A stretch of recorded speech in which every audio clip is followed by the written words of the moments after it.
Oh shit! I am not, Kane. I am not awake. But you are, which is good. But I am dying. Welcome on in. How are you?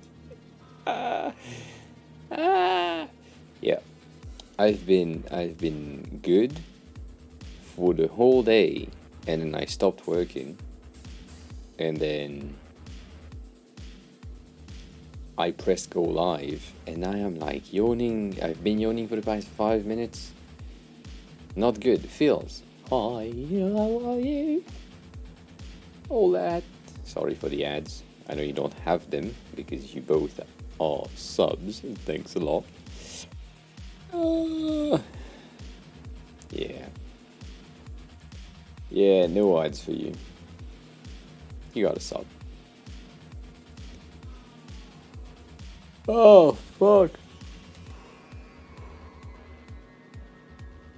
Oh, shit. Yeah, and if you don't want to be like me and sub for 25 people, just pay for Twitch Turbo. Less support to the creators, but still, no ads.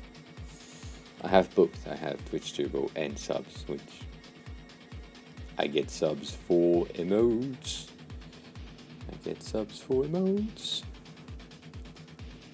Oh, am I dying? Yes. Is it good? Yeah, it's fine. I've known better days. Oh, really?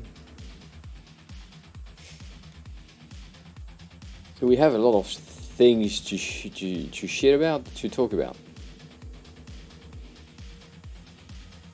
Is that an okay lightning scenario? I feel like I'm underlit, specifically if we go here, right? I feel like I'm underlit. I don't. It always feels so weird. Let me be very close to you. And now I feel like I'm overlit. So.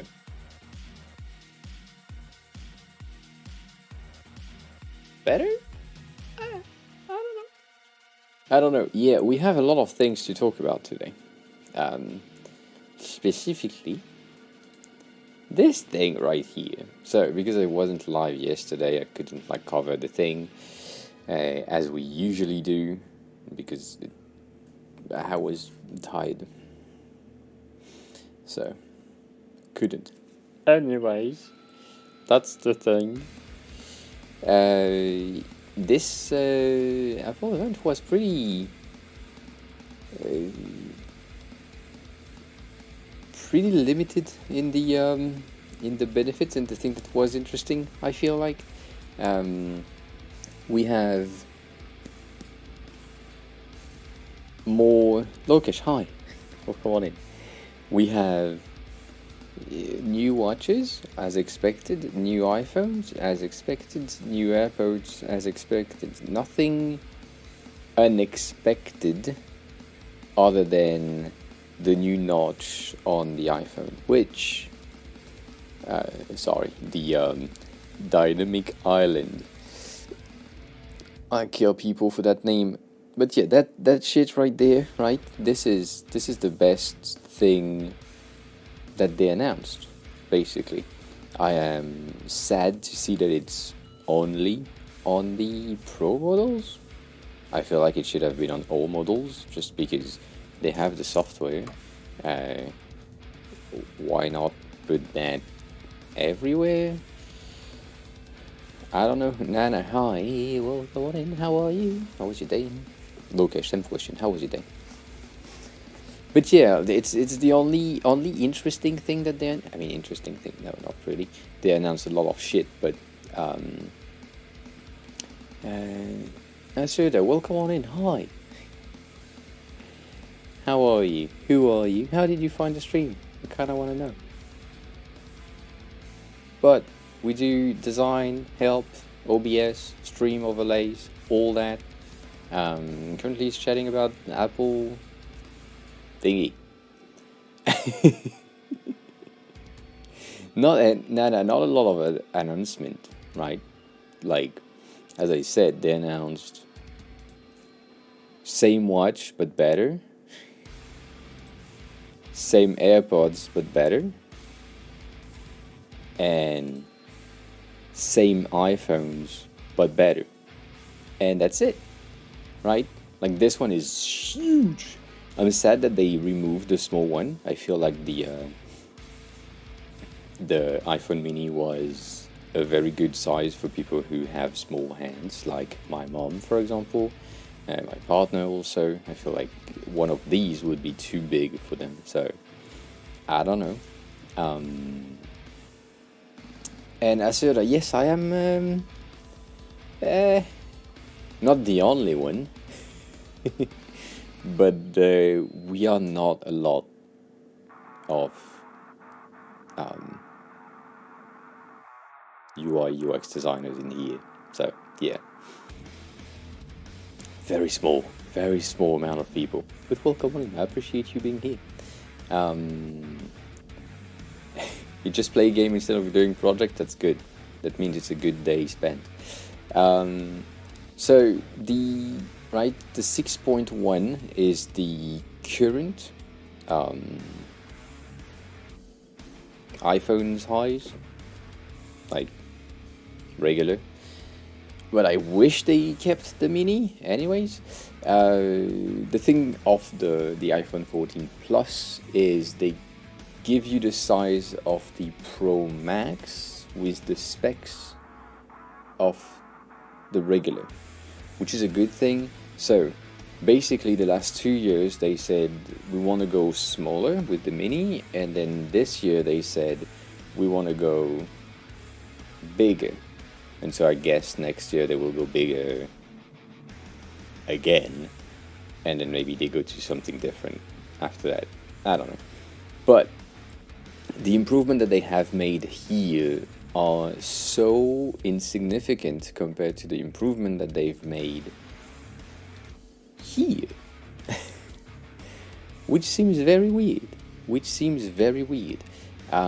So as I was about to say, the announcement that they have with the dynamic island, the pill, it's called pill, it's a pill, right there, right, is very good overall.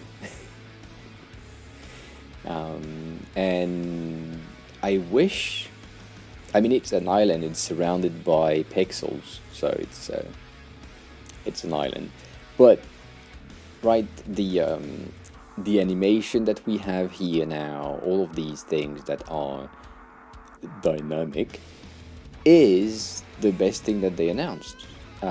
However, first of all, that landing page is pretty clean. I really feel like this is the only interesting thing that they should just have dropped into all of the models, right? The smaller one would benefit from that specific thing, even though the screen is the same size and all that. So from what I understand, this is just I mean, just, not exactly, but they are checking the water and making sure that people would understand and like them. But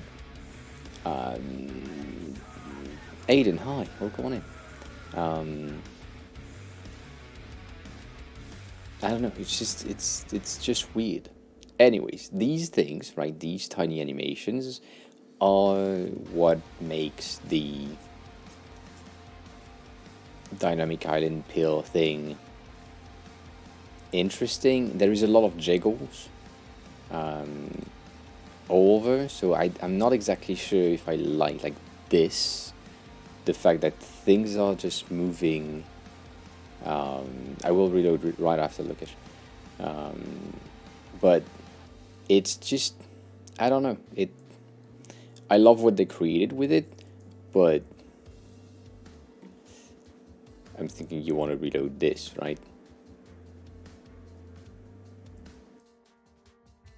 You want to see that animation again? So I don't know. That's a.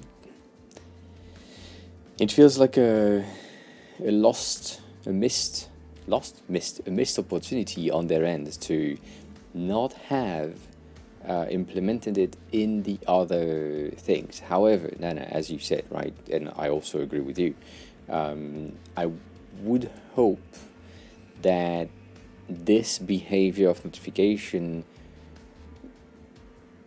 will be ported to the next iPads, the next generation of Pro iPad. I'm guessing that if they just put that on the Pro versions, then on the iPad we will have it on the Pro version, but not on the other ones.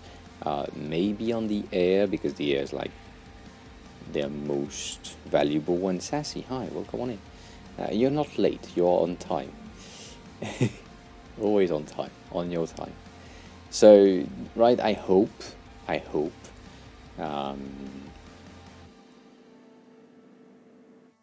yeah, that's true, that is true.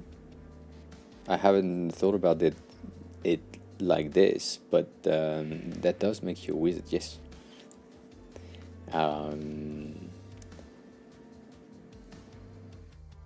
That is true, they took the touch bar, they put it there.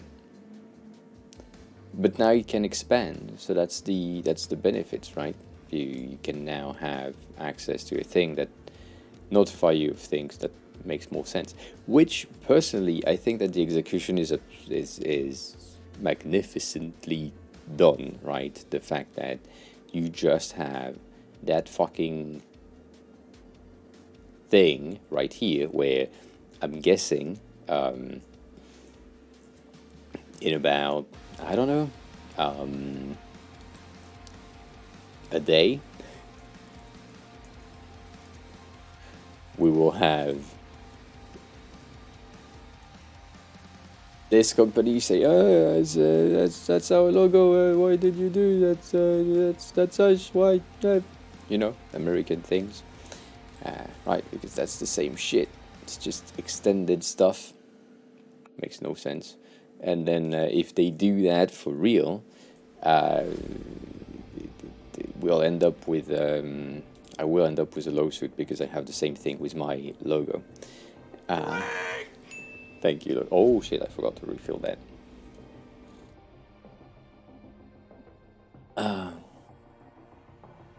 I mean, let's stay there, right? So when the notch arrived for the first time, most people said, well, that's a cut off the screen, it's a loss of space and all that. And then you use a phone with a notch, which is whichever, right? The iPhone, either Android phone that has like a punch hole camera thing or a big notch, whatever. After like 4 hours on the phone, you just forget about them anyways. So at some point, right? Thank you. At some point, you just don't remember that they exist. However, this feels like something that would be more visible, mainly because of that section at the top that would highlight itself if the background is a light color. So that's an annoying thing in my views. I think, I don't know.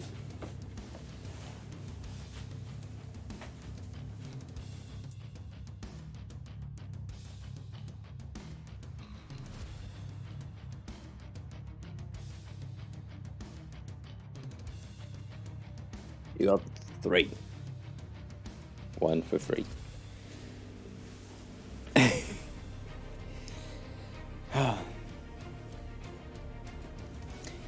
Yeah, I like the UI. As Lokesh said, it is pretty good UI.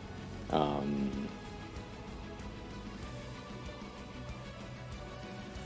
and Lokesh said it shows you like an Indian lady for you, which is good.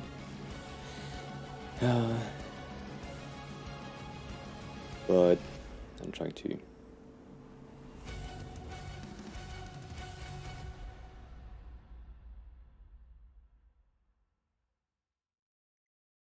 Yeah, I mean, I don't think it's meant to be touched with fingers.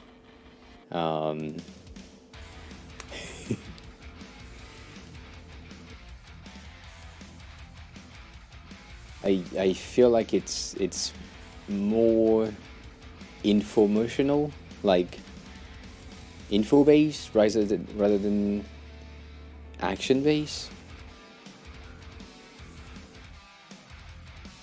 Right? I don't know, it feels weird. There is still something that, because I haven't played with it yet, I don't know.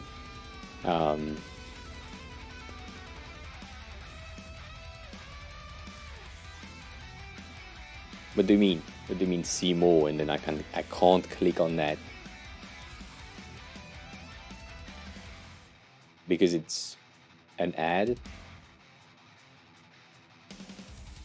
It is! Fuck!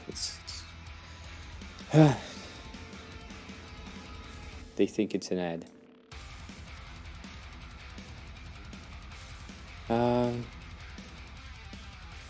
Interesting.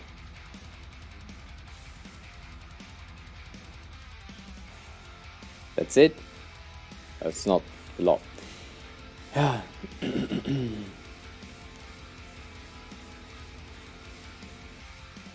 Wait, they used to hide the notch with clever wallpapers that were black at the top and then fade to a colorful thing at the bottom. And now they are doing basically the opposite. They are saying, yeah, well, we have this, right? That's us. It is an island, so it needs to be highlighted as something that is important. I don't know how I feel about it yet. However, right, from other things, the other thing that were announced, this one is okay. So the emergency SOS satellite-based thing is pretty good. It's a good feature overall, right? Safety is interesting and important, so it's good. The crash detection is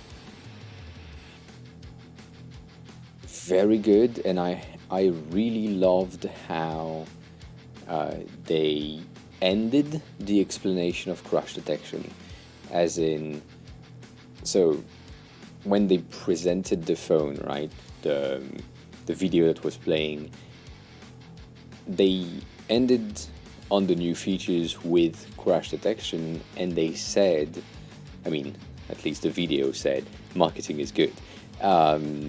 They said, and the feature that we hope you never have to use, which I feel like is a very powerful message as a company and also as a marketing team, right? You are saying, we have spent X amount of dollars and X amount of years of expertise and research and things to develop something that we don't want you to use.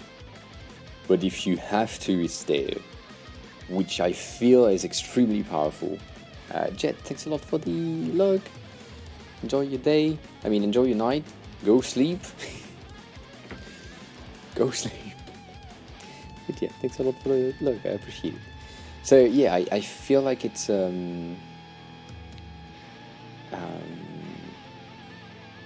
feel like this crash detection is pretty interesting. The fact that just subscribe. Why? You just came in, I appreciate it. Welcome on in.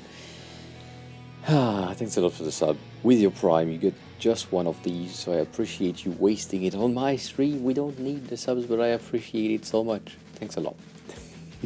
But why? No ads, no ads. That's a good reason. That is a good reason.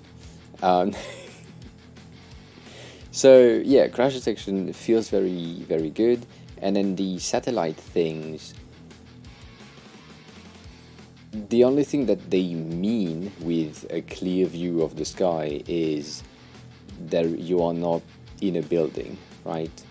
You have access to clouds or sky, like blue skies, all that. And Lokesh, bits is better.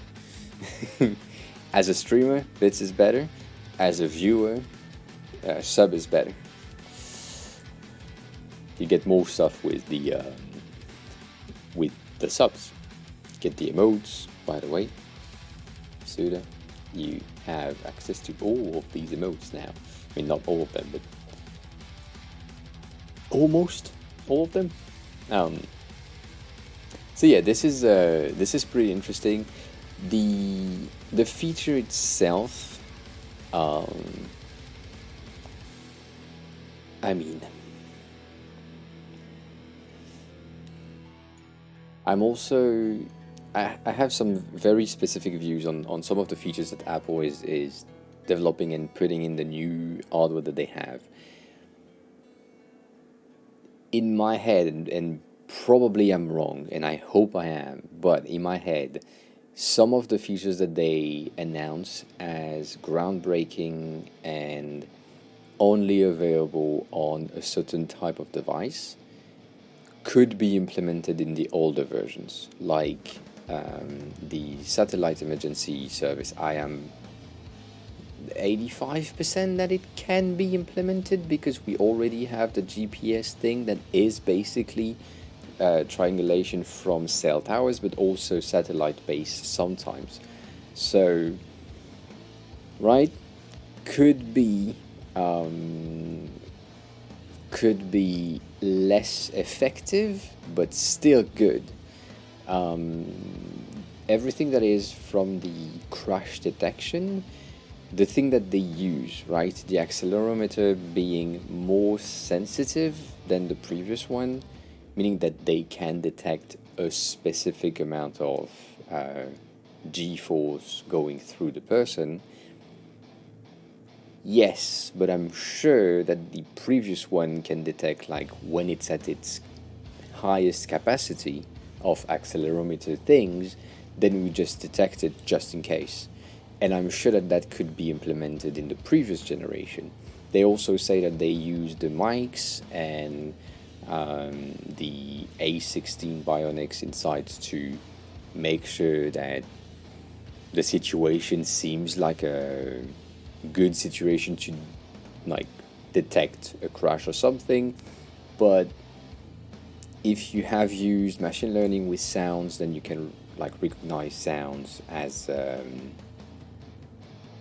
thing. So maybe just in car crashes, you can have these sounds that are detected automatically with the older hardware. And I don't think that the newest hardware is like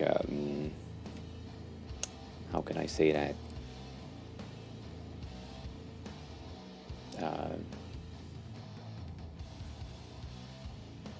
Like, it can only be used on the new hardware. I feel like you have mics, you have the chip that is pretty cool, the older one, I mean, you have the sensors, right? All of that exists already, and so I don't know if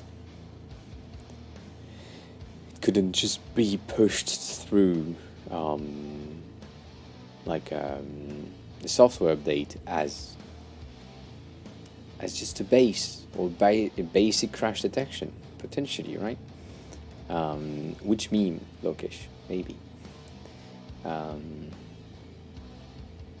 Yeah, with CarPlay they could also detect the situation for sure, because the car sensor and CarPlay have more stuff than the phone. So, right, makes sense. And then the camera is just bullshit marketing. I mean, yes, but also, I don't know, feels weird.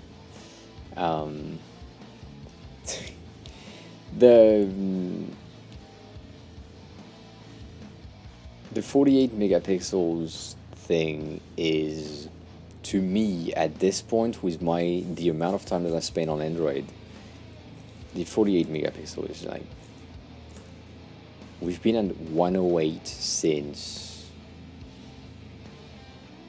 3 to 4 years ago, and you are now bumping your sensor to a certain amount of megapixels that we already have access to. However, the processing power of the iPhones compared to the Android phones most of the time is better. So, really? Interesting.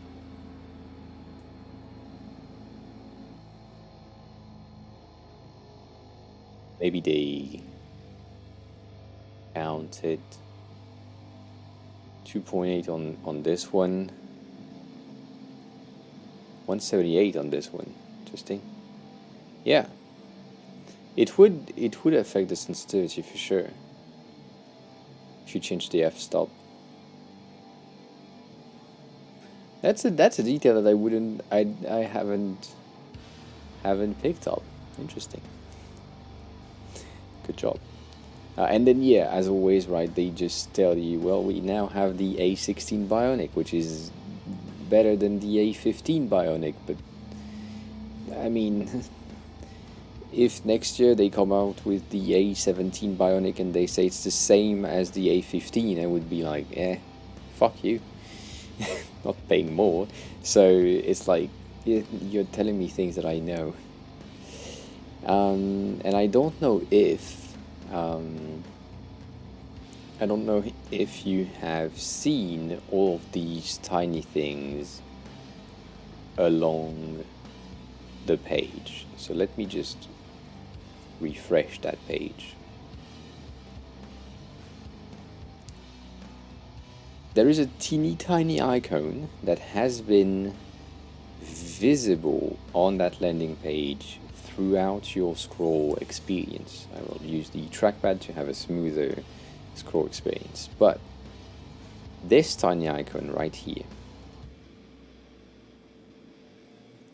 which is reinforcing the fact that the iPhone is here to protect your privacy and all of these things that have had like a lot of issues in the past.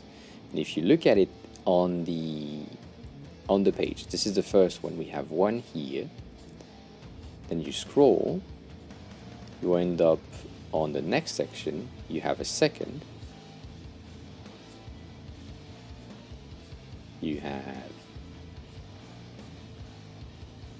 a third right here, I think. Yeah, a third right here. You have a fourth right here, combined with the recycled material thing. And then at the end you have a fifth. And then a sixth here. So you have 6 times that fucking icon of privacy, reinforcing you and like subconsciously that this is a private phone, something where your content, your data is safe and private. It doesn't go to them. They don't have access to it. So that's an interesting thing. eSIM is already available on this one. If you didn't know, on the 13 and on the 13 I already have an eSIM on this one. So I don't know. I feel like it's the same shit. However, the thing that is really important about eSIM, which I feel like I have one regular SIM and a second one that is eSIM available. So the eSIM is for Japan for me, and the regular one is for here because we don't have eSIM stuff. SHRA 134 is now following. SHRA? You mean Shra? Shra, welcome on in. How are you? Tell me if I pronounce your name not well, but welcome on in. How are you? How was your day? Who are you? How did you find the stream? So yeah, it's a really interesting thing. However, the thing that I wanted to touch on with the eSIM section is they are, and we've seen that through the years, but they are removing ports and things that makes the phone manufacturing more complex, right? The SIM tray is something that you can get rid of. It's a good question. Cartoon as in... Oh yeah, no, cartoon as in TV show cartoon. It's a good question.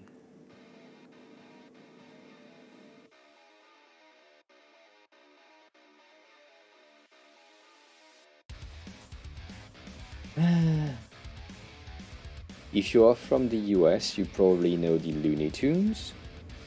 The old ones, not the newest versions, which are not so good. Which were pretty impactful, I'd say, on me. However, favorite.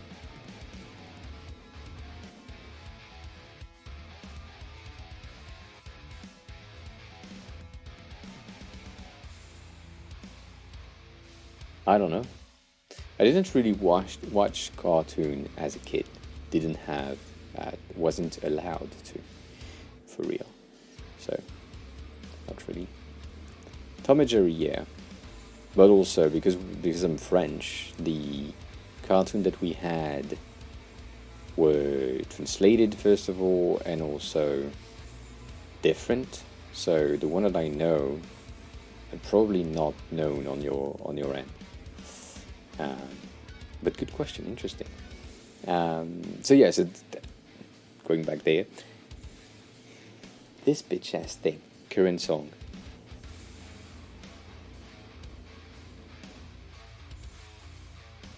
Can you go away? Current song. Thank you. And now we'll come back up. Fuck me.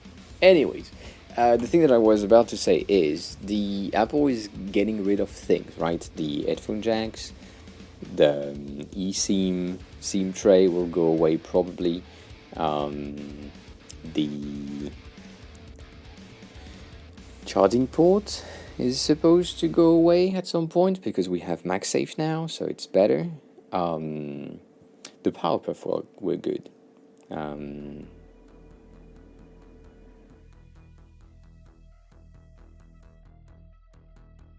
Timothy goes to school. I don't.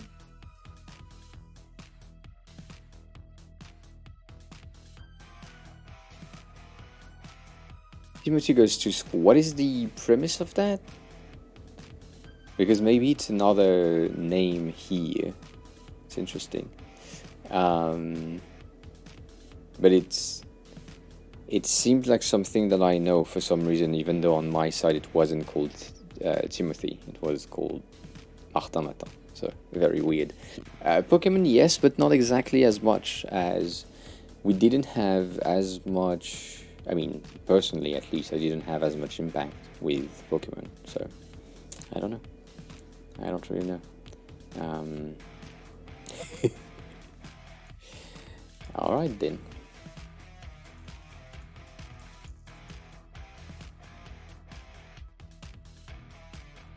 I haven't seen that. No, I don't know this. I mean, I know, but it's not the same thing here. It's not the same thing. We have something that is called Percastor, which is not the same, but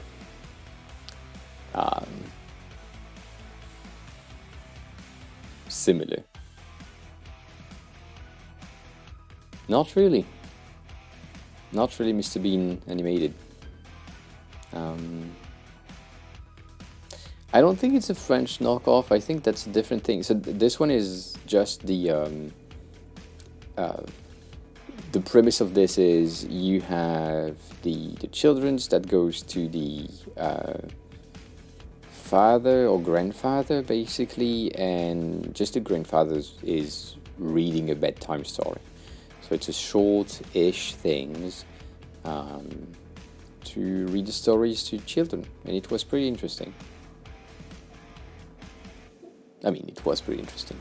It was meant to be pretty interesting. So, yeah, these things. But no, I was thinking about this, which is very French, first of all. But also was not good. But that's what I mean, you said Timothy goes to school, and that's what popped in my head. So the premise of this one was just this fucking guy right here had a thing where every morning when he wakes up as something else. So, right, an alien here, a dragon here, a duck here, a chef here, and so then it lives the day as that thing, and then it goes to sleep, and then when he wakes up the next day, which is the next day for you too, you get a second episode where it's something different. So that shit happens, but overall not so good. Everything related to space, space exploration is currently my favorite sides of movies, but yeah.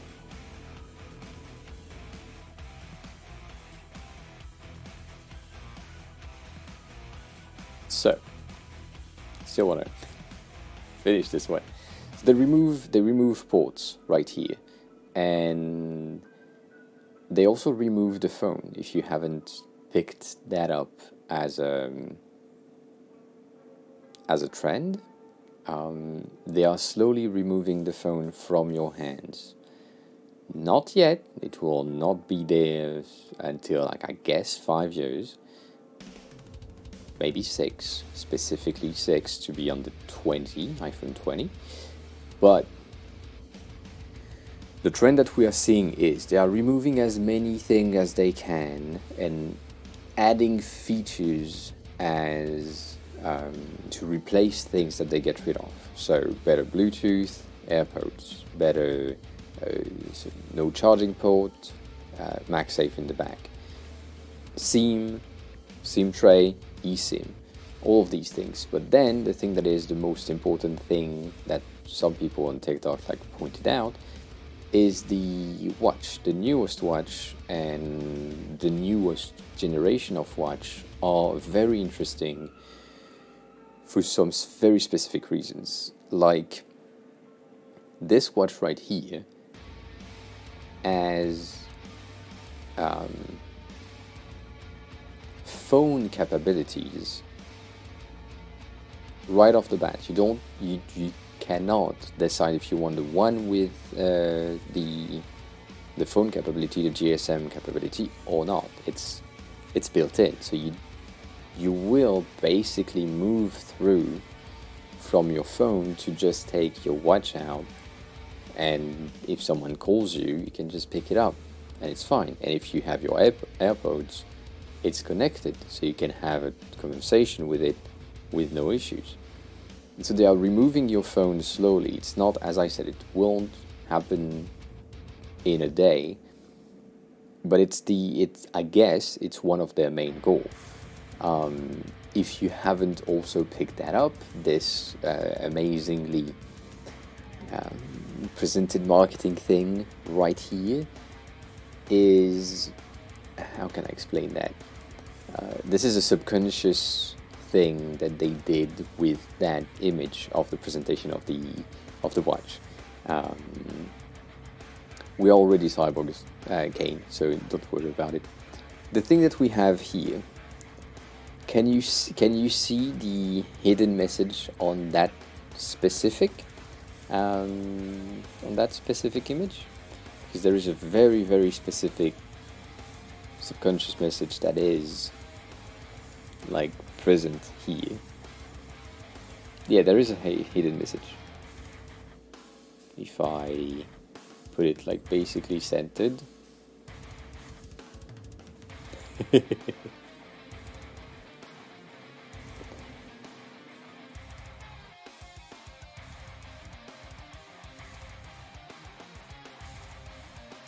It is very good though.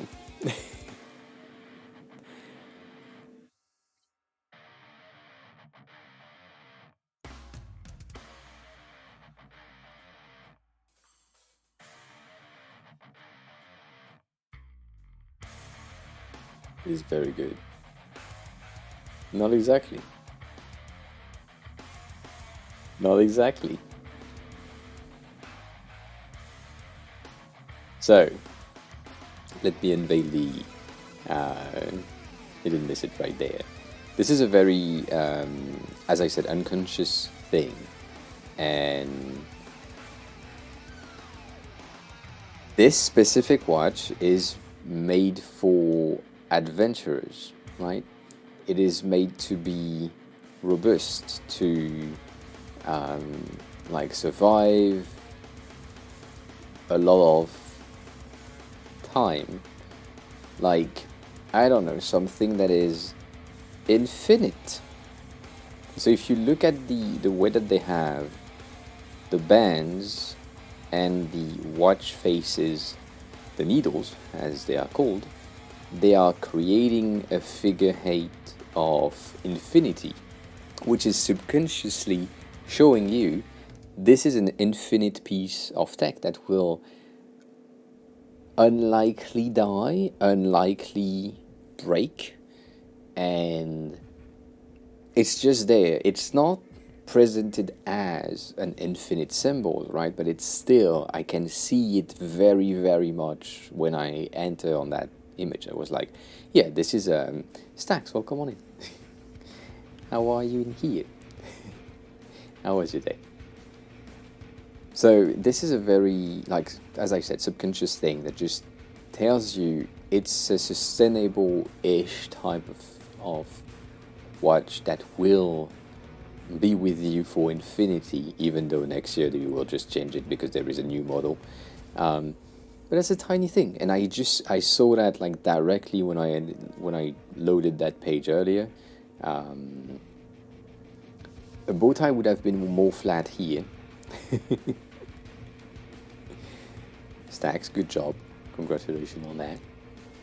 So yeah, so this is the infinity things, right? To make sure that this is robust and will stay with you for a long time. Thing that is right here. This here is a.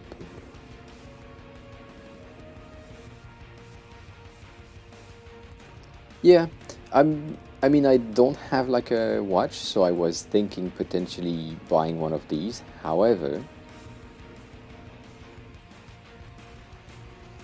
it's like €1,000 here, the base model. So I'm like, that is expensive. So maybe not. Anyways, so this one, as I said, getting rid of your phone. They have GPS capabilities. They have SIM card basically capabilities inside of it. You can just add you can make a phone call with it, send text, all that. The battery life is obviously bigger because it's meant for adventures. So you still need to have like a power bank or something to charge it in the middle of your trail anyways, but it's like one time instead of every day for the other one. That's the main thing, but that's the point, like the marketing points of this one. However, this watch has the exact same features as this one, right? On under everything, and so this one, as they say, it is like a gym coach. It is like it's a sports tracking thing. It tracks your blood oxygen, your heart rates. As they say, now they can do an ECG, which I can do with my ring still, but that's like something else. So all of these techs that we have here are showcasing a trend, a very specific trend that I think it will be mainly US based rather than worldwide, but still interesting. How many pastry would I have to forego to? Would I have to forego to save?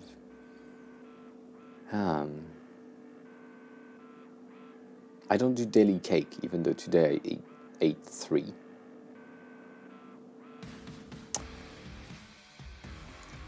And I did 8 cake in the 4-bit, like probably 3 days. So that makes it daily. I know.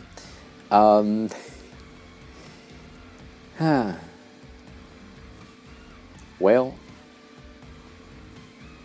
knowing that one cake is about €7. Not exactly, like some of them are five something, some of them are eight, so about seven, I would say. 100 cakes would give me €700, and this one is €999. So 6 months, probably 6 months, no cakes.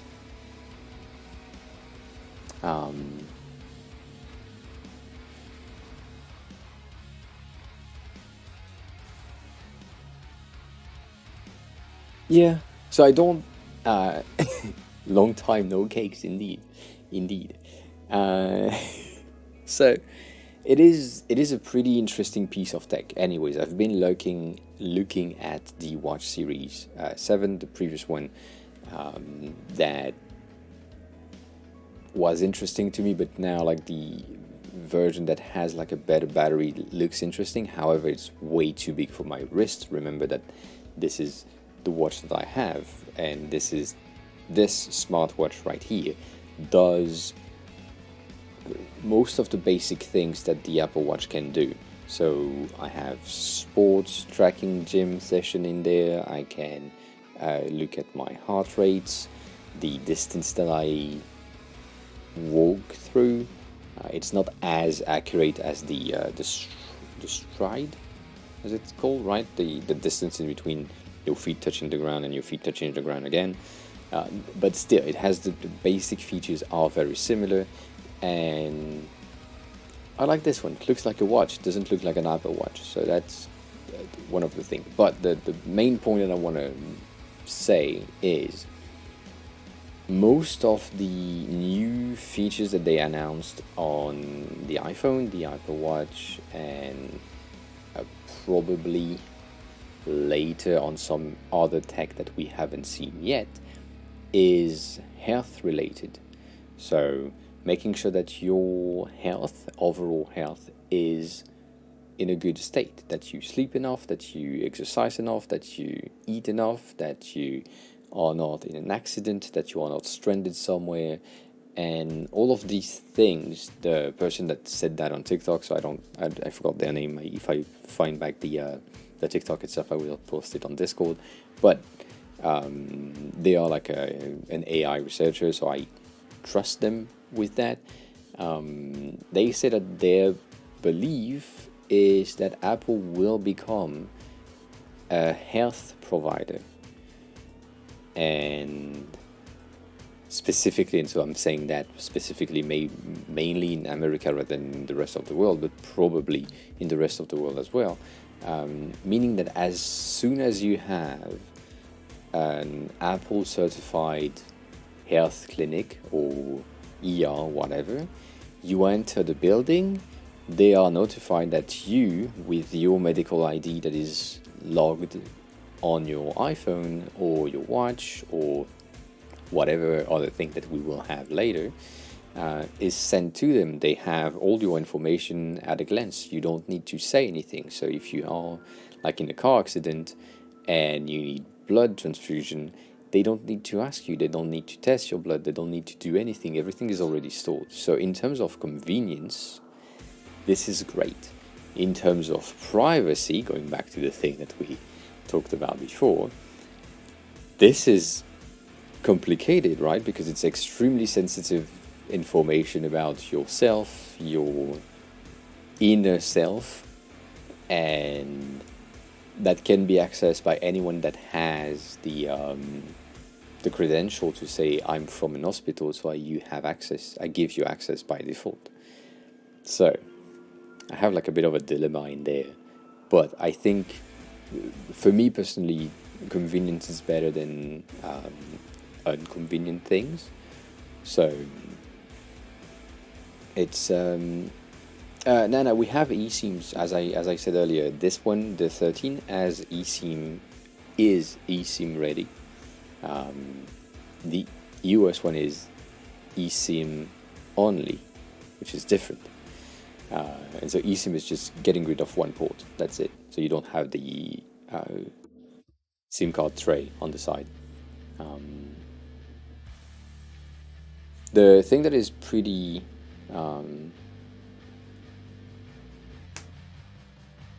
what do you mean where audio at? Stacks.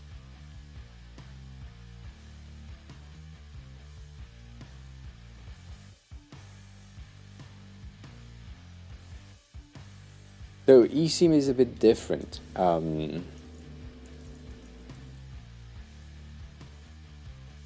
show you that. You have that service that is pretty amazing.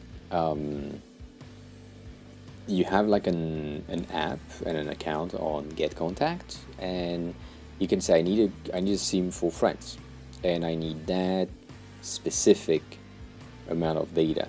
That's it. And so you pay for a 30-day thing at $14.45 for 5 gigs of data, and that's it. And because you have the app and your phone is compatible with the eSIM services, you can basically install the eSIM directly onto your phone. And then if you change country, you deactivate it. Max, what do you mean?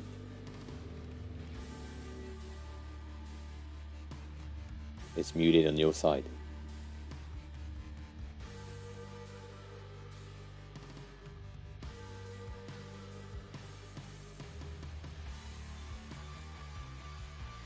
I think it's me. So in the US, from what Lokesh said earlier, I think the US version is a dual eSIM things. This one that I have I have the physical SIM for France and the eSIM for Japan. Right? So that's already the case here. But swapping eSIMs is extremely fast and extremely simple right here. I don't know if they have that thing right here, but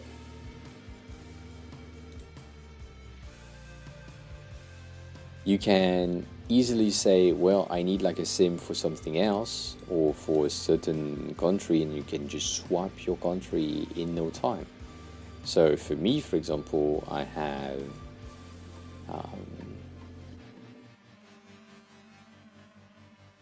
this one,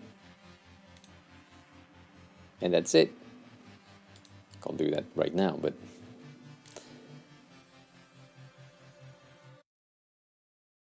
so they just go through the system, the local system, and so you get your SIM, your eSIM here.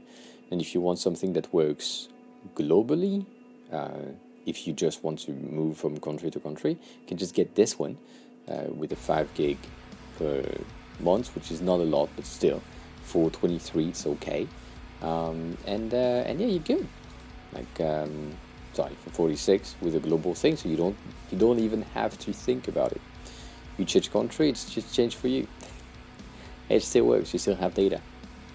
So that's a pretty interesting thing, right? Every time that you cross a border, you receive a text saying, "Oh, you crossed the border. Your current provider doesn't support this country, so you're locked out." And then here, every time that they say that, it's like, yeah, we just swap to something different. I don't know. And yeah, the regional one, for example, gave me like a 20 gig thing, which was pretty neat. I wish I could do that with a local rather than a regional. Yeah, that's good. That's good. Anyways, so yeah, so that's the eSIM thing. Kate, what do you mean? Is it available for me in Argentina? I mean, it depends on you. Maybe you have Argentina here. Yeah. I mean, it looks like it. It's expensive, but it looks like it. It's only available on the global plan.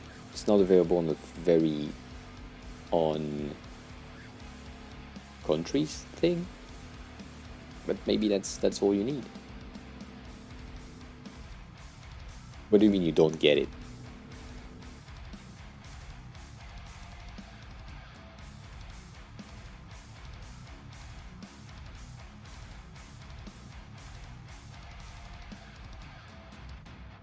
So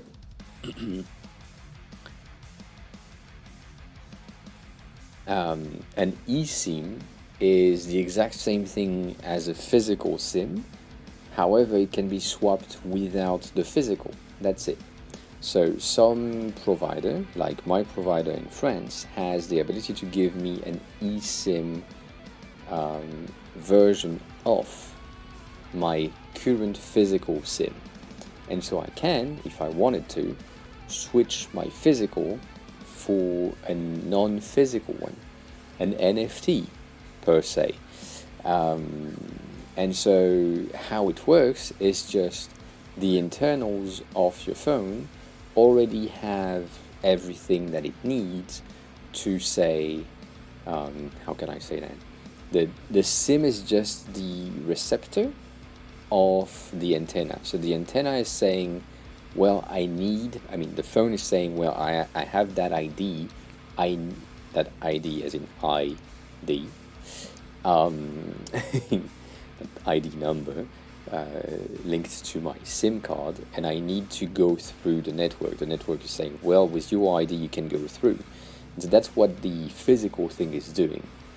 And just getting the ID itself can be done with whatever, and so the phone is just doing it for you rather than having a physical one. So that's how it works. It's the exact same thing. And so on your end, maybe you would have the option. I don't know. So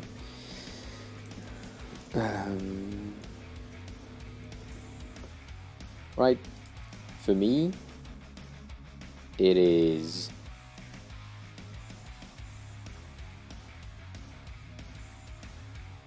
then what they say, right? It's the eSIM is an embed SIM card, and you just need to download a profile and you're done.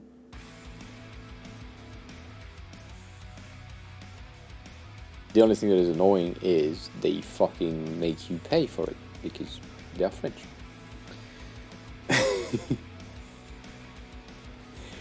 But yeah, it's a very simple thing, and so you can just check if the provider that you have right now for your phone gives you that ability of eSIM, and also you need to make sure that the phone that you have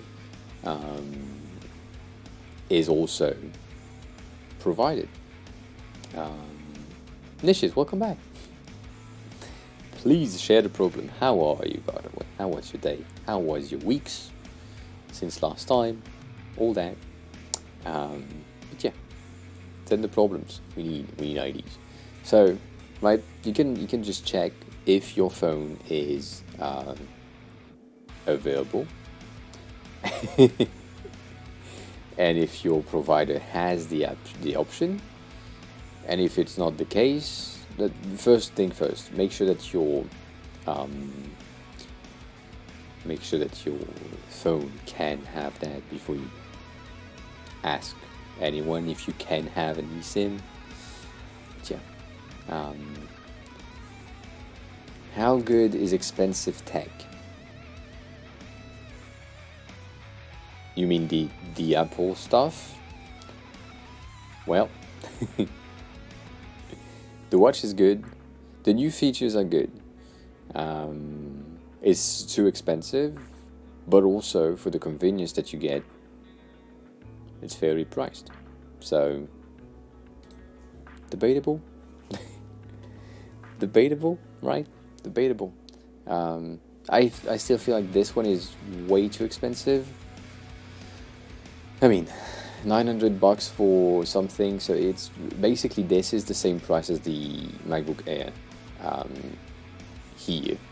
So the Air, the newest one, started at $999, which is right under 1,000, and the watch is basically at 800, so it's like 100 more for the computer, but that's the older version compared to this one, so it does the same thing. No, it doesn't do the same thing. It's in terms of prices, I still think that the watch is a bit expensive in terms of this, but I feel like we go back to the marketing thing that we talked about like 3 months ago. This is what we call an anchor price. So this one is set to be at $789, so $800 right here. This one is set to be at $300 and something dollars, so basically 400. So when you're looking at this, and then you see all the features and all the things, and then you look at this one and you see that the difference is just how it looks basically, and some of the features that you don't need, this becomes a no-brainer, and you're just like, oh yeah, I can spend $400, it's fine.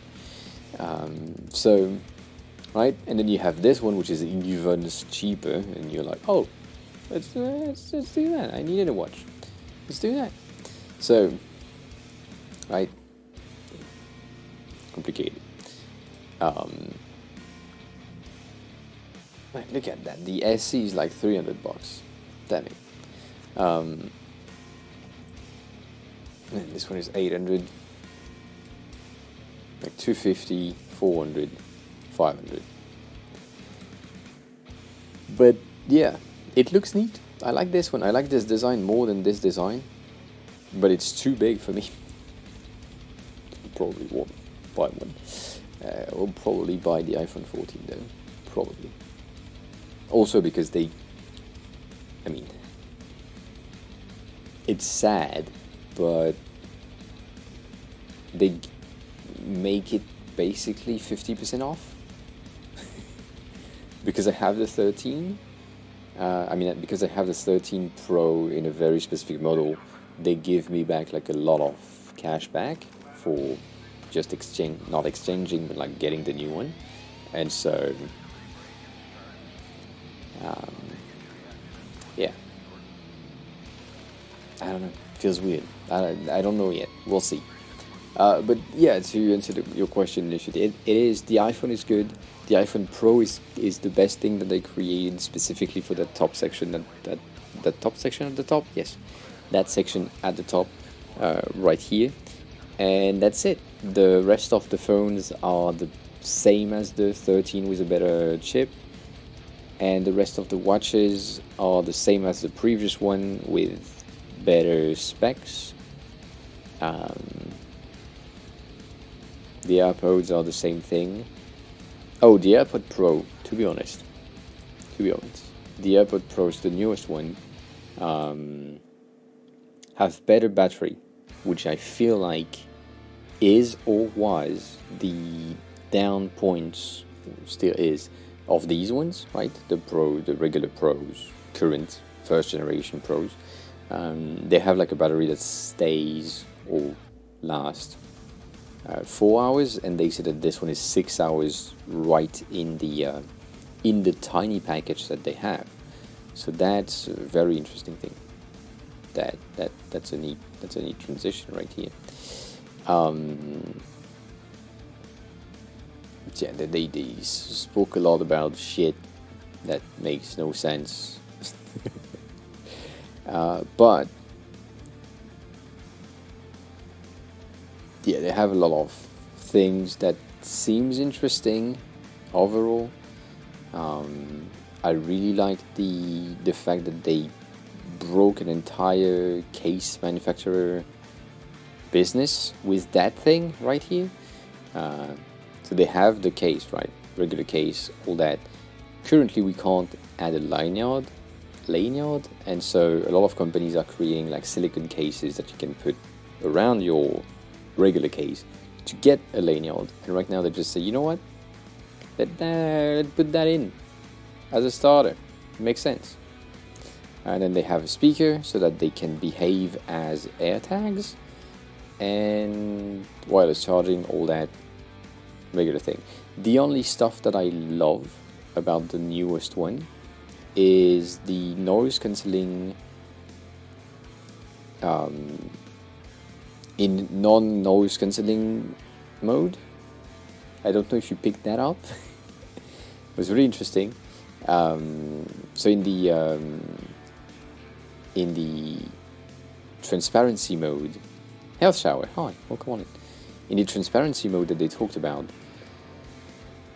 now they have adaptive transparency, which currently transparency mode is just giving you picking up the sound of the outside and amplifying it in your ears so that you can hear yourself and hear others, which is a great thing. Adaptive transparency is basically NVIDIA broadcast for your AirPods. So it will filter out the noise, but transparency will not filter the voices. So if you are like in a crowded place and a lot of people are talking, you will have the voices, but not like the subway sound or the car honking or my 911 outside, right? All of these things will be muted by the adaptive transparency. So I like that a lot. And they also have the sweat and water resistance thing, which I don't know if I trust.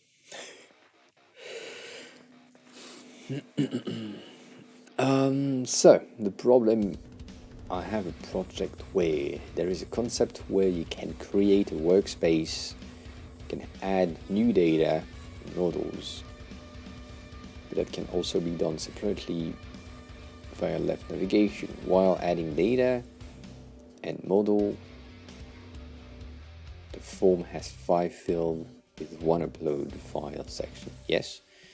My problem is the workspace. There are 2 tabs, data and model. Now, if I want to open the form inside the tab, how should it be done? In adding data, I can preview the data at the end of filling the form. Let me process that. In the meantime, Health Shower, how are you? How was your day? How have you been? I want to know. I want to know. So,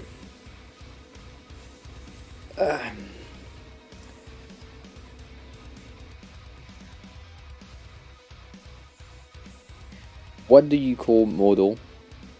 Like you say, you can add data and models. What are the models? What are you referencing when you say that?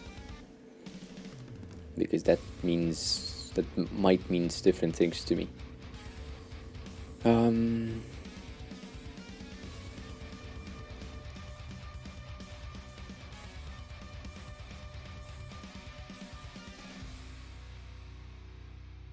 Or is it data and models as one tab? Even though you said there are 2 tabs. Data and model. Okay, so AI models.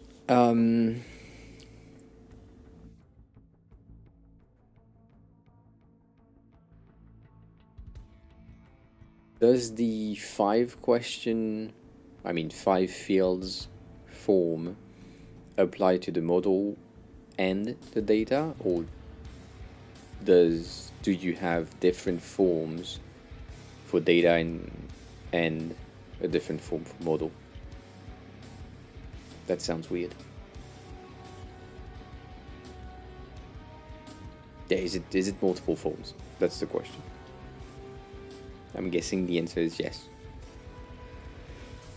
but I'm not sure. I'm rereading just to make sure that I understand.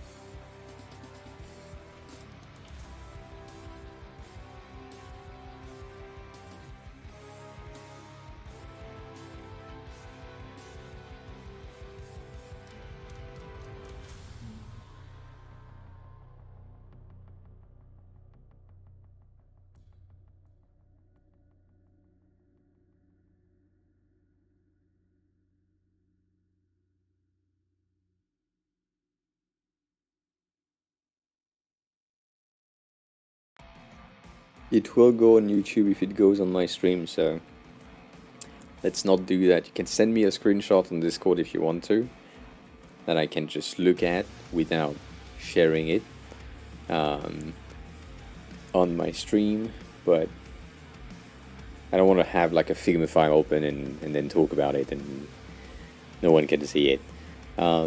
But the thing that I understand is you are looking for recurrent form. I mean recurrent. Yeah, basically. You want to collect data and update models, AI models, easily from their respective tabs, and I have some ideas in my head right now, but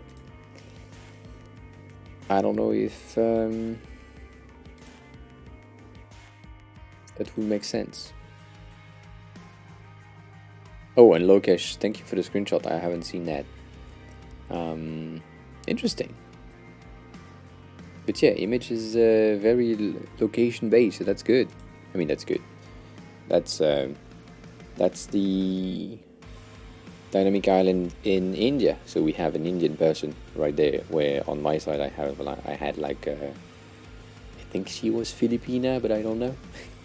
Filipino person. Not very French, but also I was on the US based website. That's fine.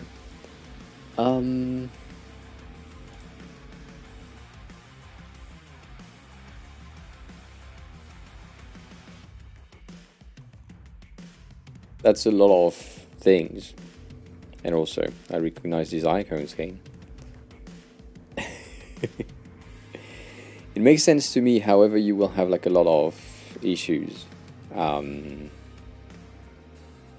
would recommend you to swap, make 2 versions, one left, one right, because otherwise the property that you will have to have in here, sorry, I shared it even though you didn't say, but I think it's just a button, so that's fine. But I would recommend you to have 2 versions, one left with the icon and the tag and the text, and one right with the text, the profile picture and the icon. And so that way when you are in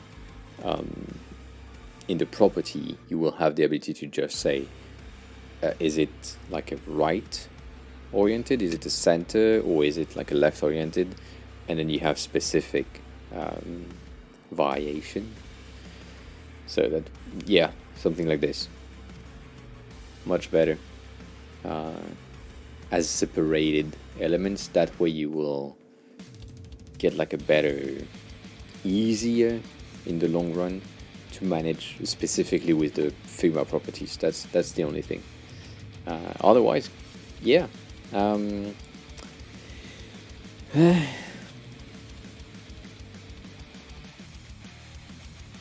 So, yeah, there will be like a lot of things that could be changed potentially.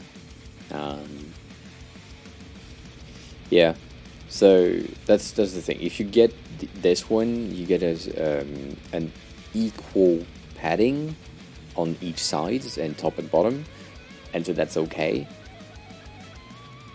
But it looks weird in certain situations because you will get rid of these things, and then the how can I say the border is very close to that, so it's a bit of a weird. I mean, there is a way of constricting this that I can show you right after. Let me check. Oh, it's the same. It's still the same thing. Okay, so you have. No one can see. I'm looking at Nishit stuff. So you have, that's the form, okay. You have data set and models.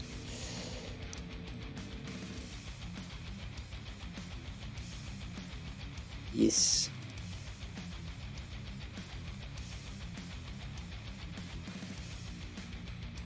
Okay. That doesn't help me so much in my head right now because brain is still not entirely sure of the benefits of things. So, Nishit, is or are the data in the model connected? You said yes. You said since the data will provide the data for models to test scenarios, there is something that makes no sense to me then. Why split in two tabs when data is populating models? I'm guessing it would be easier to have, because if your main feature is models, and I'm saying this, I'm from the outside as always, but if your main features is models and the data is populating the models, and then the model can be updated with a file upload, but still keep the data, then I would say create just one tab called model, and inside of there you have like a button called input data that just pop the form in which you enter the form, and when that's done, you have your data in your form, in your thing. Stony, hi.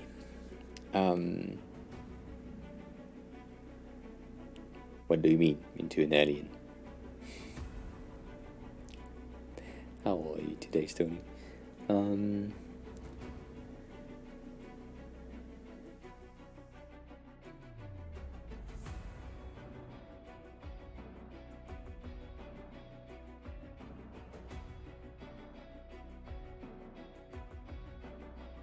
Oh yeah, that thing. Yeah. So not yesterday, 2 days ago, someone came into the chat and said something that was very true that I said to other streamers before, which is your avatar is not visible really as a live now avatar.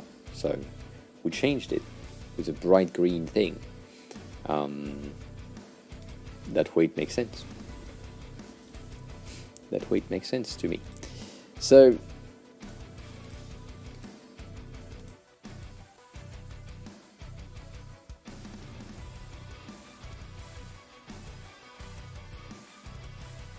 Nish, you tell me if I'm wrong, which is probably the case, but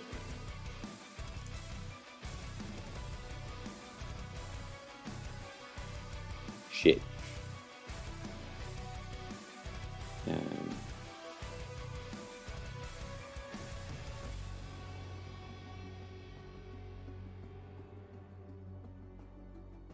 Robin Spy, hi, welcome on in.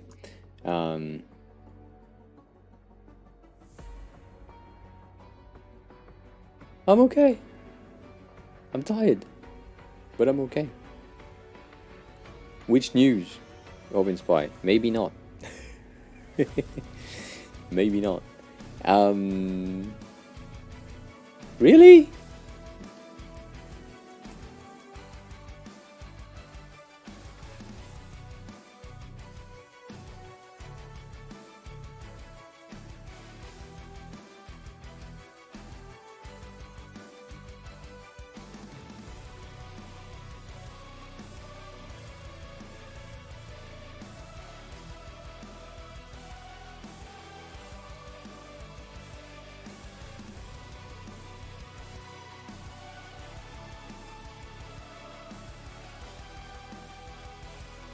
I mean, I'm not from the UK, so I don't know. But, yeah.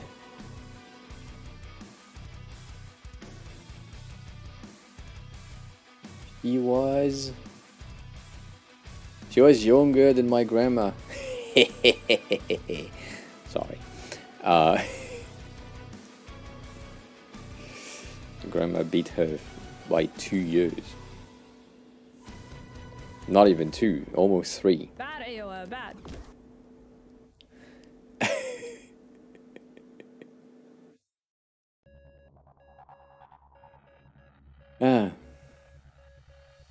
Yeah, that's interesting news.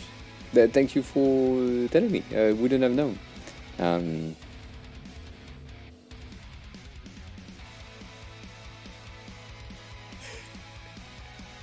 Yeah, that's true. That is true. Yeah, my grandma died at like 99. I mean, almost 99. She would have been 99 in November. She didn't. The sassy, don't apologize, it's fine. But yeah, interesting. I didn't know. I didn't know that she died.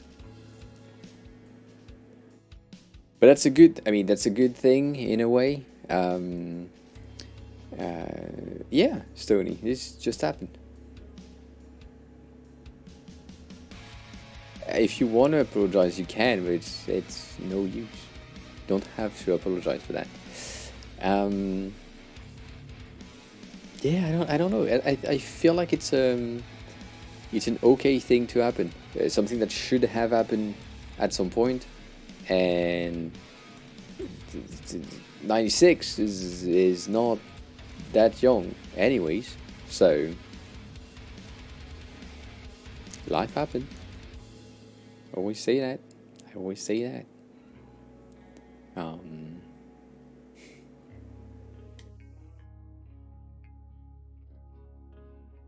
Yeah. Neptune, hi. Welcome on in. How are you? How have you been? It's been a while.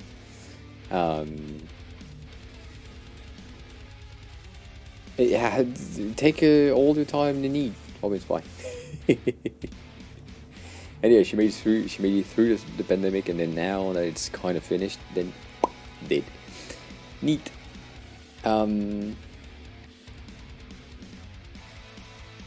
Yeah, sassy, kind of same for me. It's a French person. I'm like, yeah, okay, fine.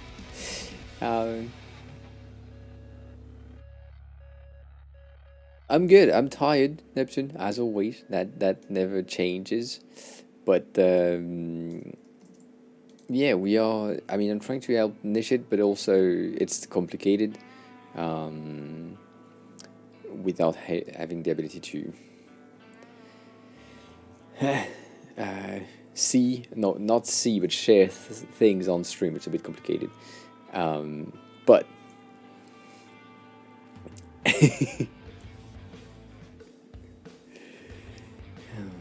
I am tired. Yes, I have small wheels, tiny wheels, easier to move around. So Nisha, do you agree with that model as the data is going into the model, but also into the platform data? Is that a thing that makes sense or not yet?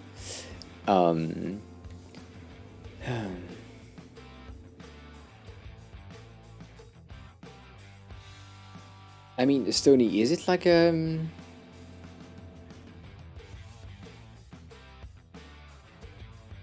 That's the thing that I don't understand, Nishid. For the model be on top, right? Because if I have model here, that is a very not. Can you fuck off? Sorry, that's just not. It's just square them out so that we can stretch them out. If we have model here, there is something that doesn't work in my head. So maybe it's just me, but is it?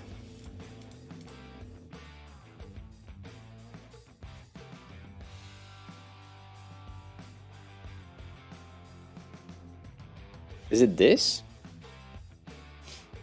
The data, I mean, sorry. The form is going into the model, so the data from the form is going into the model, and then the model is going into the platform data. Is that the thing? Is that the overall behavior that we are expecting from that thing? Or nah? And maybe you have ads, so I'm sorry about that.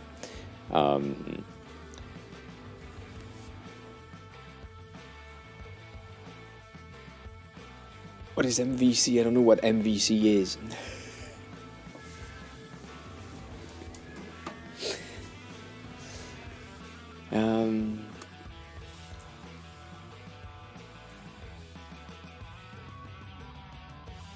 Oh, interesting. I don't know that. Maybe. To be honest, I don't know what we're talking about. We're talking about Nish's problem, and so I'm trying to to understand it first, so that I can potentially help. So,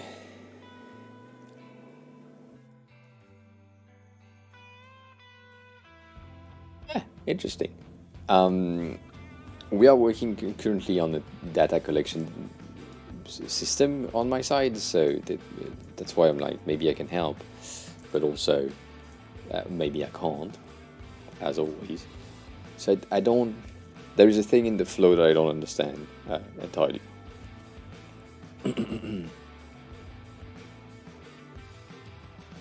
It is. I mean, it is. It is working. You will have a bit of a delay, but that can work. That can work. If you want to join a thing. And suddenly I'm fine. I'm tired. I'm also CBD'd, if that's something that you know about. So, yeah.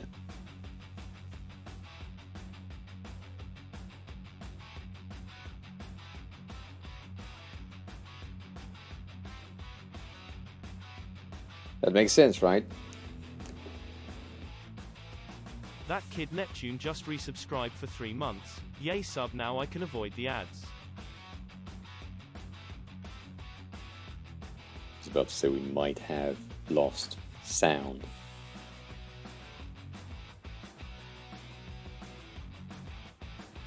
Due to stream chat.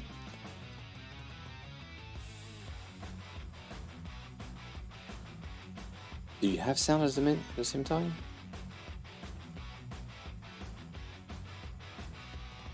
Something is weird. Give me a second. I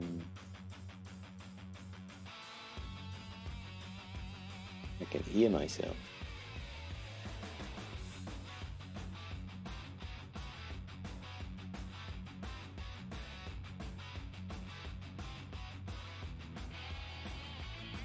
There's Sony. There is nothing in it. Nishit, can you hear me? Does that work? On your end or not?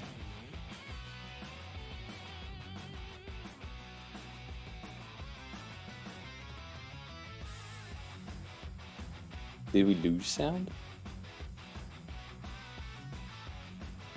No.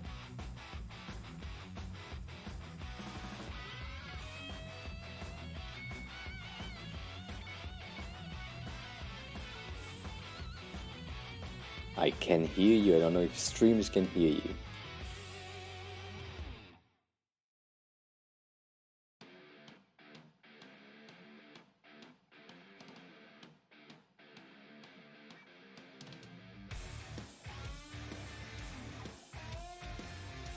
Yeah, so give me a sec because E2 organize.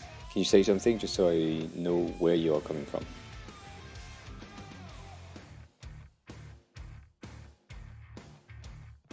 I don't know. I'm just looking at my levels to just check where the sound is going to, and you are not picked up.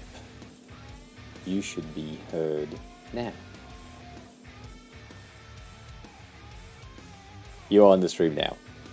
Haha.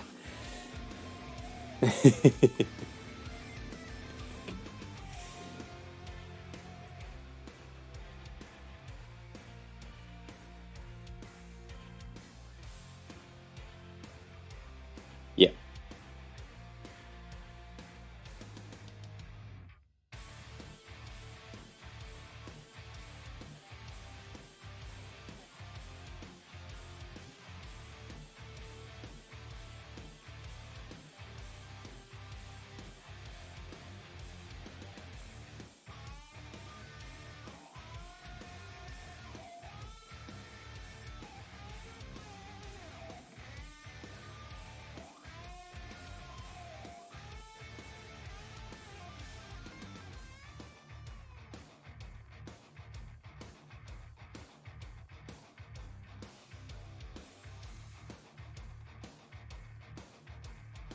problem, and it becomes a challenge as well that what should I do now? Should I stop the model creation flow, or should I change my data locally and then try to re-upload it?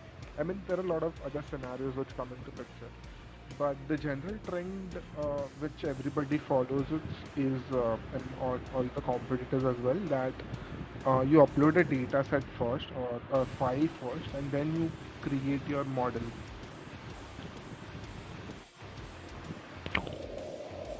Yes.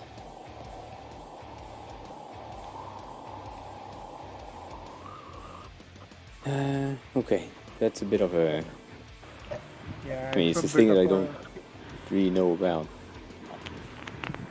and even this whole workspace idea is not fitting with me well, but the company wants it. Otherwise, I was thinking about just having a model and a data set. That would have much been easier, because less fields to be displayed and more easy way to create something. But this whole workspace is used for creating. I mean, it's like Figma teams where you can share it with other team members on a one particular project, and they could possibly work on that. So, I mean, they're thinking about the future prospects in mind and then planning. Whiskey Smooth Yeah. Chillax 100. Have a train. So, it's a bit of a complicated thing. I mean, it's a complicated topic for me because I don't master the. I mean, I don't understand. Still, even with your explanation, I don't understand exactly how I can help. So that's the first thing. The second thing Yeah. is, in my views, it's either you modify the placement of the data collection system, because the goal is to get the model to have something in it. So I would say you get model and then you train the model. As you said, you gave us a list of things, right, of create data model, data collection, data preparation, model training, analysis, model deployment, and retain the model. So all of these things are the steps that are needed, and so the form that needs to collect the data, right, is to help the model to get stronger, basically. So it is, for me, it would be merging two of the tabs to make sure that we are in a, how can I say that, in a more what do you have? Yeah. Does that make sense? Absolutely not. No, it does make sense, but again, there will be underlying challenges with it as well, which I don't know whether the company is willing to go with it. That's the whole problem, right? Because uh, I don't know, since like the age of dawn, right, when data scientists came into picture, they have been working with this whole mental model of uploading data first and then creating the model on that particular data. So we create go with models. I mean, I can try this approach where create a model first and then try to import data. I don't know how well it will work. But again, if I have to go back to adding a form to the tabs, that's the only problem which I have right now. How do I do it? Because should I give the back navigation inside the tab or on top of the tab? Because the tab already has a back navigation for the workspace or the project. Yeah. So on your side, what I would say, even though I can't really share that on stream, right now, so you have your tabs, which are just data, models, project, all that, but you want to help your user to understand that they have the ability to add some data inside of data sets. I mean, Yeah, I'm correct. I mean, the what do you say? The design is not that complete because again, I'm still thinking of how do I do it. And it's the same form which I excited to be able to come in that same place. But is that the appropriate way to do it? Rather than a whole plot and the country to do. I think so. I think it would be I mean,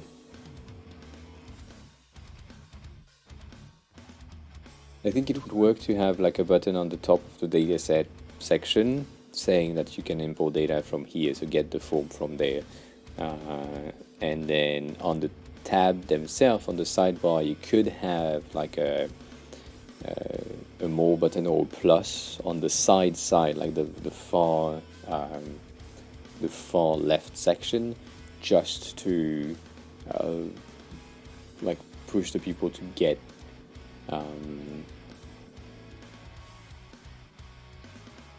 to know that they have the ability to get like the form there.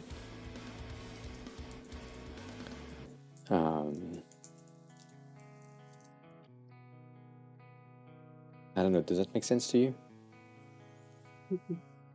Unless I see it visually, I don't think it will make sense. Even I don't know how can I solve it. And so your mic is a bit cutting at that instant. Sorry. I said I did not understand it because I'm also trying to solve the problem very soon. Yeah. If I share my screen, will it go on the stream? No, but I don't think it's a good idea to share screens Okay, let me share while it I'm with you. streaming. So if you want, we can go over that tomorrow during the day when I'm officially working and Sure. do that, right? But I did something. Let me share it with you. Yes.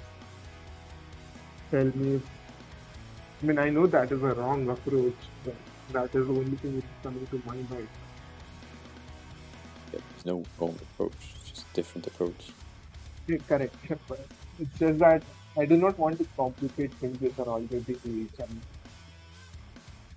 Yeah, that's basically what I was thinking about. So you get just one thing with all your options, and you have your tabs. So you have like just your project and dataset and models, and so you can import things, and then in the sections of the dataset and the models, then you get the value from it. That feels like a good idea to me, but maybe I need more explanation, and so tomorrow would be a better overall time to just go over everything.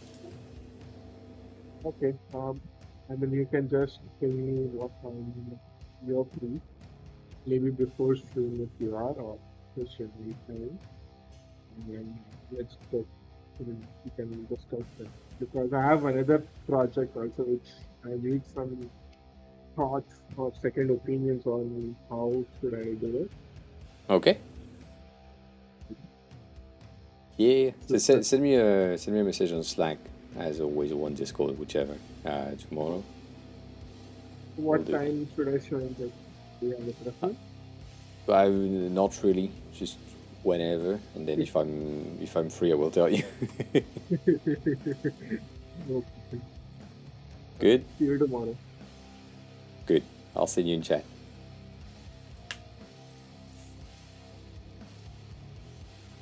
Okay.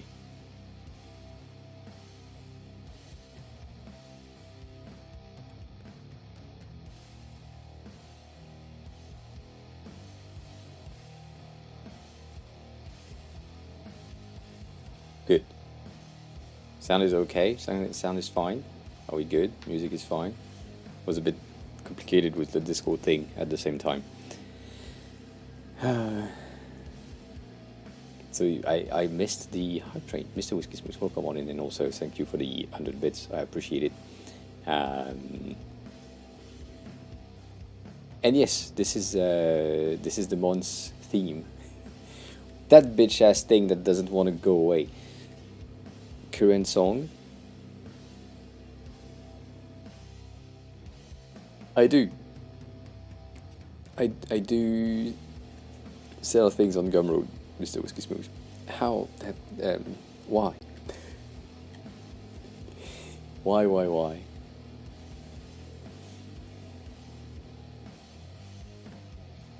But yeah, just the model doesn't work in my head yet, so I need more explanation. We'll see that tomorrow for sure.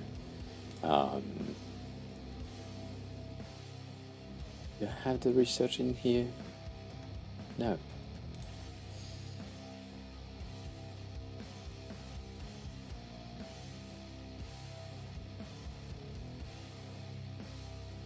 Hit the link here, Mr. Whiskey Smooth, if you want to go on Gumroad.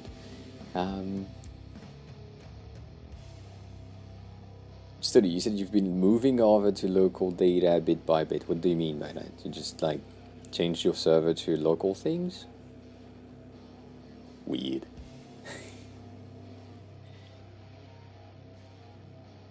Ah, yeah, shit, I forgot about that. I haven't touched it in so long. Haven't touched it in so long.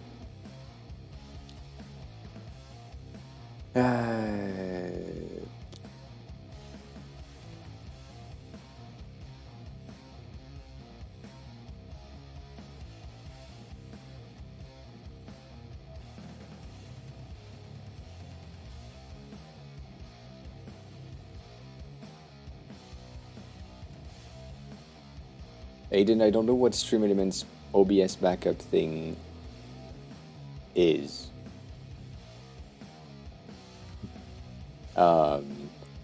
The best thing that I have for you, you drop that here.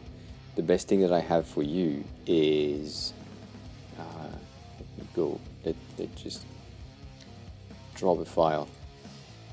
Is in here, so in my slates thing, I don't know if you bought any of the slates, but you have the backup OBS thingy. So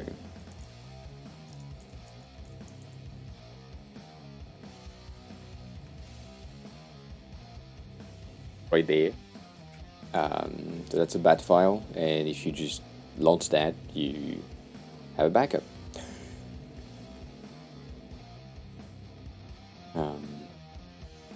I have never used it. I have never used the backup section. I just use that because it's way easier. It makes a local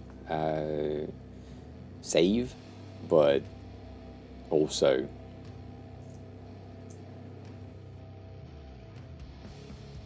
I don't know.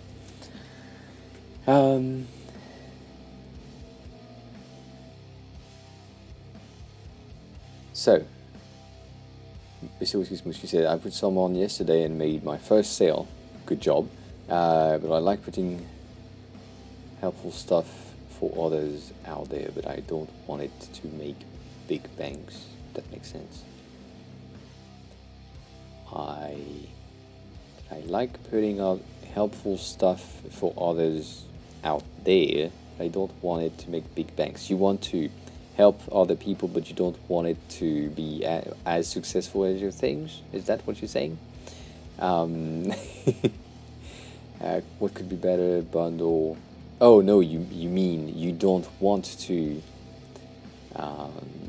You do not want to make like millions with what you're selling, right? That's what you're saying. Sorry, my bad. I'm tired.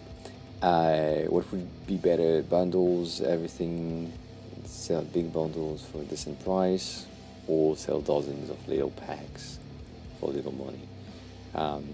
Little pack for little money is usually the best thing.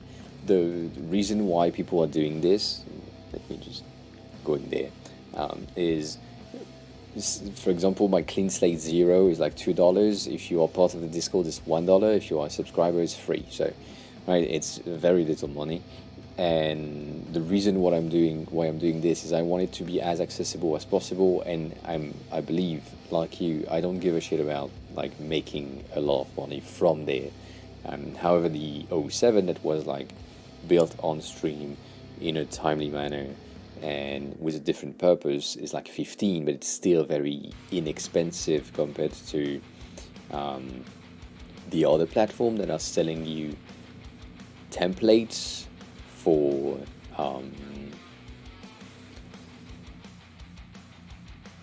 $40, but they are just telling you like it's a PNG thing. So yeah, it's weird. So I would say little packs of things for little money is a good idea, is always a good idea, because that way people who have like less can yeah.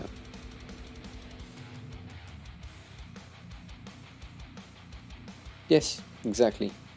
So if you can make 100 sales at $1, €1,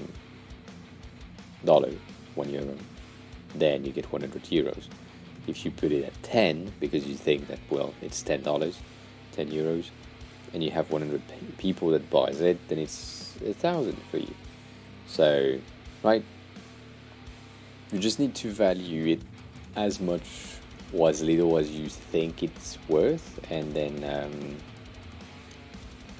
it should work. You can share a link in chat if you want to, if you haven't done already and I just missed it.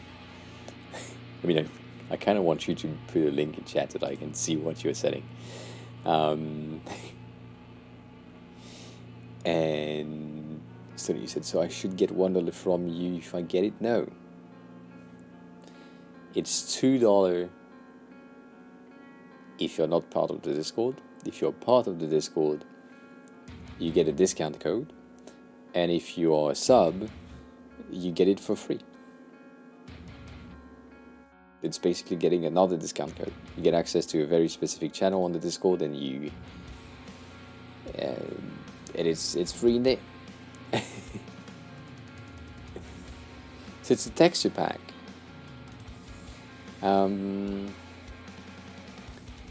What are the prices? Right now it's $4. Sorry, not looking at things.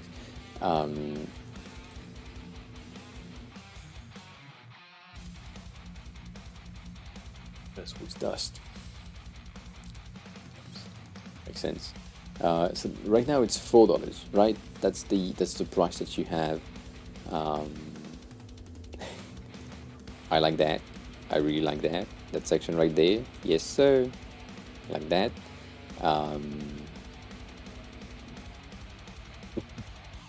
The thing that I would say is in here, rather than so you have plenty, first of all, which is good.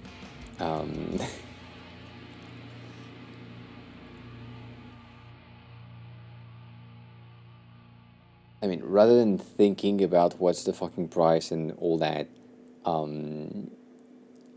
just take a look at Gumroad overall. Just get in there, and let's say you're looking for right there, Photoshop texture, and just take a look at what's available. That's, I don't know if that's the thing that I wanted to see or show you. Anyways, right, Photoshop textures or just textures. We get very weird things in there. Gumroad search engine is not that great. I need to have a chat with Maya at some point about that thing. I can't fucking go outside.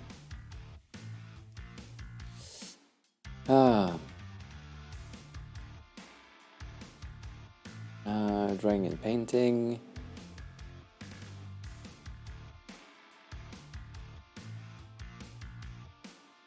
Texture packs. Fuck, that took me a while. Okay, we get it.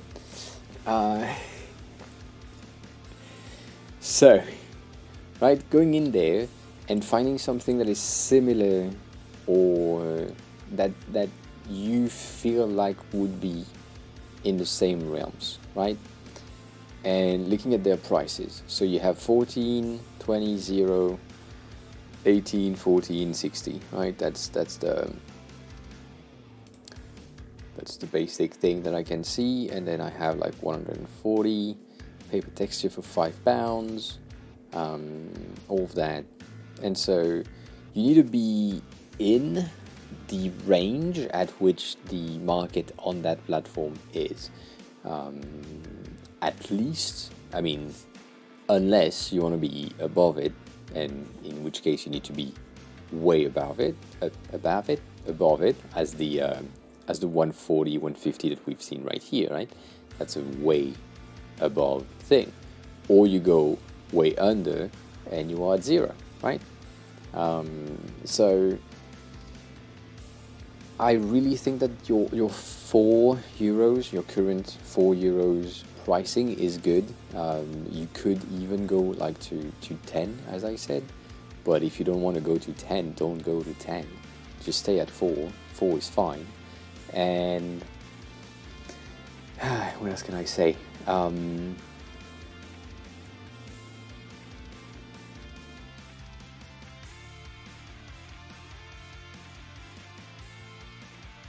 Aiden, yes, you can if you have a thing that can install. If you can create like an install type of thing or documentation that explain how to use your Discord bot. Yes, you could. You could sell it on Gumroad with no issues.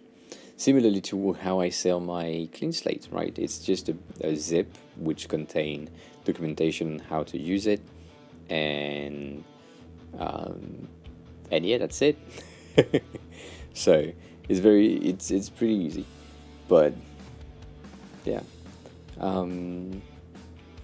yeah. So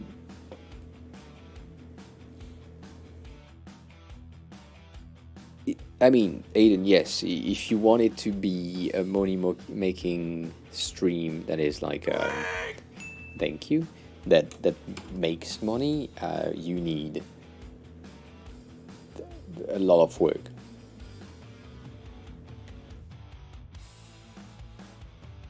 I mean, it will require a lot of works anyways, but that's a thing. That is a thing. I forgot that I was on that. Ah, shit.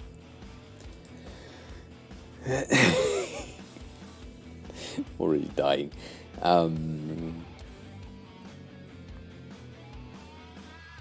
So yeah, define your prices. Just know that you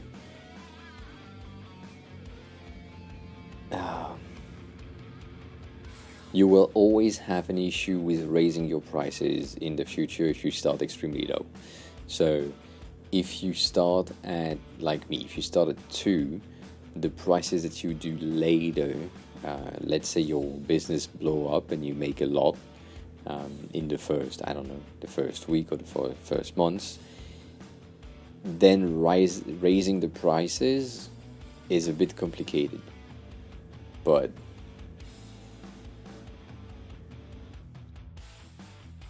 yeah.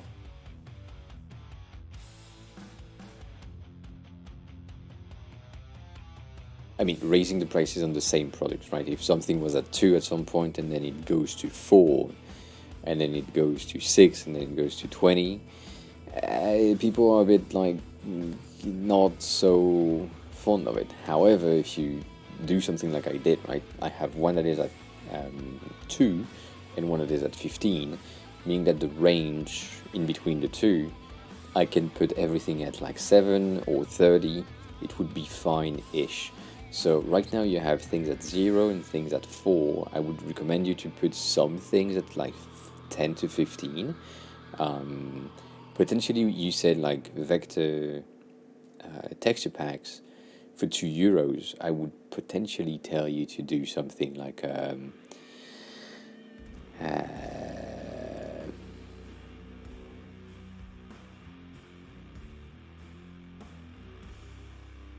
15.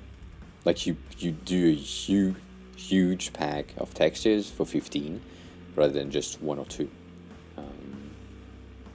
Yeah, Aiden, if you think it's worth 15, then do that. But also remember that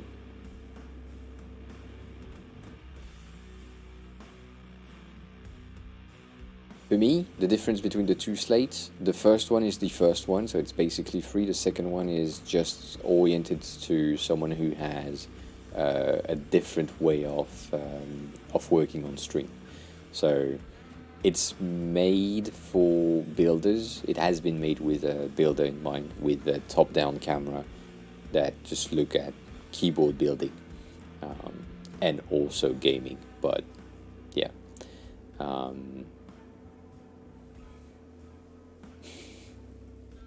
The 07, that's the one. The 000, the first one, is just the basic, the most basic thing. However, there's something that I have never. You can make freebies. Yes, you can make freebies, Aiden. It's an option if you want to. But yeah, that's no need for code right now. The thing that I wanted to say is.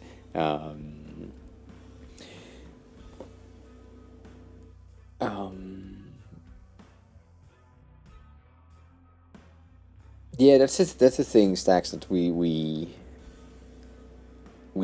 thought about. I talked about it, but we can't do that in one singular slate. It needs to be in separated slates. I can't put that in one go. A bit annoying. I know. Mind My Explosion explosion. TV just resubscribed for 3 months. How are you? Thanks a lot for the resub. I appreciate it. You know what? It's been a while. How have you been? Thanks a lot for the resub. I appreciate it. Welcome back. Enjoy the emotes. Enjoy the potato.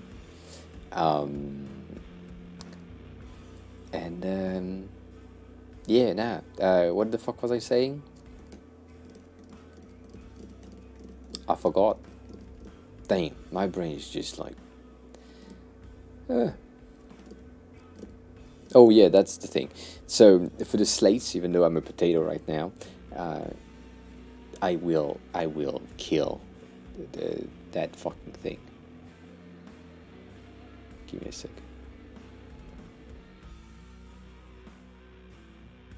Rent song.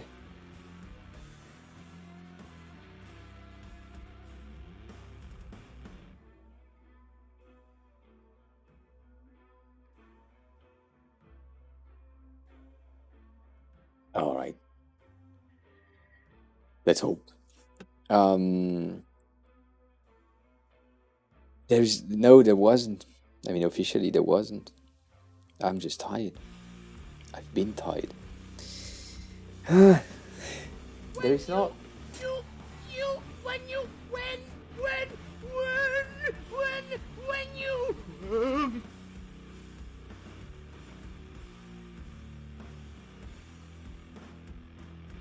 But it was it was midday. Not like. I don't think you can read shit. But. That's it.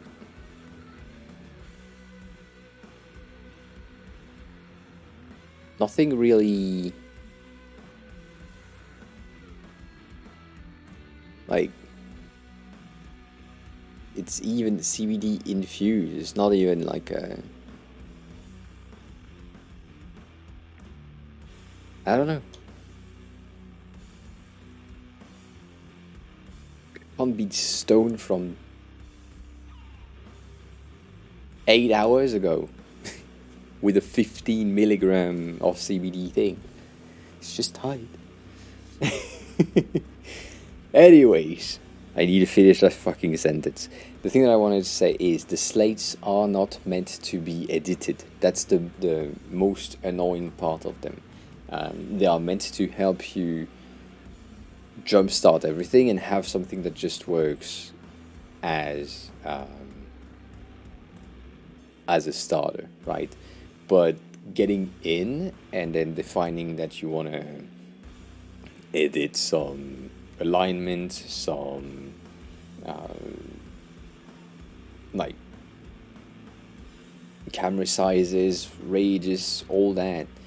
You need me to explain everything, otherwise it's complicated. And Kane, as you said, it never stopped you.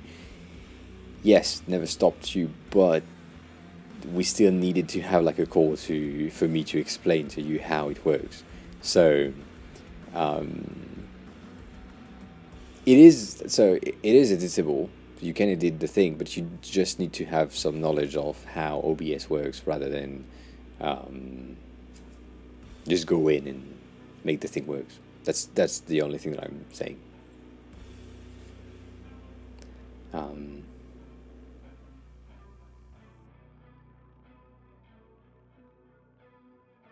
But yeah, it's also true. If it was editable easily, then probably. Probably. So.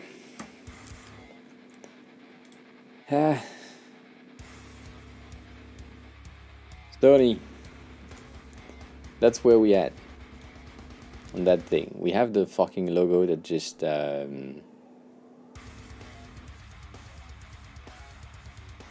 goes across. Because it's an absolute.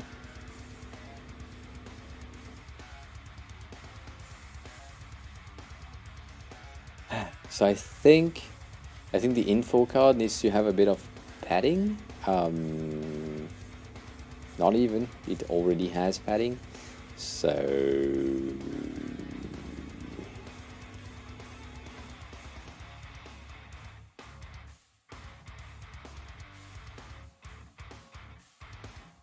Derek and hi. Welcome on in. How are you? How was your day?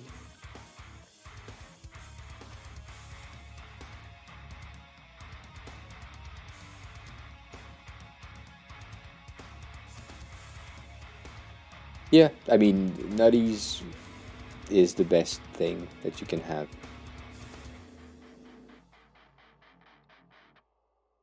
Oh, that width max 420.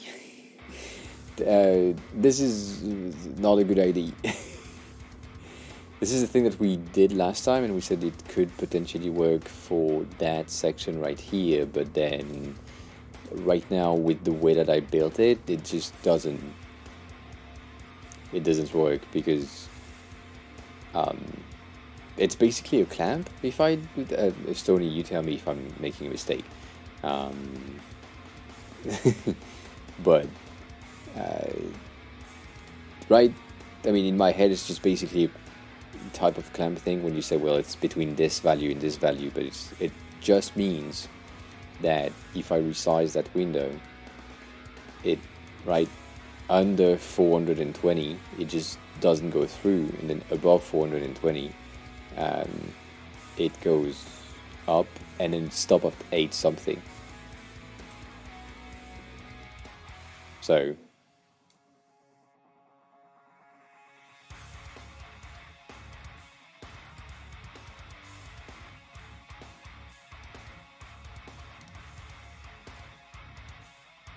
it chooses the largest number, but also it resizes it. No?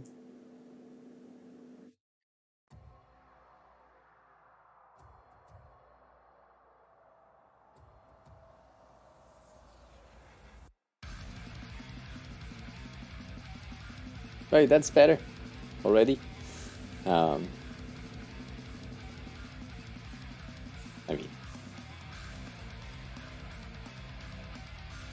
I'm trying to achieve the fact that the logo doesn't go through. No, technically, I'm trying to achieve this.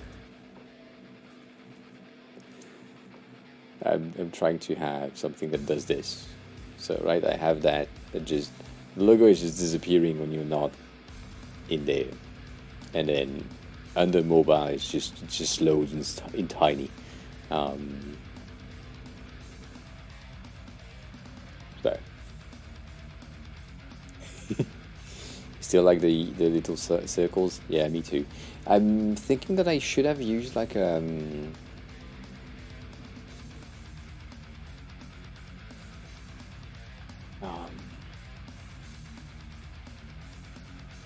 I don't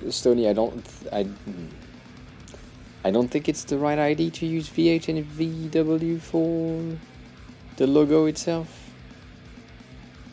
because I want it to like, here it's resizing depending on the amount of space that's available in that section list here, if I'm not mistaken, right? It's that bitch ass image div right here that is pushed when we arrive here. It starts to have no more space, and then the content is just flex ring. Indeed, Jan, come on in. So here I just wanted that to be the same thing.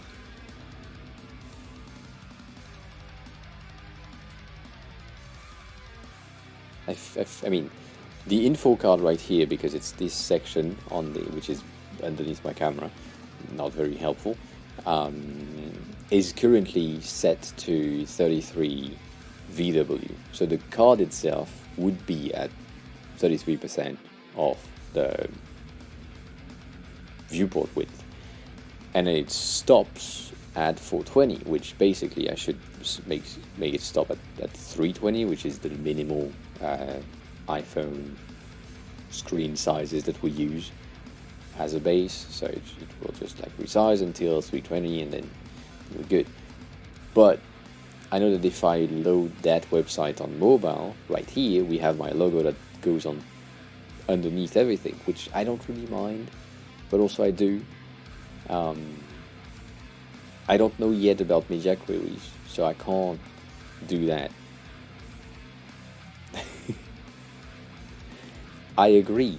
I mean, in your explanation, I agree, but I kind of don't want to.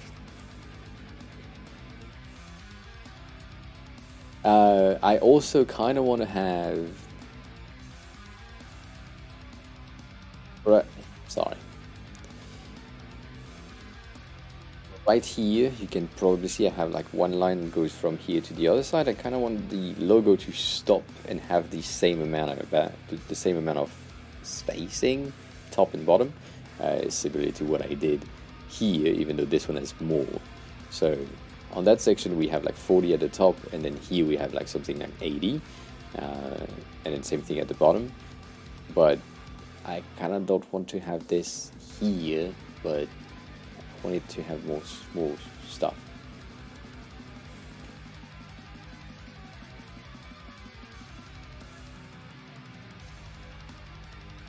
Makes no sense to me. It makes sense, but it makes no sense. Let me think. Right?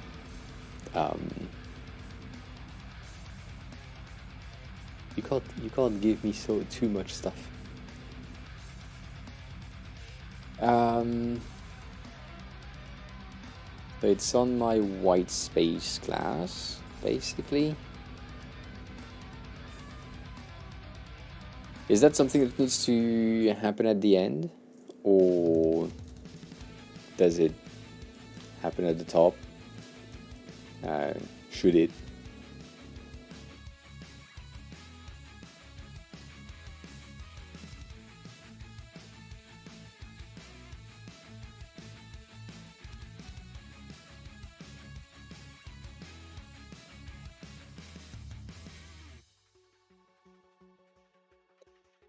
So, here is my class, but you're saying admin width.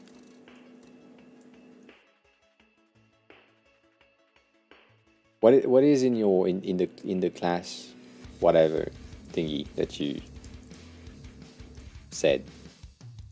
What that section?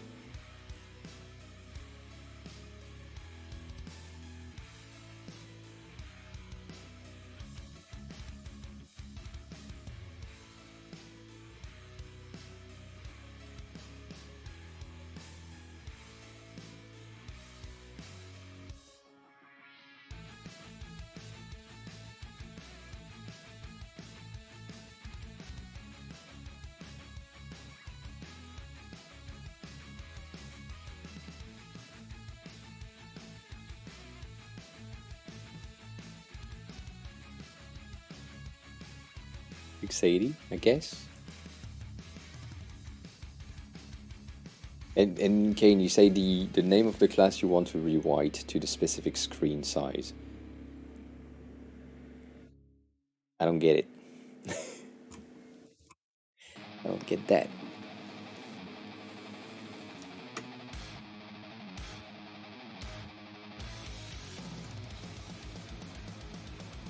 I want to override white space, which is that section right here, to be smaller when the screen goes under 680, basically here, right under that. I mean,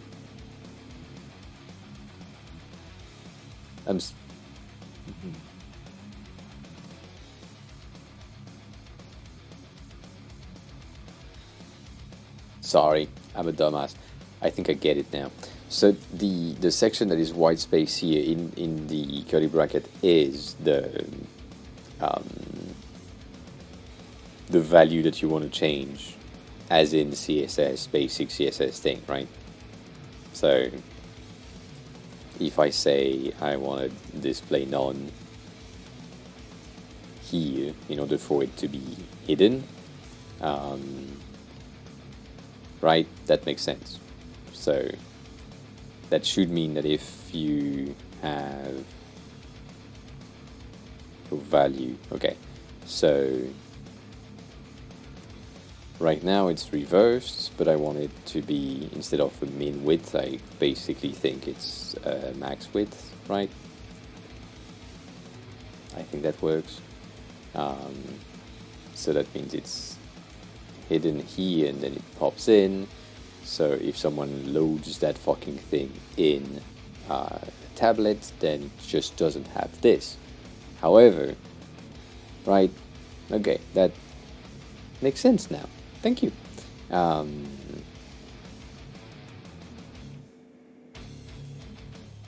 Can I, that's question number 2, can I define the info card values here? Man, sending me documentation as if I was about to read things. I see. I'm still a designer. Remember that. I can't compute text. I can compute colors.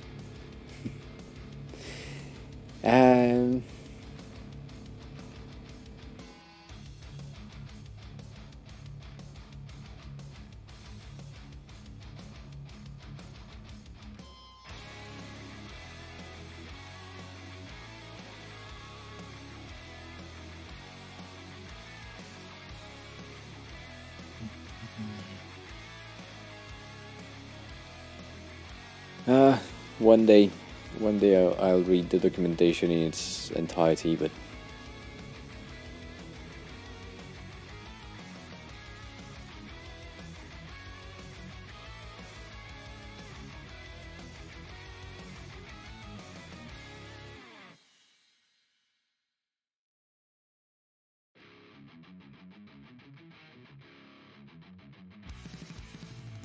yeah, no, thank you, first of all, but yeah.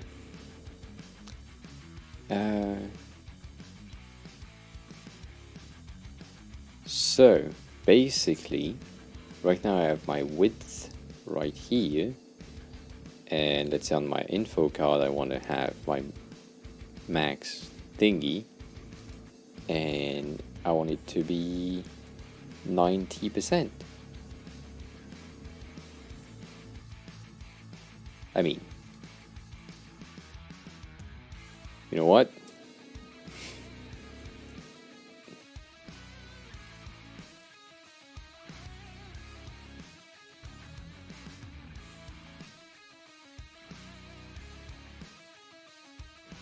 That shouldn't exist, but at least for someone who has like a 320 phone, that goes through. And then above, that's a big jump, but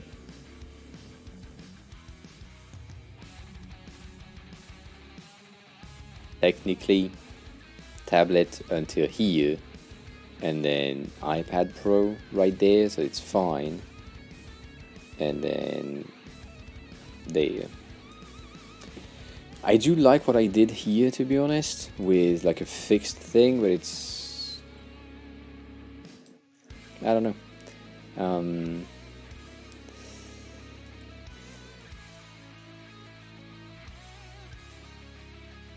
I'm thinking about using percent here too, but I mean that feels weird for some reason.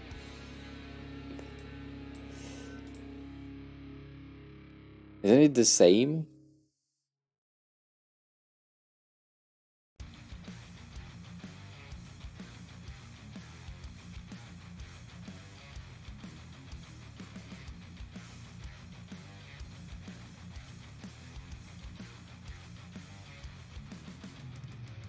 If you place it in position absolute, then you end up with something that doesn't move. I mean, it does, but it doesn't. I don't like it. So I don't like it.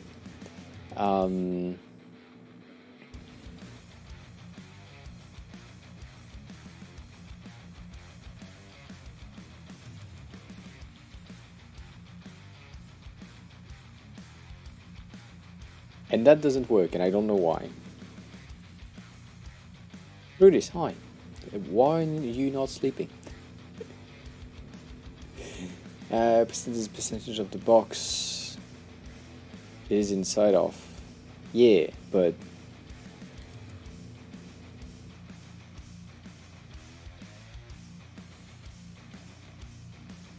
yeah, I knew that. I knew that. Just felt weird.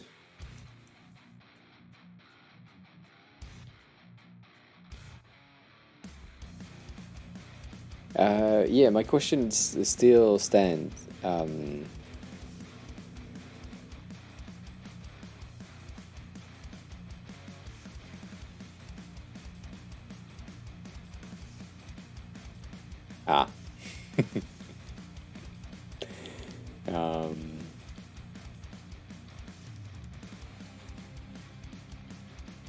I thought about using grid, Terrakon. I thought about using grid, and I was thinking flex might be better as a start, because it's more common. But also grid is interesting.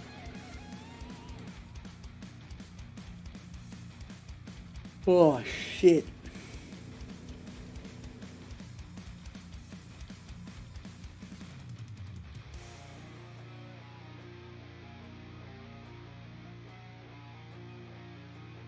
I mean, you can. That's the thing that I don't. Yeah.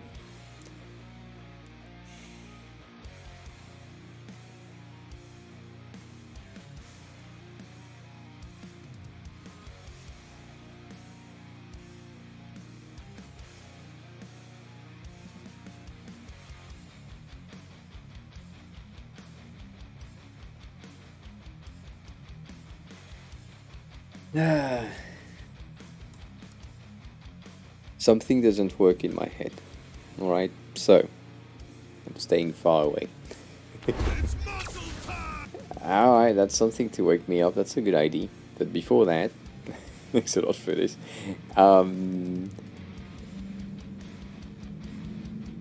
Before that,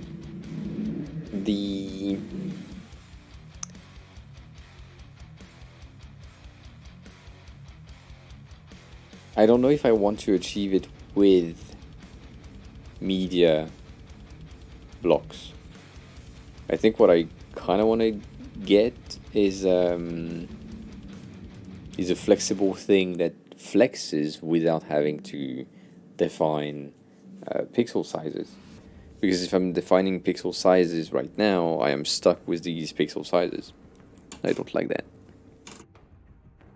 I don't like that.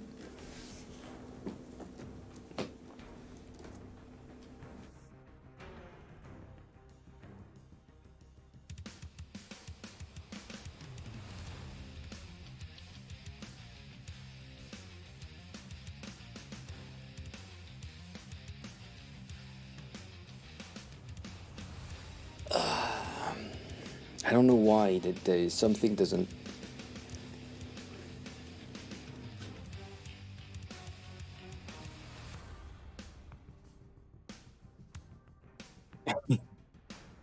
That's a good point. It's a good point. But also, I've done that already, I think. Let me check. I might be lying. I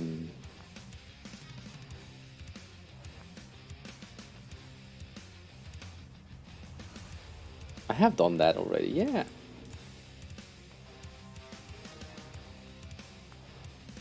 Right? That seems like a thing that I've done. So that's not the one. Yeah, I have. I have done that not once, not twice, not 3 times.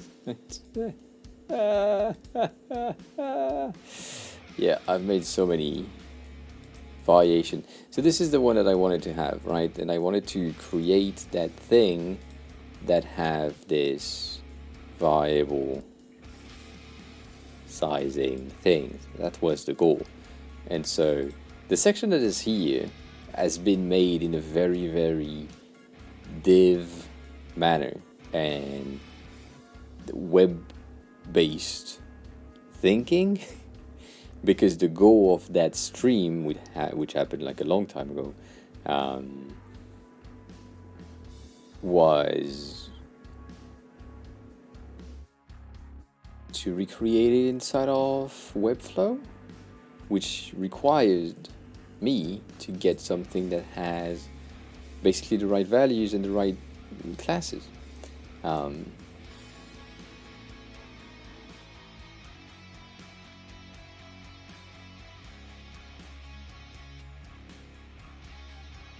But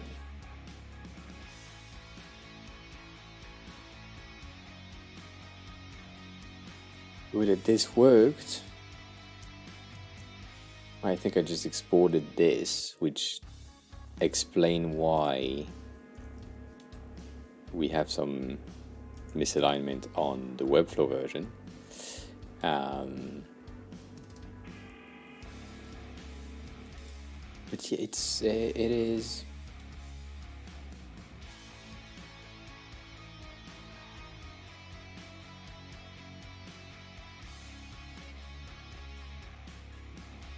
Makes no sense.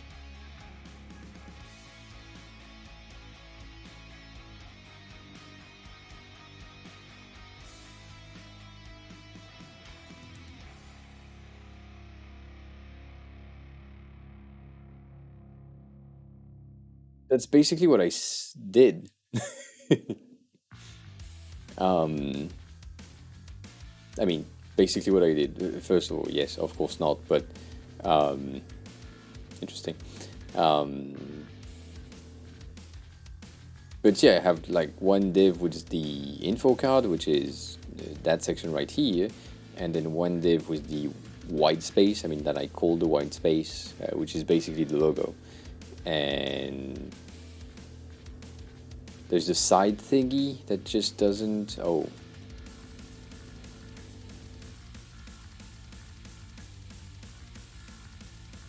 That the thing I should have done.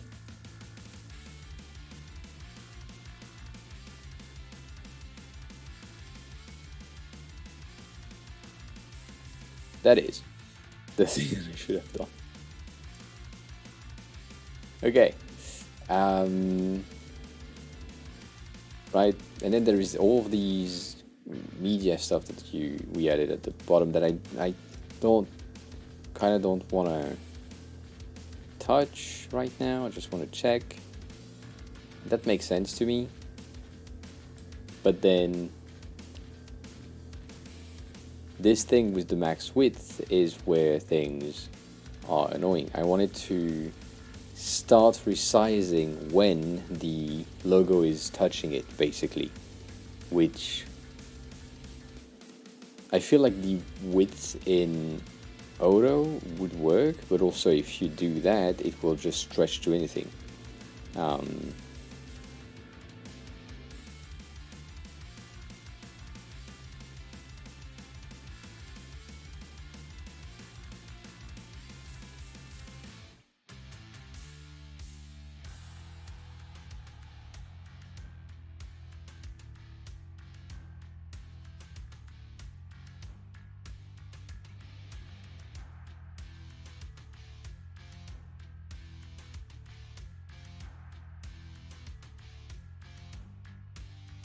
Right?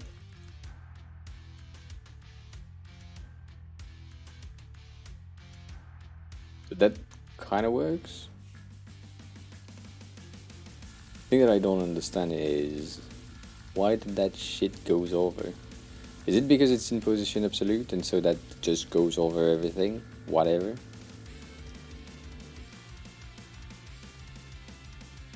I think that's the... yeah, I think that's it.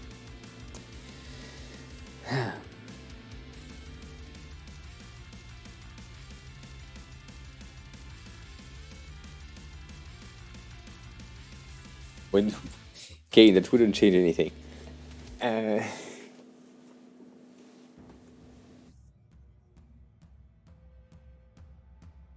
wouldn't change anything.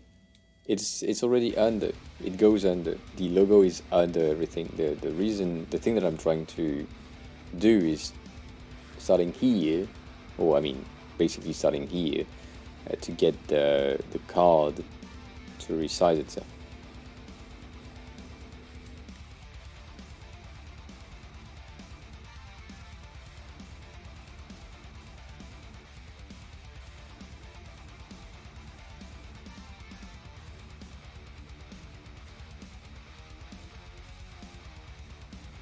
So that basically...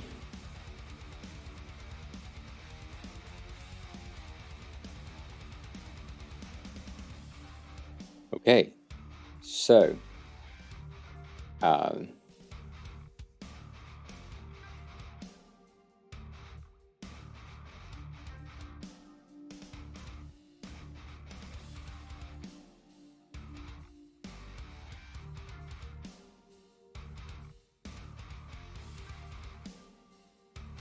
that exists? No.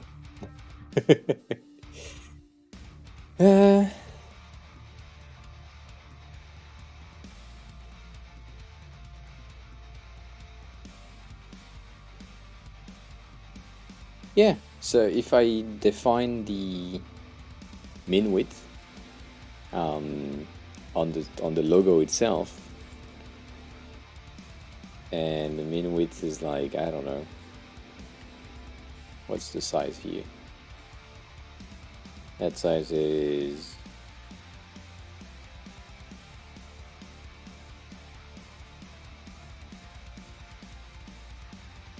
300. That's not 300. That's 300? No. 180, they say. So if I do min width of 180,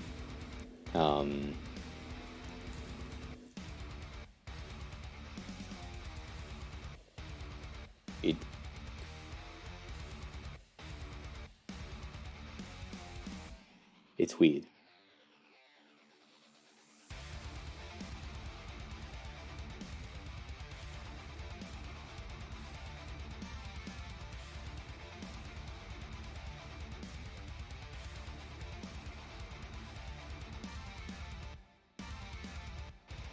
That works. So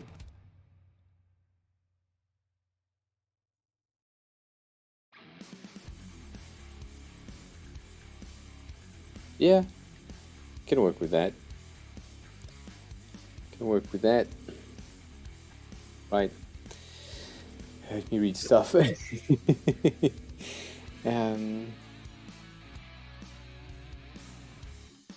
So, can you send everything because it doesn't go over the color? It's a bit of a weird thing, but it didn't go over this thing, and I couldn't see like an overlap of the logo on top of it. So that's That's why I'm saying it was going under. I think currently, but now that it's in relative and not in absolute, it would go above for some reason. But even then, the Z index wouldn't have changed the fact that it resized itself, or more likely not resize itself. A question for the devs: that section right here, the social cues. I currently did a div with basic A's. Wouldn't it have been better to use a list? Like an LI thing?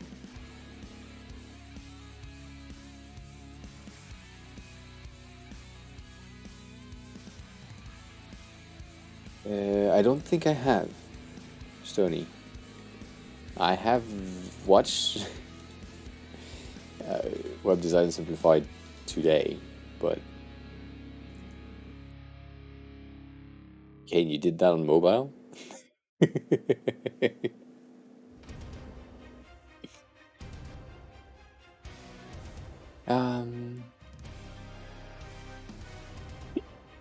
Giant logo is a good class name. We should resize it, rename it. Yeah, so you did a min width and a max width with the same size. That way it doesn't. Yeah.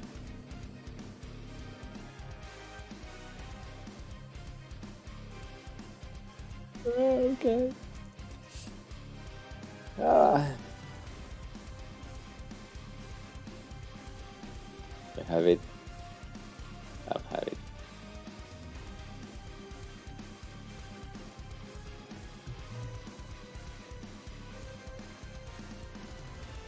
Oh, you mean this one?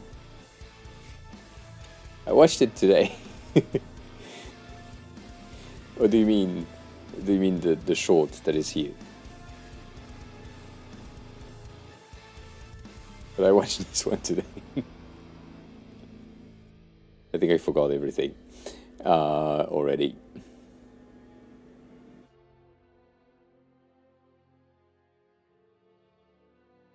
People are really not having IDs for content at this point.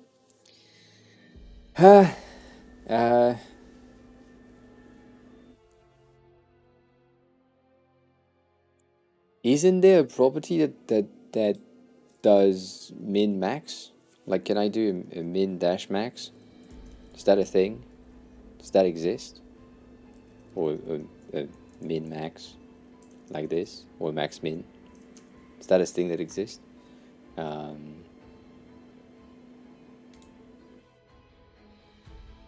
Yeah, the full video about like the flex boxes. This one. I watched it today.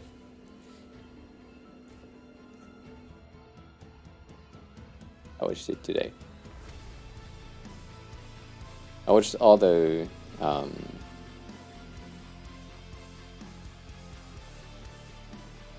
other video about flex boxes, of course. Anyways,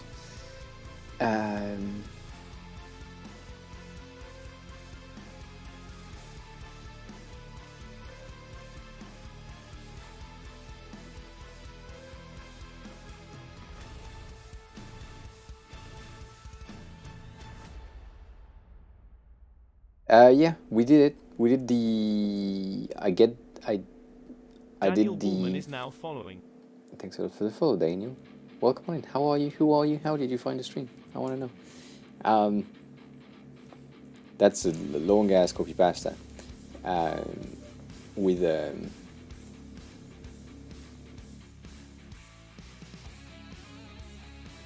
thing.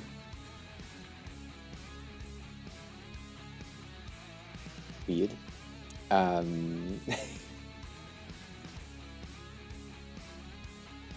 Long ass message.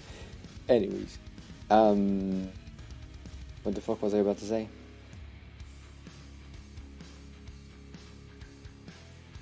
Yeah, why this one is resizing, but thanks a lot for the 1 bit.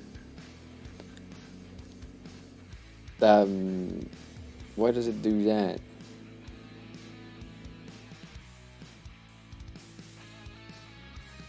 I mean, whatever. Anyways, now we'll come back.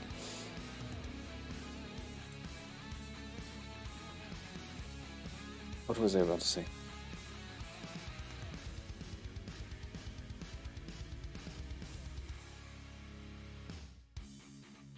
That's voice space. Okay, good. Sorry, brain is just weird. Yes, the Froggy Flexbox have been made in like basically 20 minutes, and the Flexbox Tower Defense also, but it broke my computer. It broke my display. It did create some weird ass thing with the issue that I have with the Mac and the display itself. So I tend to avoid it, but yeah, the Froggy Flexbox thingy, this thing, was very simple. Overall, very simple. So, yeah. Why are we talking about the Flexbox?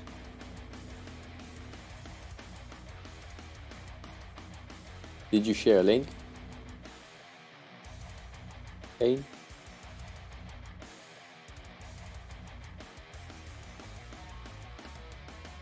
Did you share a link here?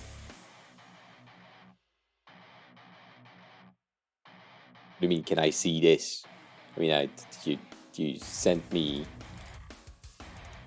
picture, so yes, I can see this.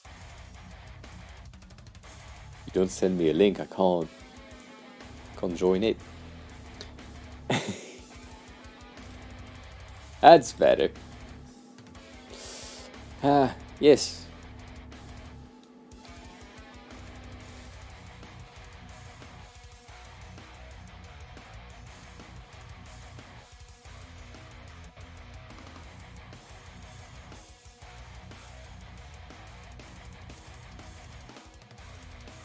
Yeah, that won't help.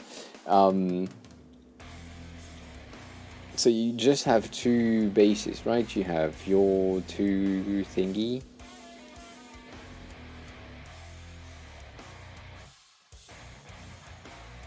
Interesting. It goes to the other side. You can't see that because it's under my camera, but it goes to the other side. Look at this. It's going to the other side.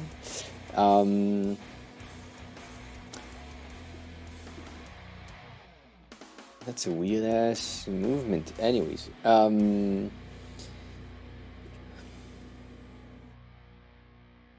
yeah. Why did you put it underneath?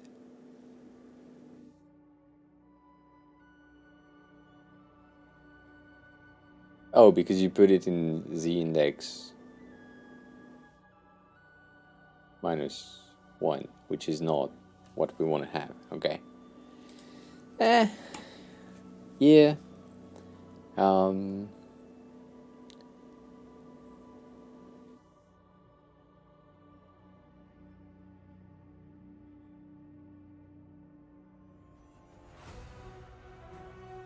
Sorry. That no. That song, no. Ah. That we accomplished it, basically. We are trying to accomplish this, which just works right now. It's working. I mean, it still has like a bit of a flex because I gave it like a 280 in min width, and maybe I just need to make it like 380 in min width, and that's it. And that way it will just stack itself, and then after a certain amount of time it just is stacked because you are on mobile and so you don't see shit. And that's basically what I wanted to have. So we got it working. But then, if I go in iPhone SE or 12, I get that thing that I don't understand. Why? The bottom is not filled. And Stoney said it is because it is relative white space. I mean, because the white space section is in relative, it's now part of the whole thing instead of taken out. So it stretches out, right? I don't fucking know. I'm tired. Too tired for this shit. Too tired. Right, that right here makes no sense. After here, just I don't understand. Where it flexes up. It is weird. It is weird.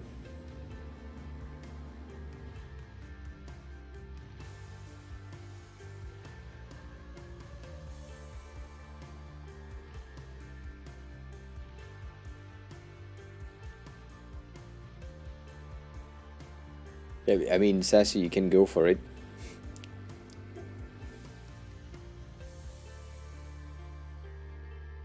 The thing that I don't understand is why is here not doing the same, not having the same behavior when I'm resizing the window, but when I'm in responsive state, it just fucks everything. That's the thing that I don't understand.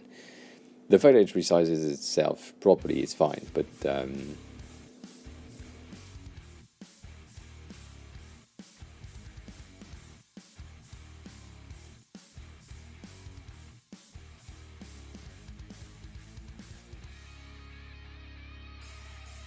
I see.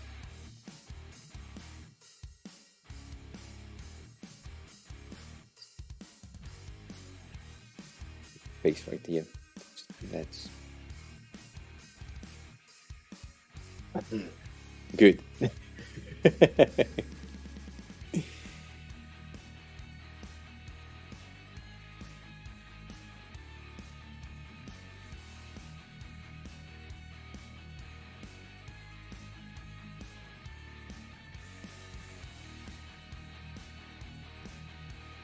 What do you mean you can't read the CSS? It's just right there. It is right there, sorry. Yeah. Yeah, and you have the info card in the white space and the side. Now stop moving. Right, you can read.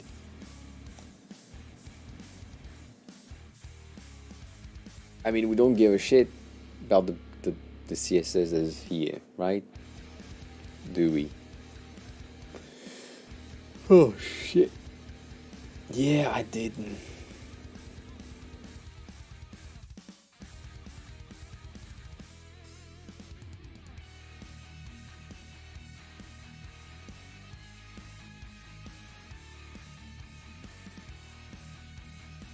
So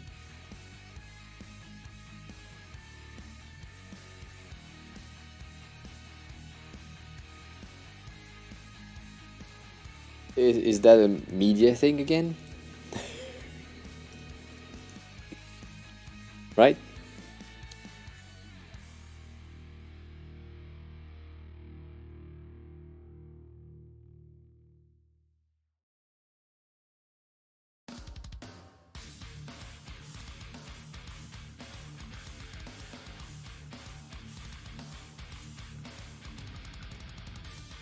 Yeah.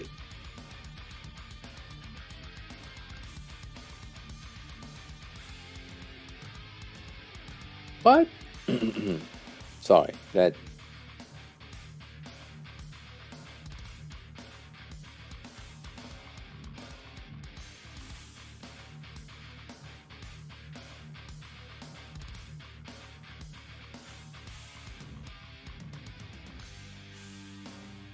No, not like this.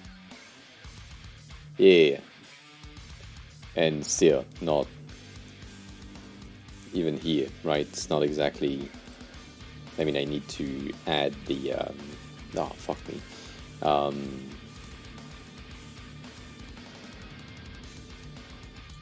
The white space class, right?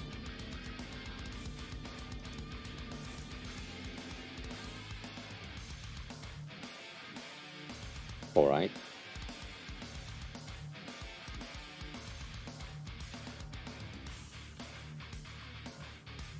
That is true.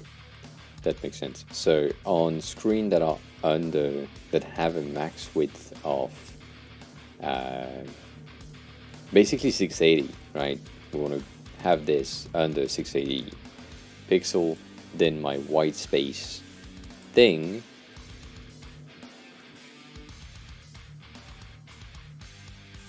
hear people now.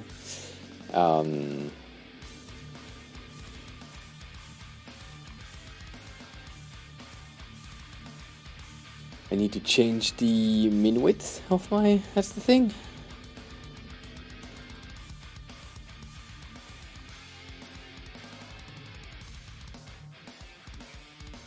That feels weird. You want a width of 100%?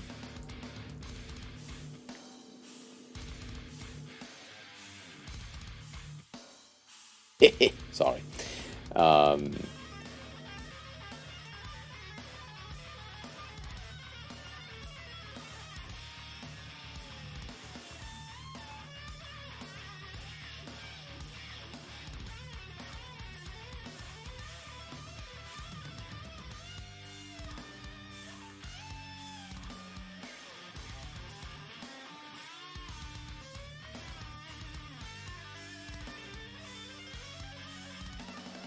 Maybe 600, 680 is too much. So let's do it at 480, just right, just in case. I don't know.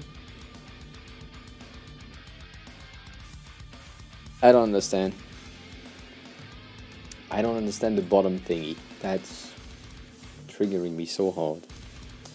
I don't understand why it just doesn't want to do the same thing as here. Like, here is fine. Here is perfect, perfectly fine. That's exactly what I want to have, but on mobile. And then when I go into here and I start to resize, I get that bitch ass thing at the bottom, and I don't understand why. That's I don't know.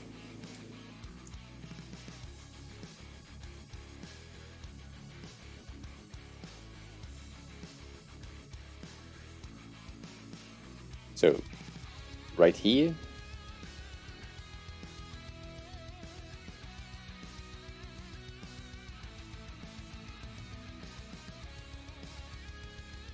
Right, 480, that's what you want.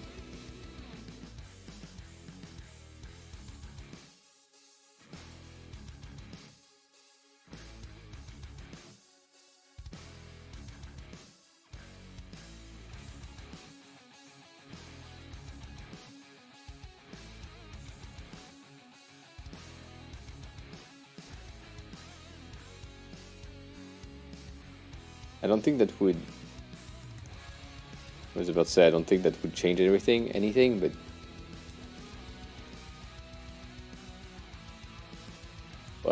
a mobile is like, sorry, a phone is this, that breaks. You want the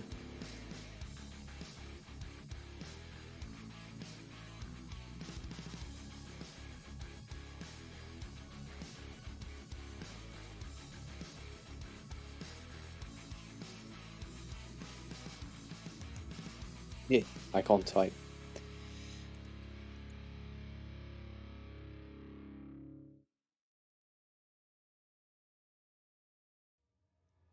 Ah, yeah, true. Fuck me.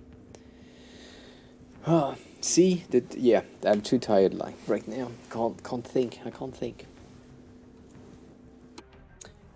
I mean, it's challenging for me because I can't focus because I'm too tired, and then it's challenging for you because you probably can fix it in like an instant, because you know how to do it, and so typing it on chat is fucking annoying.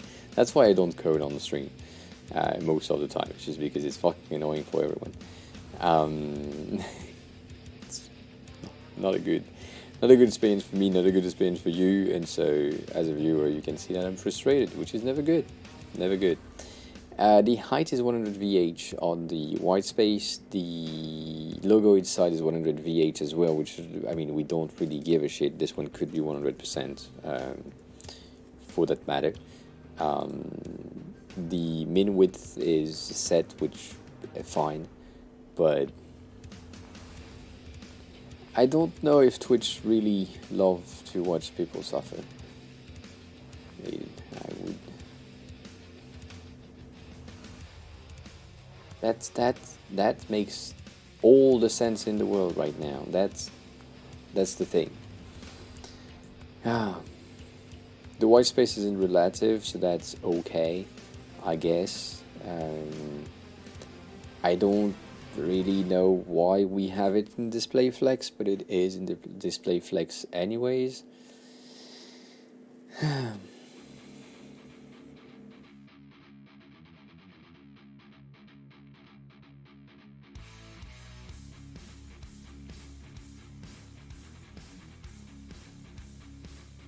That wouldn't change anything, Tirakan.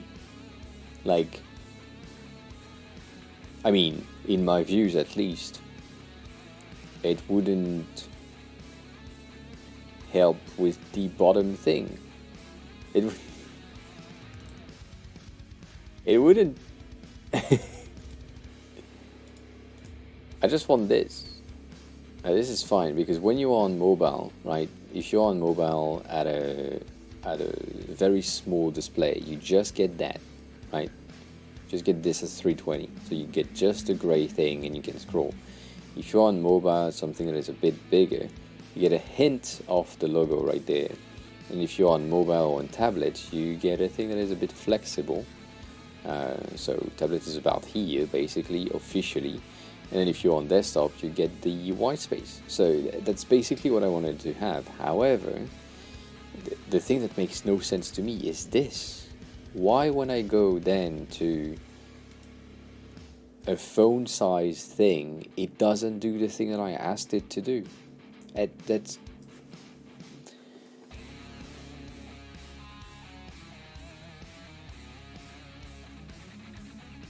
It makes no sense to me.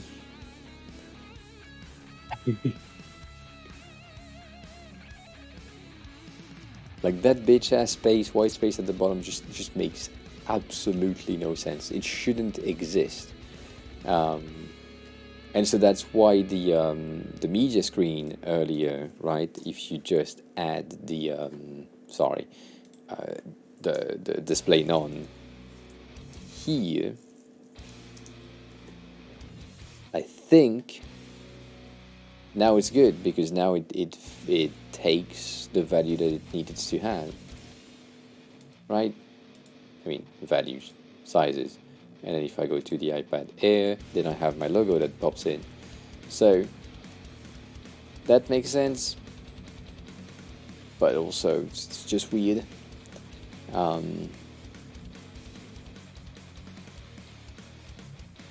But it works.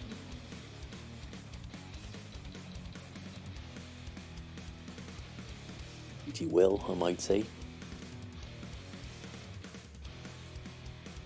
And also, I always want to remind anyone that no one in their right mind will resize their desktop window like this.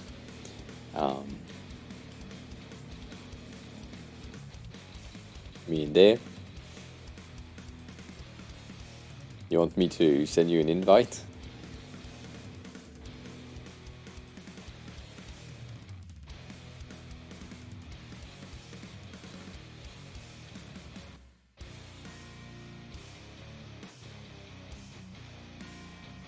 What? You want me to go?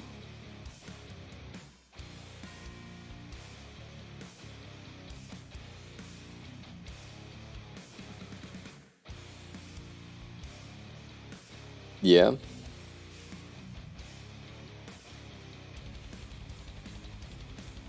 So in the regular 127,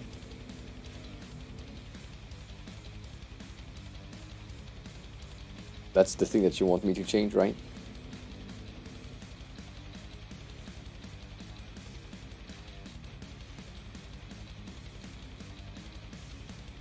But I'm a dumbass. Probably second option.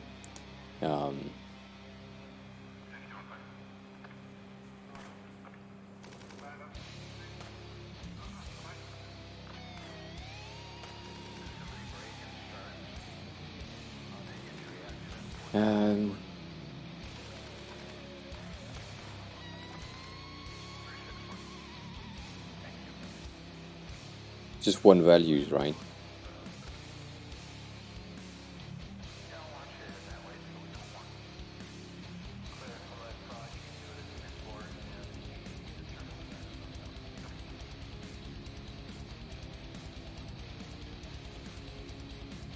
I'll do that.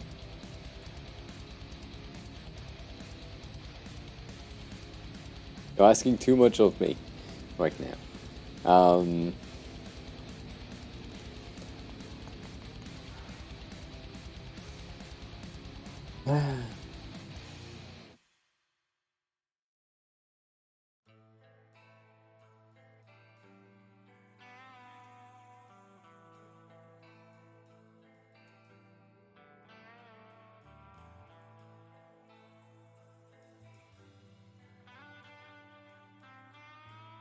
This.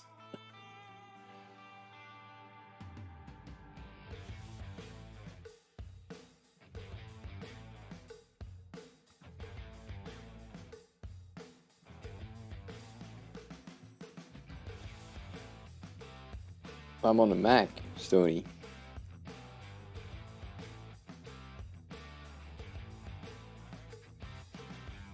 Ah, yeah, nah. I don't care about that.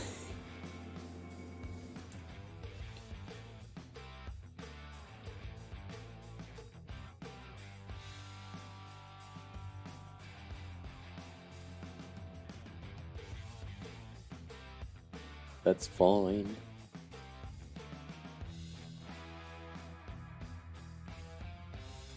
Later, another day. Another thing. Right?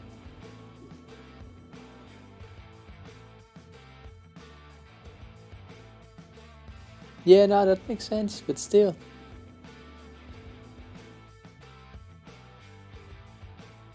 So 127 is the local computer thing. However, the 192 is the local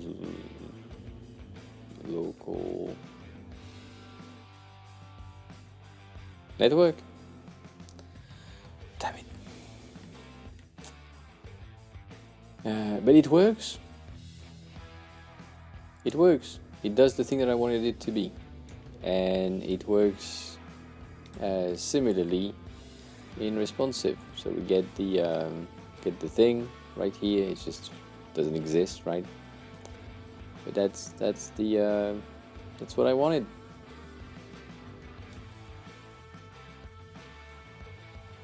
It works. Foam Home is now following.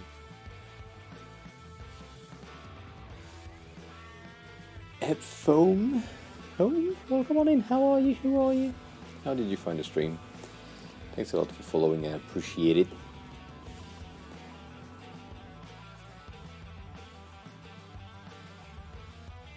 I don't... Why?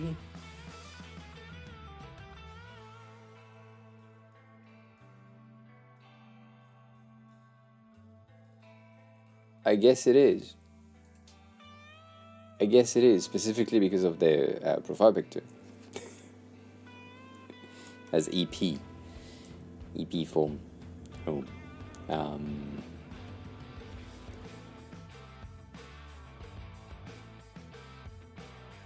Well, come on in. Well, today is not the right day. Today is not the right day. I am the most tired I've ever been, but EP foam, yeah, EP foam home.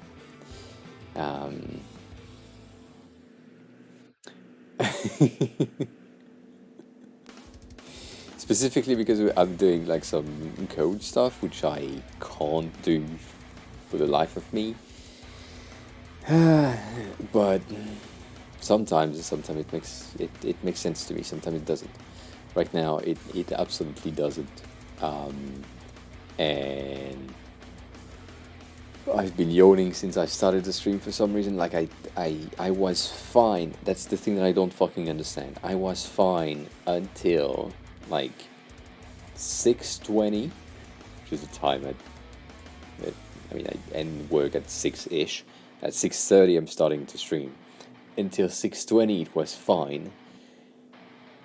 And then at 6:21, I started to yawn for like 10 minutes. And now I'm like, still. I tell you at lunch. Like, with my food. Like, I was hungry early, so it was like 12:20. It's just like I'm just fucking tired. It was fine until 6:20, and then like just I've been yawning for the whole stream. It's been 3 hours as well, so that's a thing. But EP, if you don't mind me calling you EP, thanks a lot for following me. First of all, if you have any design question or or any question whatsoever regarding workflows, feel free to ask. I probably just hit the crash limit. Yeah, no, it's not. It's not an 8-hour drop thing. You know what? Let me tell you something. This is the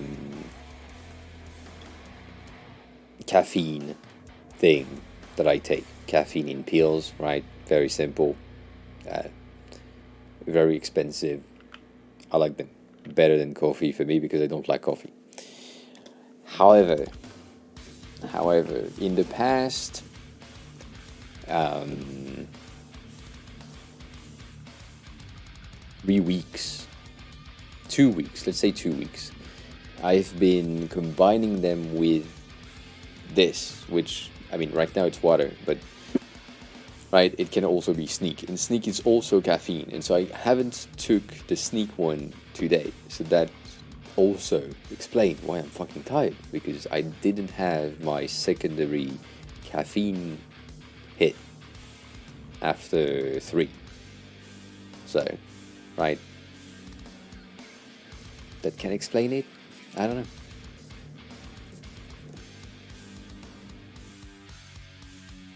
And EP, why did you say you're grateful for your CTO?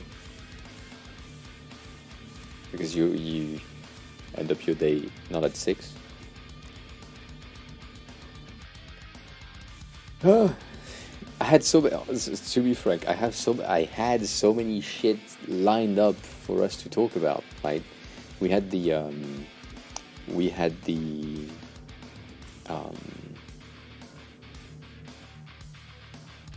Apple stuff, but then I wanted to talk about this design checklist, which is interesting, the accessibility checklist, which is interesting as well, and then I had like another thing, but I closed it by mistake. And yeah, we didn't. Yeah, the pills have like a 3 to 8 hours official things, but yeah.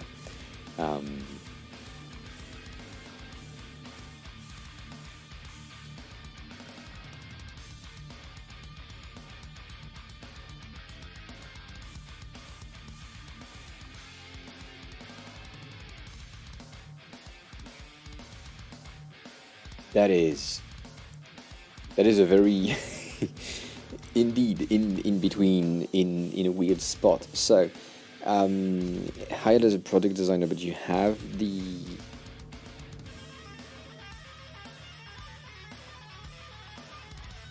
when you say you took over dev design, with like an MVP release soon, and you're trying to create the flows that are missing.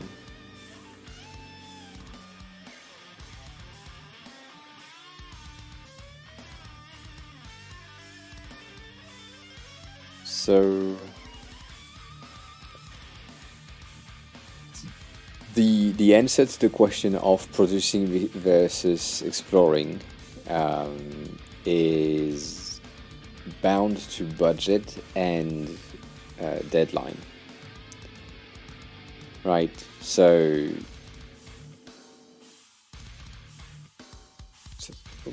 book things, but I haven't figured out how to book them. Oh, yeah. So I can book a room on paper, but then when I click on booking, I can't. That's the thing, right? In terms of flows.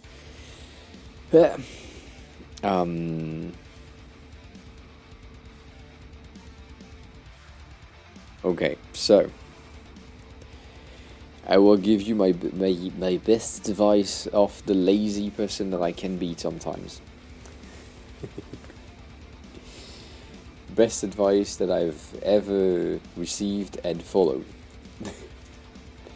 Can you give me the scope of the marketplace type? Like, is it an event marketplace? Is it a booking as a room in hotels? Is it? I need that.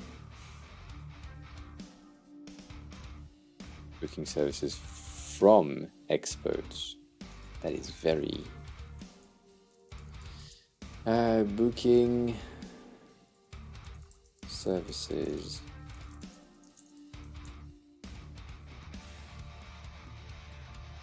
Interesting.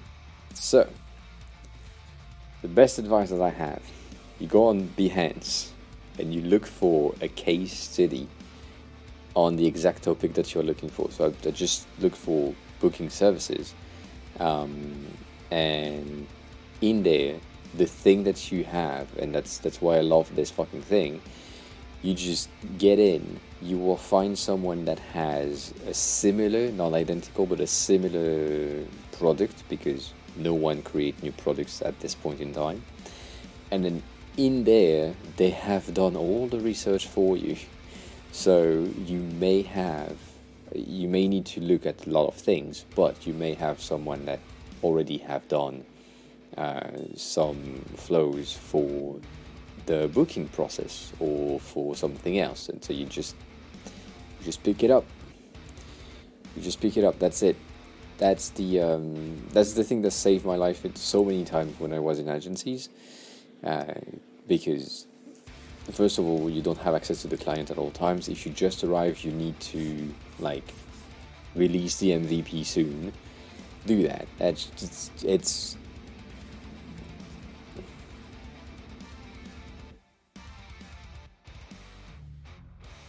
I mean, what's the point, right? What's the point of redoing the research that someone already has done properly on the subject that you are trying to achieve? I mean, I don't know. It feels weird, but yeah, just do that. That will first of all help you to understand the market if you still haven't had the entirety in your head.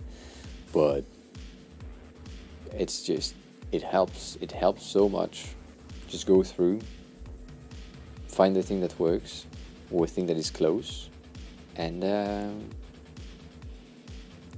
look at the research and their flows and all that. And so you can also have like a booking flow case study or whatever. You may find other things that are more aligned. Maybe you can abstract the services section and say you want to book booking movie case study, and so you have something related to movie theaters locations that will help you, and all that. So the example that we have, right, and why I'm saying this right now specifically, mine's phones has, that's neat, sorry, has created like a list of tips, or is currently creating a list of tips. And this list of tips, in these ones you have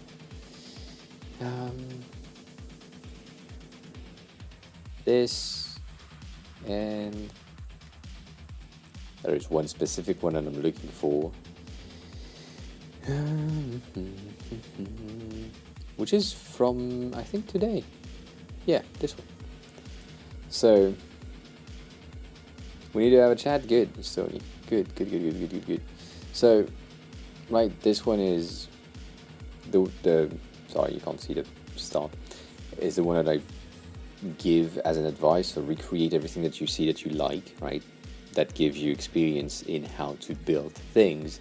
However, you also have this, know when to copy. And so, as they say, and they have about the same amount of experience than me, maybe a bit less than what I have, but still, they have a bigger followers, so some people believe bigger followers. But yeah, not worth to reinvent the wheel. So it's the same thing as doing your research on your own, and just the thing that I've been done multiple times. Just find something that is what you want to achieve and do the exact same thing. It works. It just works.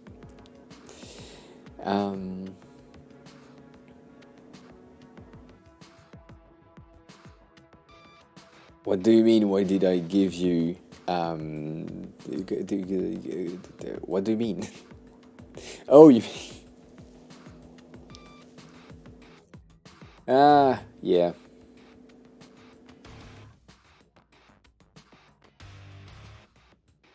That is true.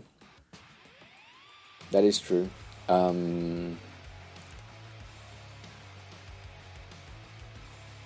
Well, it wasn't the case when we did it, but now it is the case.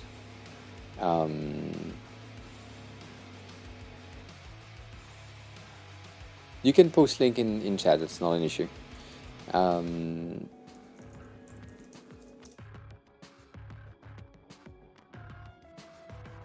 It's a cute looking color scheme. It's a color scheme that is that's the Pantone for 2020. Was it? Or 2019? Yeah. That was the Pantone for 2019. Interesting. So the design has been made or started in 2019, finished in 2020 something, and implemented in 2021. Usually that's how it's done to get that value. Interesting.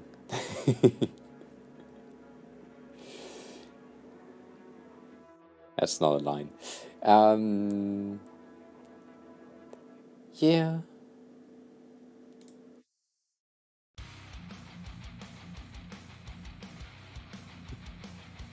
That's not good. That's not good. But I get it. It's a good Pantone for that exact thing, because it looks like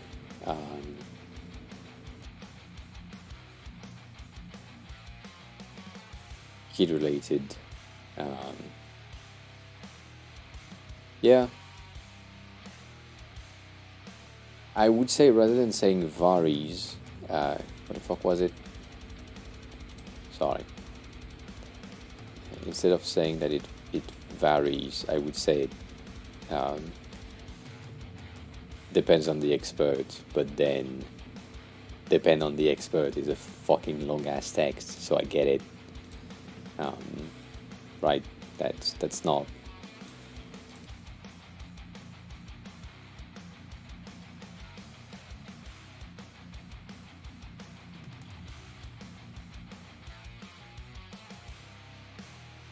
Right, that's too long.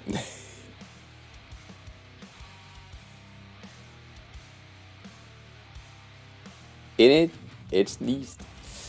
I like it because when you say fuck on a light screen, you just have the light, the dark one that pops in. But when you say fuck on the darker screen, you have more of the light one that pops in. So it looks like it's moving. That's the goal. That's the goal. But yeah, anyways, this thing is simple website that just works.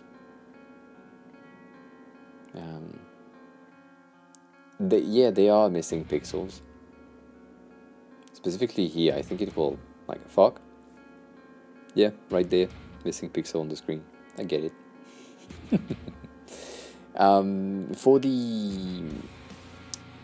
For the Gmail thingy,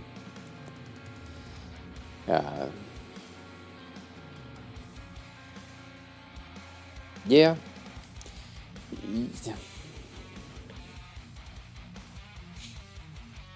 You won't be happy with my new trend thingy.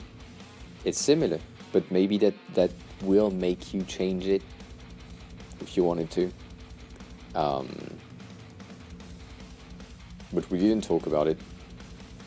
I need to check that out. That's true. But that's the thing that I wanted to also showcase today. That's a new trendy type thingy,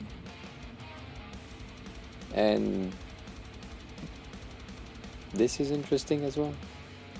So maybe you can do something similar, whereas rather than having the just the top left corner to be rounded, you get the entirety of the section, like the white space right now, to be rounded and has like a bit of padding around it. If that's, you know, I know, but that way it's not Gmail, right? It's a floating section. And one of the benefits of this, even though I just said I wanted to talk about it, but I didn't yet. One of the benefits of this is that if you want to retract something, you can easily retract on top of the navigation.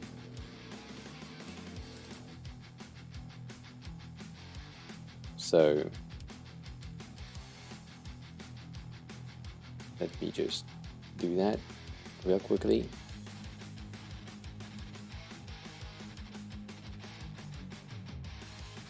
We'll have a bit of an issue with the table because not finished yet, but oh shit, right.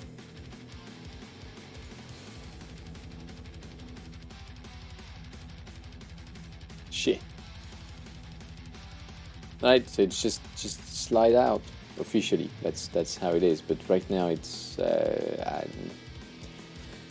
I have an issue with the animations because that bitch ass thing already have an animation.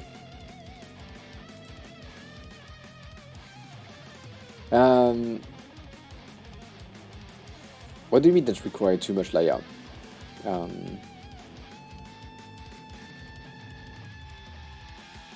No, it doesn't require layout on your side. Sorry. So let me kill VS Code because we don't need it. Did I just kill something else? I think I did.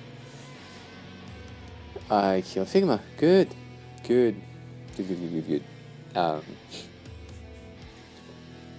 But yeah, EP also. If you have more questions, feel free to ask. I'm here for it. So, does your logo showcase the right font? Does your site load, Stony? Did that happen once? Why no? Why Docker is down? Ah, shit.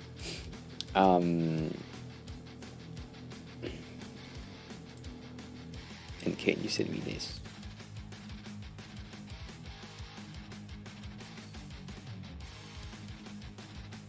Oh, you want to do that thing? No, I don't want to go to prod. I want to see the dev thing.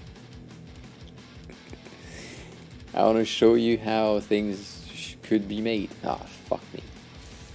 I can't change it on prod. It doesn't work. It's not the same thing. It's not the same layout. Or did you push that? No, no. I didn't want to see the authentication. I wanted to see the rest. The thing that is inside. I mean, inside. It's on this side. Yeah. We know it doesn't work.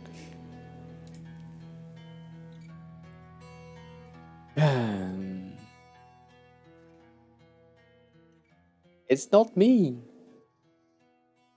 Just make it as a not font. Make it as a vector. Then you will be fixed. Right?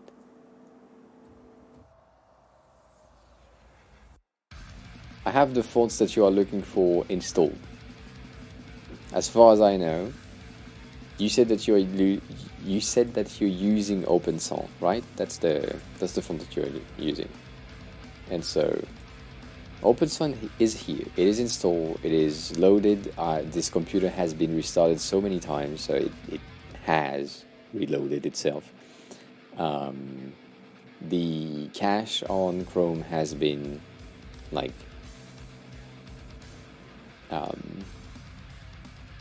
resetted multiple times, so it is not. It works here. Is it here like a? Is it here the same thing?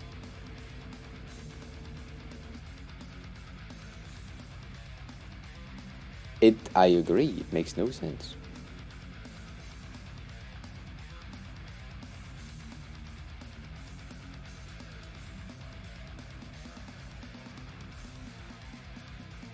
None, but still.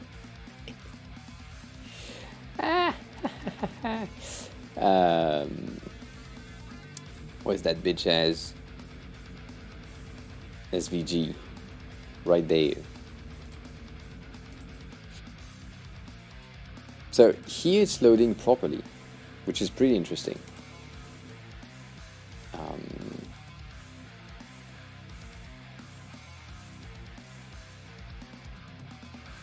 So can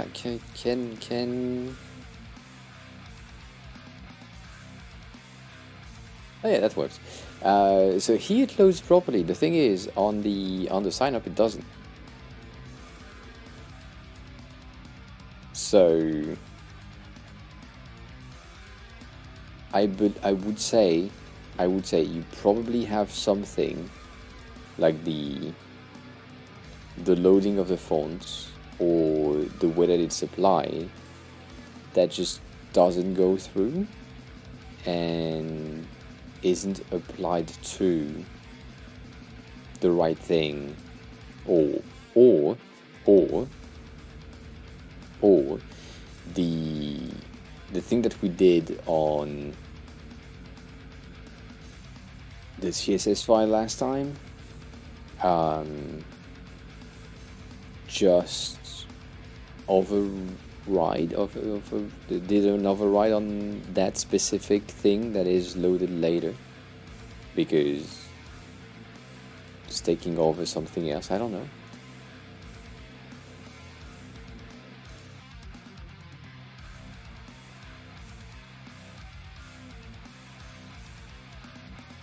Like, you inherit from body that doesn't.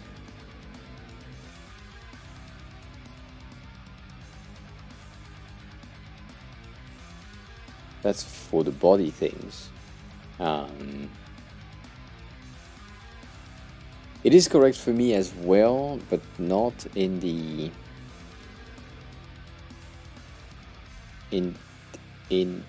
authentication. Fuck, that took me a while to understand. Which makes no sense. We agree.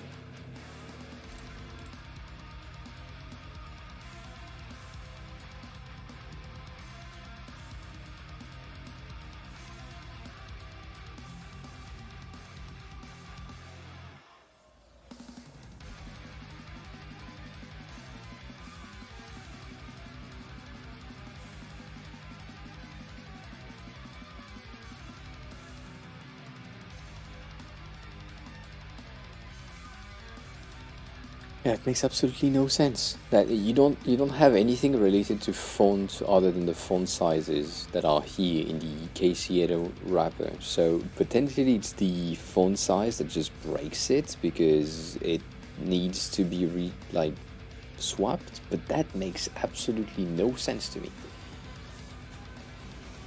And the fact that on your side it is right and on my side it's not, but when I load the SVG directly from that link thingy,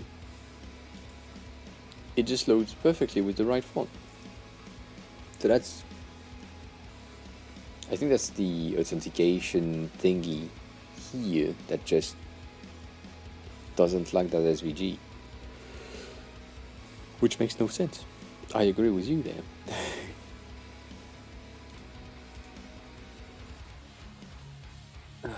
Letter spacing shouldn't impact anything.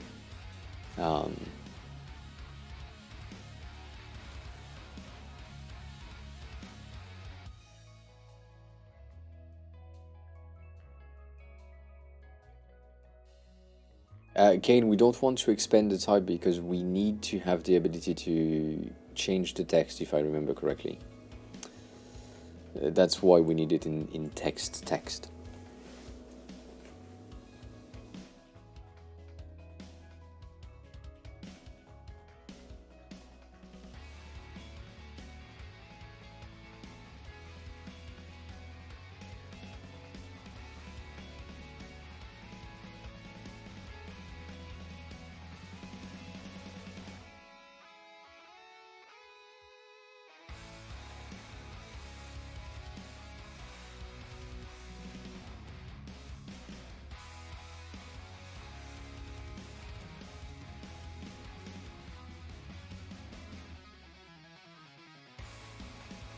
Do you want to localize the top section as well, or do you just want to localize the bottom section in purple? Because if that's the case, then you can like expand the top and then the bottom is taking with whatever font is available.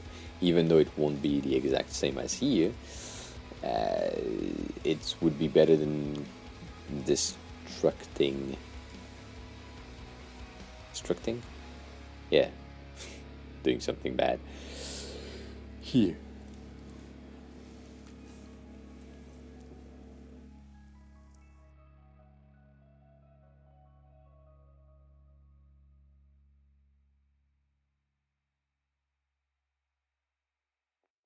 I mean,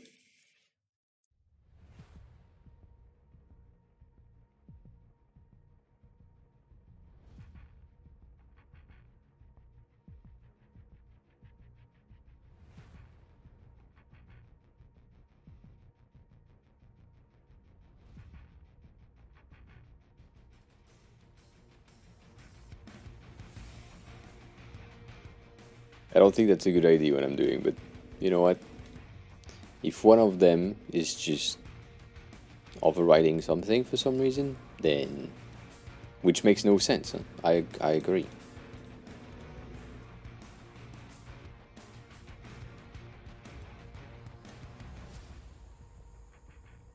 That way we are 100% sure.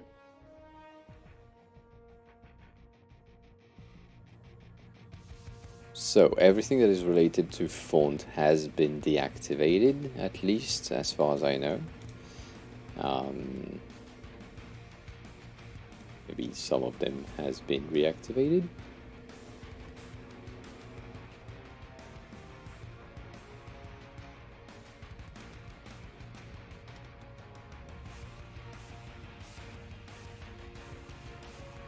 That's it.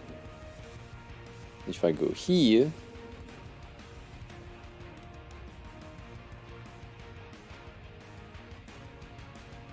you don't want to start Docker at the same time. I can go in the on the other side. That seems to be the same shit.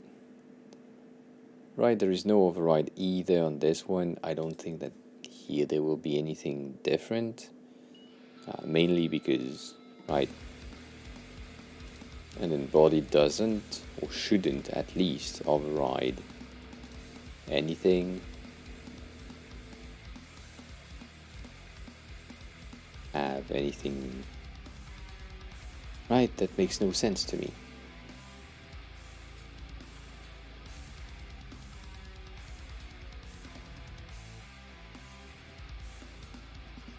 At this point I don't fucking know. It's just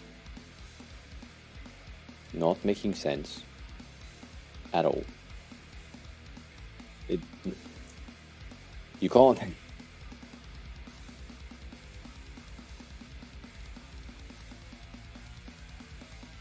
Not like get rid of all of the font related styles and still not have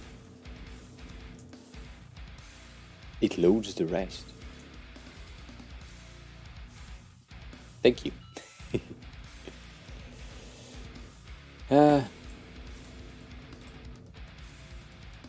Let's see.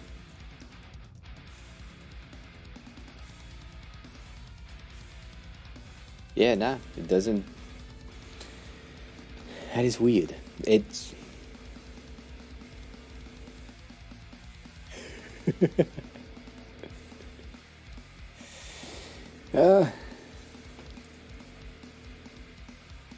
I've looked at them. I've looked at the Threadrippers. I was thinking about like just building the most overkill streaming PC at some point, with like just one PC and that's it. And so I looked at Threadrippers, and then I saw that the prices of the Threadripper plus the motherboard that goes with it is like basically the price of my whole PC. So I said maybe not today. Maybe we'll wait. Maybe it's not a good idea.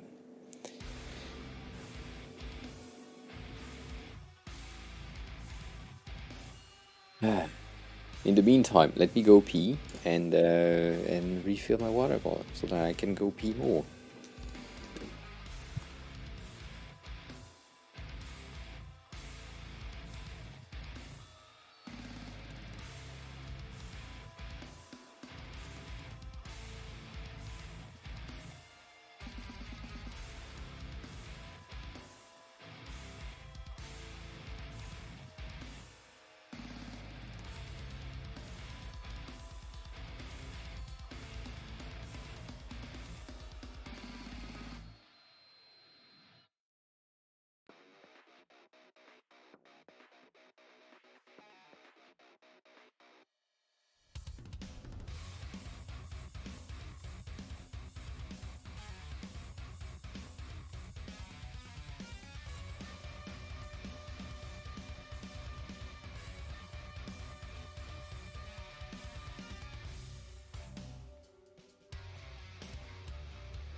Nice encoding, I agree.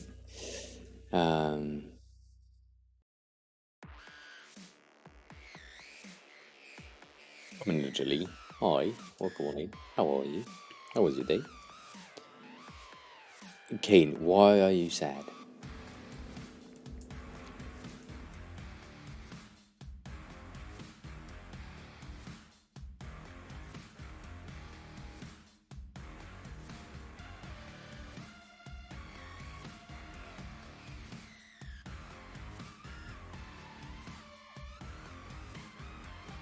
I think it's a good UI thing, Command Jelly. I think it's well made. However, it is. I'm sad that it's limited to the Pro version only and not have the ability to just be also available on the lower tier iPhones, because I think in the long term they will potentially like dispatch it to other devices like the Mac or your iPad, all that. And so I'm really thinking that it should have been just spread across like the notch when they announced it the first time, but I don't know, feels weird. Yeah, I mean, I have seen some pretty cool other stuff in my days, but yeah, so far it's the only thing that tells me I, as a designer, as a product designer, I kind of need to have access to that tech and implementation very soon. And so that's a good point on their side, right? It needs to be acquired, but it's fucking expensive. It's like the same price as my display, which was fucking expensive. But yeah, Docker is indeed taking its sweet time. Kane, why?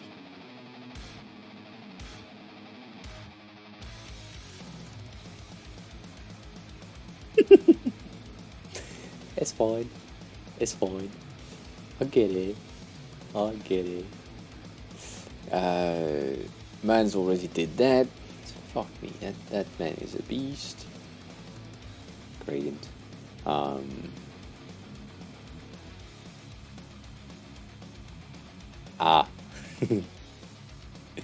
So it's not that you don't have the time, it's that you don't have the energy. Aha! Same as me. See? I'm tired. EP, no, I'm not a freelancer. I tried freelancing at some point, and then I said, fuck it, that's too much work. So, no, I'm a product designer in a company. I've been basically working for 16 years now. So, I have my fair share of a lot of things and a lot of testing.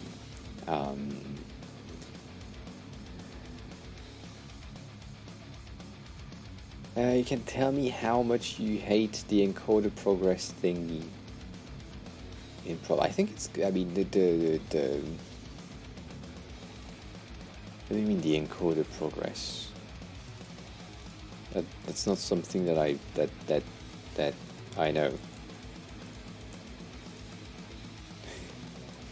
At least that's not something that we really talked about. You mean the progress bar in the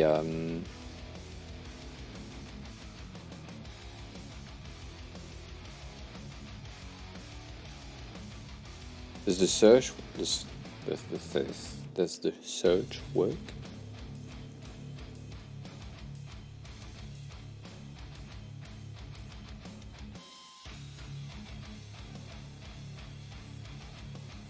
You said you need to go into dashboard and then Q. Right?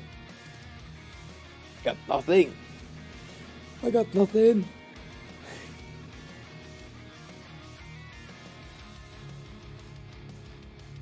Nothing in Q. I am in Q. You can't see it because it's just there, but I don't. Or maybe it's done now.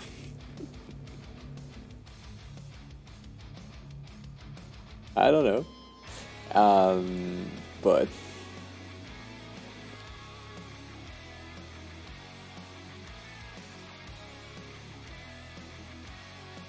oh, I'm not on the right server. That's what you're saying.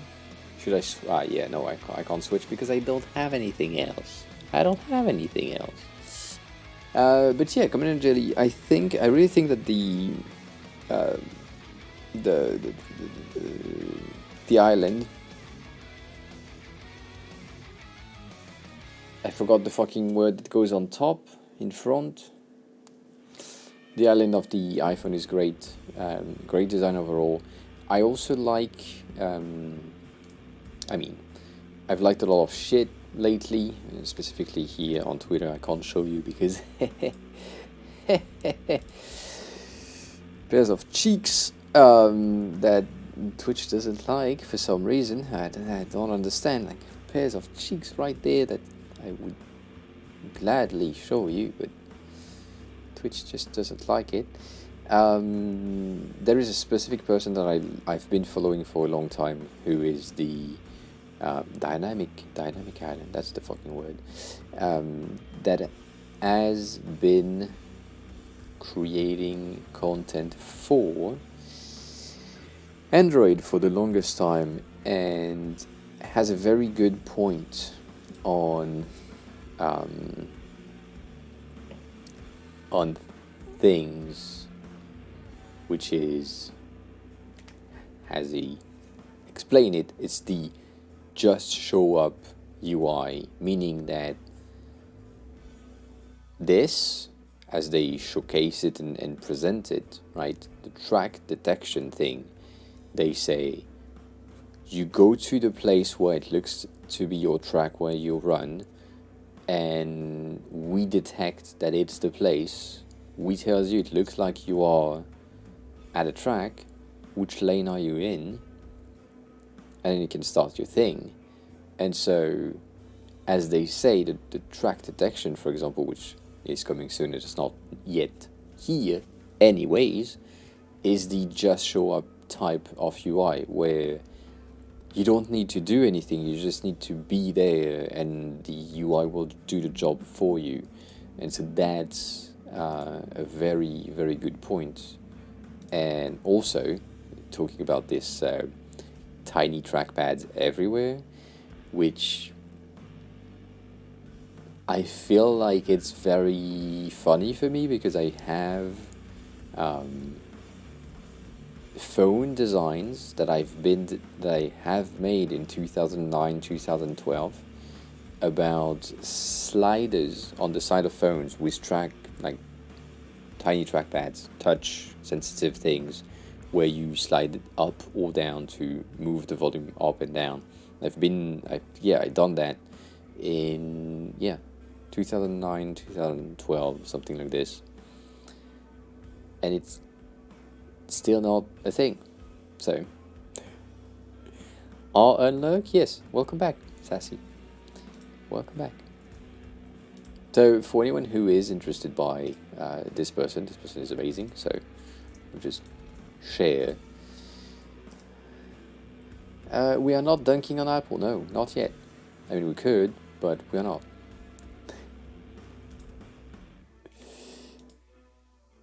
So yeah, look is great. And Stony, if you want to do some customization thing, this is the best customization option that I've seen in a long time. And it is very hardcore UI porn, all that, but it's amazing. If you wanted to have something like this, I wouldn't say no, but you have like so much shit going on where you can define the amount of colors that you want in your background gradients, you can define the vibrancy of the colors that you use, and you can define the amount of blurs that happen on the background, which I think is an amazing thing. I love this fucking UI. I want to have this fucking UI soon. I can, it's not an issue. For me, it's very easy. So yeah, we can do that. can do that. Are you ready to make mesh gradient for the background? I'm not sure that you are ready for that.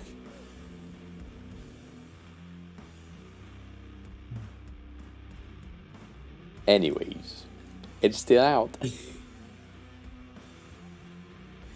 You said refresh, but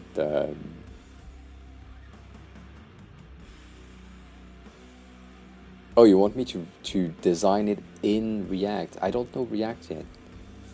Might be able to do it in CSS, base CSS, but are you sure about that? I don't have a 2 server right there. I just have 1.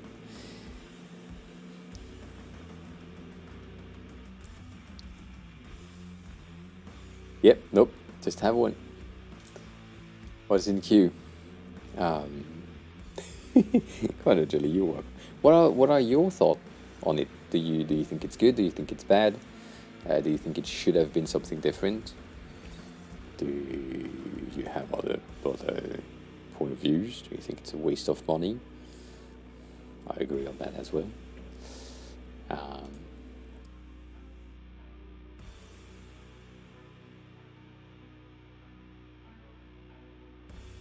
Oh, I was there already. Fuck me.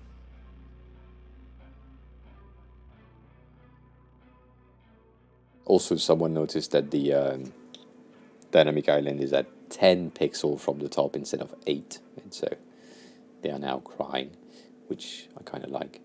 Denny, hi. Thank you. Appreciate it. I appreciate it. Was it my ID? Was my ID? Very weird thing.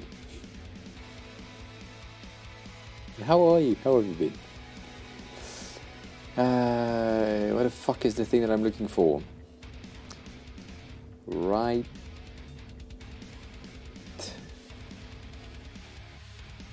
there.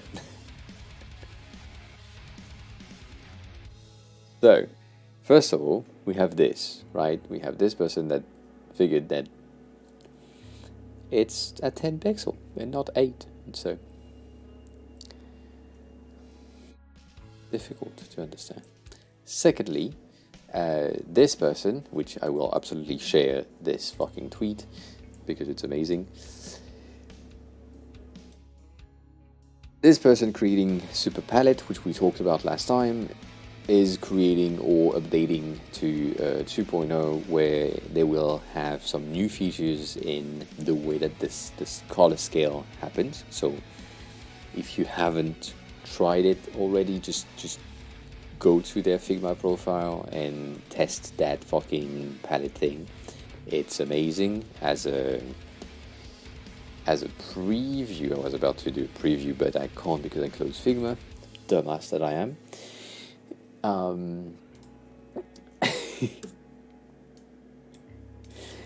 As a preview, to show you how it works, because it's fucking amazing, you have the ability to get to that UI right here, which gives you a quick access, like an instant access to all of the popular design system frameworks things that exist right now at a click of a button. So let's say you are playing with Material UI, right, Stony? And you get that. You get the 19 colors of Material UI with all of the variations and their right names, all that. And you can, if you wanted to, you can say, you know what, I need the guide for that. I need to explain to the dev how the colors are made. You say insert guides, you define the amount of spacing you have between things. You define if you want, like, I don't know, card format maybe. Maybe you want a circle format, maybe, I don't know.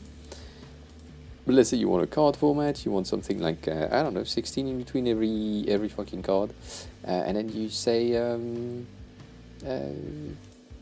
insert. and that's it. You just place it at 0, 0 on your Canva, which is far away, but right, let's say you wanted to have colors and explain colors to your dev and show them, well, you got that. That gives you all the things, that gives you like your 500 with the tiny circle that is here. That gives you the accessibility, if it passes or not passes, where does it passes, right? All that. And yeah, the Xcode, all the things. I mean, it's the fucking amazing plugin, so I really recommend it to you. So Super Palette is the best thing that I have found in a long time. Oh, you added the same server twice. That makes sense. Kind of makes sense. But yeah, and so if you're working with Adobe, for example, let's say you're starting in a new company that is using Tailwind, then you can just import immediately all the colors of Tailwind with like 1 click and a half. If you're working with Radix is a great accessibility based thing with a lot of how can I say that, overlay, transparency based colors and fonts. So you have 140 styles already baked in here. So yeah, I really recommend it. However, it's not a entirely free plugin.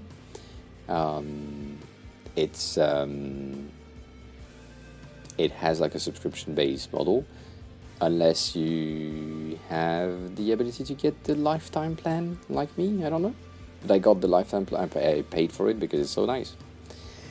But yeah, and so you get that. You can place the styles directly on Figma, but you can also create the style automatically, right? If you wanted to say like create style system, it just imports the thing in your styles. It's just so good, so good.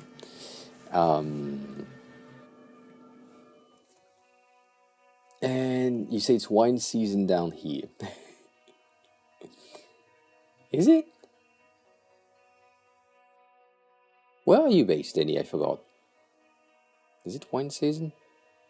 Yeah, it's wine season as well. I mean, it's the end of wine season for us here. I forgot where you're based. But I'm good. I'm just tired most of the time, and you are in Italy. Yeah. Have a longer wine season than us, weirdly enough.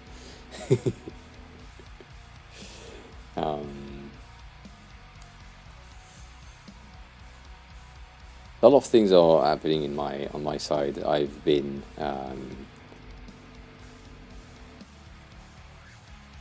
what do you mean you're on my account and it works? The queue or something else? Holy, hi, welcome in. How are you? Are you devastated? I learned on stream that the queen was dead. Maybe you didn't know. Maybe that's the news.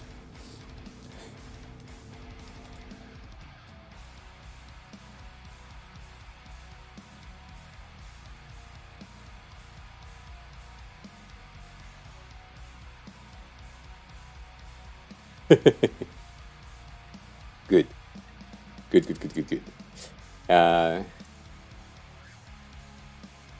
Sonny, you want me to bitch on that? I sure can do. Sure can do. It's not the end of everything for the wine season. I mean, we have the wine festival in August.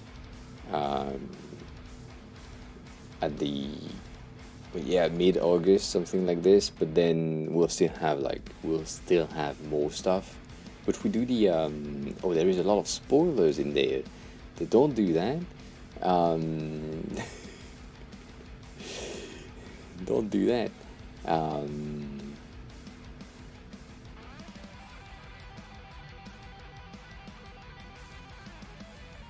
Yeah, I don't want to click the image, Stony. I don't want to get spoiled. That's worse than what I was thinking it would do. Anyways, yeah. You start harvesting at the start of September. Oh, we start in like June, July. June, July is our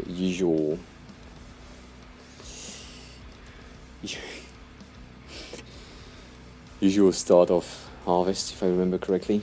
But also, I used to live in a location that was heavily wine. Shit. Right. So, I mean, we talked about it before, but this is where I grew up.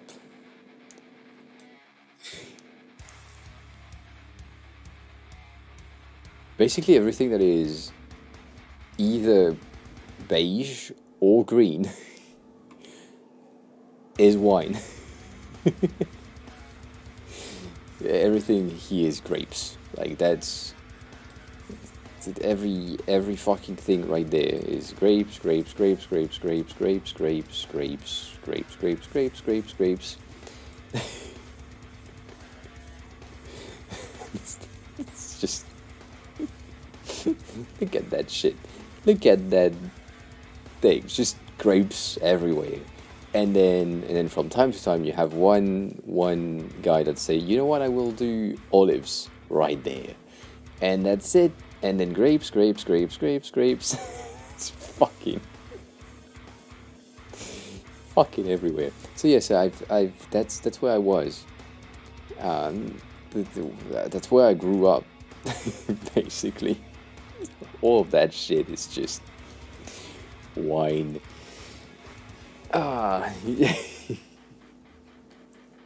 Just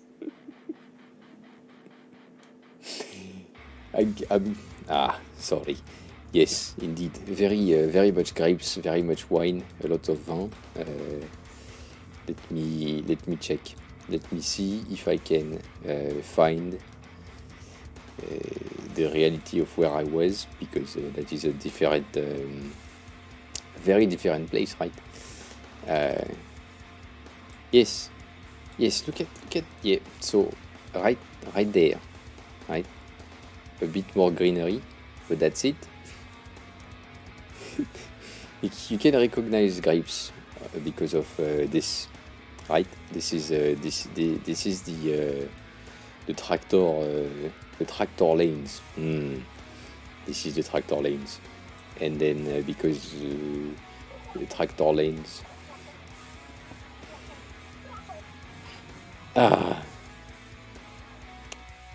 Je sais même pas comment on dit les allées de tracteur. Parce que du coup, Commander Jelly a dit qu'on parlait en français avec Onon. Donc on parler français pour les quelques secondes qui restent. Hein. Je sais pas exactement si vous allez biter quoi que ce soit que je suis en train de dire. Mais non, pour le coup, il y a enfin, là t'as des oliviers, là t'as des vignes, là t'as une maison.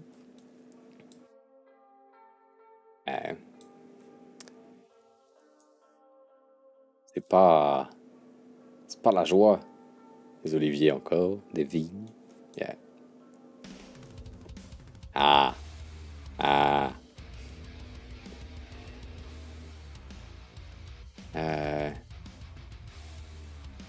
Là,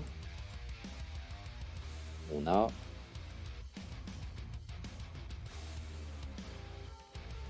des pommes de terre. On a des pommes de terre. Potatoes.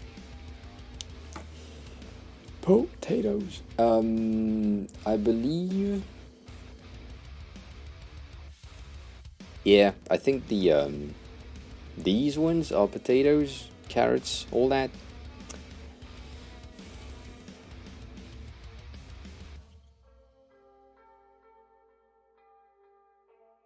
And you can't redeem potato when I'm already a potato. No, pomme de terre is potato, tomato or tomate, tomato. Very simple, very similar. But yeah, no, everywhere in that bitch ass countryside that I've grown up at, it's just grapes. Grapes. That's it. And EP, yes, it's one of the redeem that we have. Sadly, that I don't know why I put it in, but it means apple of the ground. Yes, means apple of the ground, like pineapple means apple of the pine tree, or whiz pine. I don't know. Which in French is ananas, so that's different. We had we had friends who had horses that were riding around a bit, but not much, to be honest. Not so many, but yeah. So I was born around here. This was my school right there when I was little, and then here, here's where I did my degree, basically, degree years. I don't know, high school type of thing. I mean, not here. That was my. I should get rid of that fucking point. Yeah. Get that bitch ass out of here. No. Sorry. The fuck?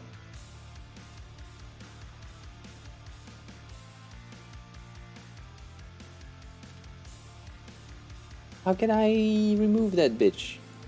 Sorry, that's not.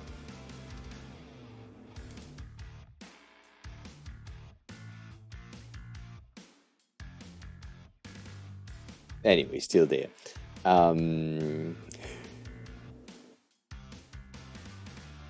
But yeah, we had like around here, we had people that no, not here. Around here, we had friends,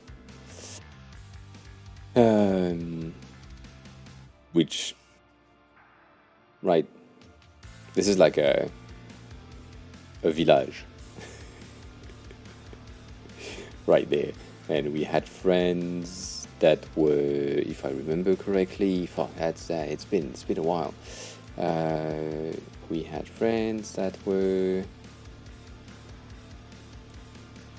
around here or around here, I forgot, but they had horses. But no, not us. Expensive to get horses. So. Anyways, what happened? I missed chat.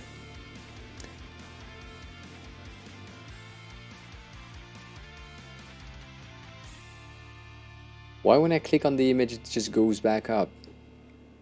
Stony, that's no good. Oh yeah, only I'm not Parisian at all, and that helps not being a dumb fuck. But if you're born here, there is a high probability of you being a dumb fuck. But then,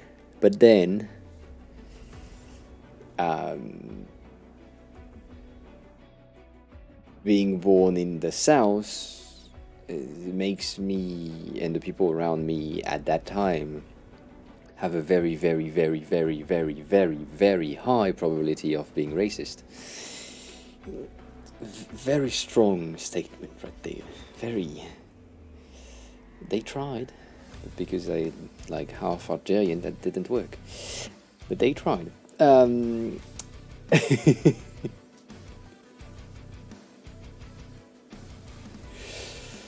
Anyways, French people. I've never been to the US. No, not yet. At some point, there is a goal, but I think Americas in general, South and North, I need to go at some point. I think the first-ish place that I kind of want to go to is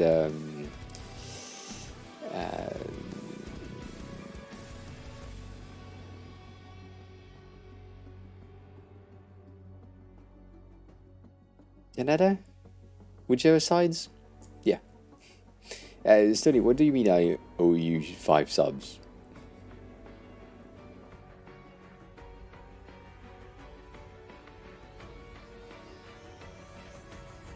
I I do not. I don't know. I have issues with Spanish people and Italian people because of the language most of the time, and some of the behaviors. But if your behavior is not the stereotypical Italian macho thing, then you're good. Then I have no issue with you.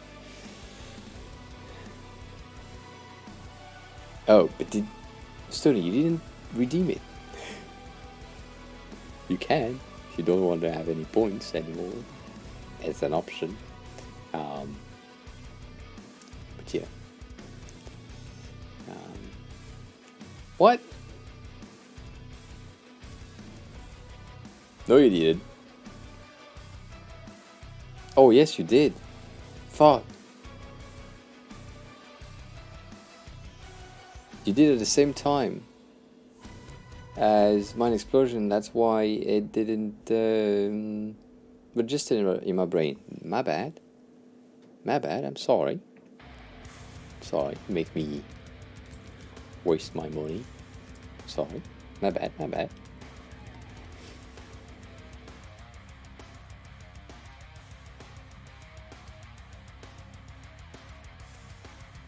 You mean stereotype wise?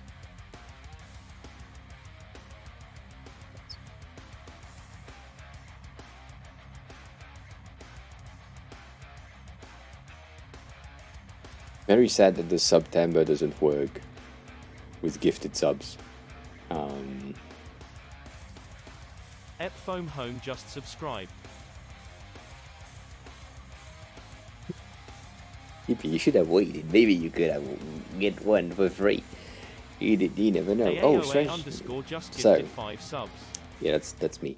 So we got Strange Motion, Mr. Whiskey Smooch, which is good. Manny Moki, which we haven't been seeing in a long time. Nate and Skull. And EP, thanks a lot for the prime. I appreciate it. Why do we have the fucking current song thingy? Did someone say song in the chat? The fuck? I hate it. I hate it. I need something to trigger something else. What is triggering? Oh, yeah, no, it's fine. Can someone type exclamation mark song in the chat? Just in case.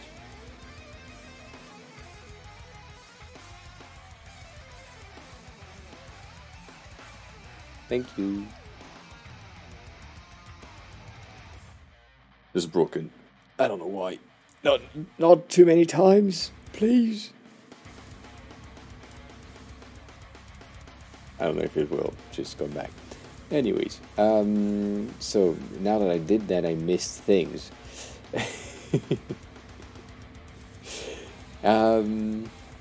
So that is true. I put the redemption there for you. Fuck off. I never understood. Then you said you never understood what it is. I know there is a little bit of competition between Italians and French people.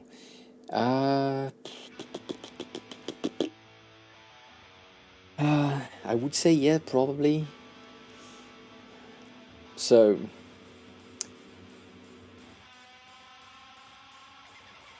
as always, right? We are fucking racist. That's what we are. And so anything that is not French, we despise. So specifically the close neighbors. So there is that, first of all. There also have been wars in the past that we took part in one side, and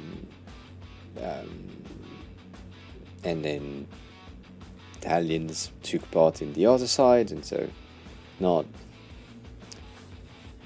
I mean, I'm French, so we, and also French, so we, but written with 3 letters. Yeah, so that happens. I don't know if it's really nationalist. I think there are some nationalists that are fine, but we have like an inherent racism and xenophobia in the country. It makes sense. Because we used to colonize the people that we now despise. Neat. Anyways, so there is this bit of tiny fighting between French and Italian, I guess.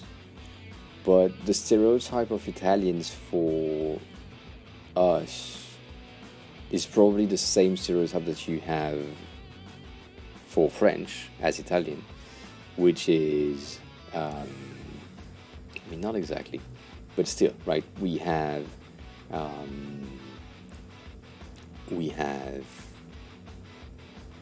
some types of a lot of machism. I don't exactly know if that exists in English, to be honest.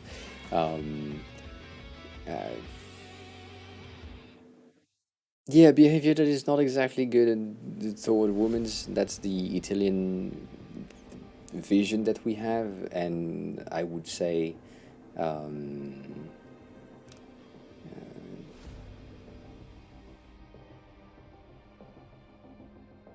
you eat pasta every day, but that's true, so yeah.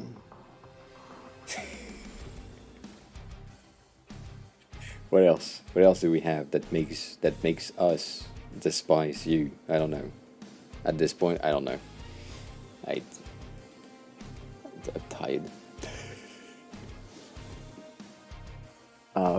Yeah, no, I don't know. It's weird. It's a weird thing. I will say, as a representative of the French people, I don't give a shit. I give a shit about your behavior. If your behavior is good with me and the people that are around you, you can be whatever. I don't give a shit. But if it's not, then yeah, I have my French roots that can comes back up. I'm sorry about that. But yeah, no, it's a weird thing. I don't at this point, and also I've been saying that for a long time. I do not understand why we still have so much differences in between countries in terms of respecting each other, which seems to be the most difficult thing to do as human. So yeah, one day it will be fine. One day it will be fine.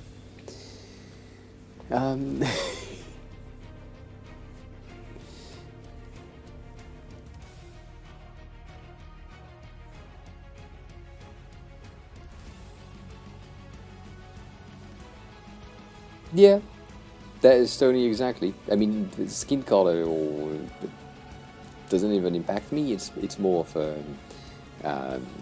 where you come from, because you can come from America and be black or Asian or French, like from French descent, but still be from a certain location. So I don't give a shit. It's just, if your behavior is not good, then you're not a good person. That's it. Figma tell you, hi, well, come on in.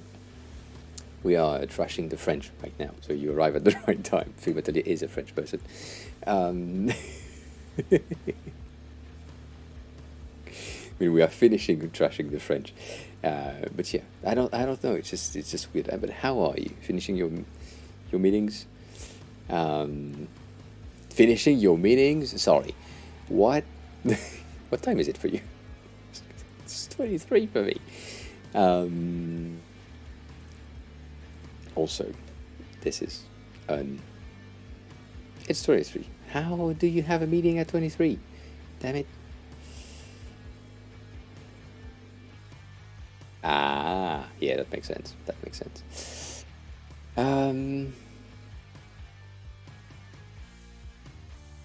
All right. So, before I do Stony card right here, because we are at 420 in the timer, so we passed it. I can't just raid now. So yeah, that was a forced refresh. I read that, and then everything else just went to shit. I do agree with you. I wanted to say something about Figma community. I'm sorry for the flashbang in here, but I don't want to say that these things have been inspired by what you did, but kinda. The card that you created in your Figma prototype, with the dark mode and everything, with animation, when I saw that the first time, I said, "Oh, that's inspired," for some reason. So I don't know if you had like a chat with Roger or whichever that gave them that idea.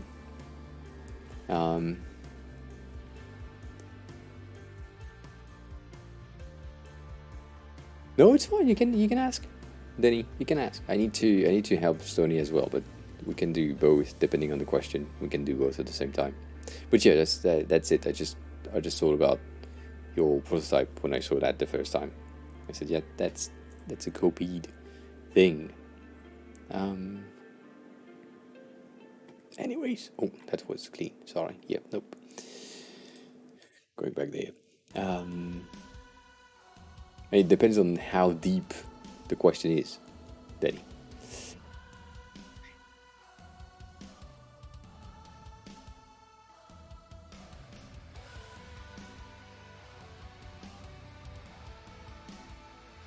Yeah, but it's been a while since I've worked with you right there, so yeah, I got 48 minutes. That's true. That is true. So placement and shit.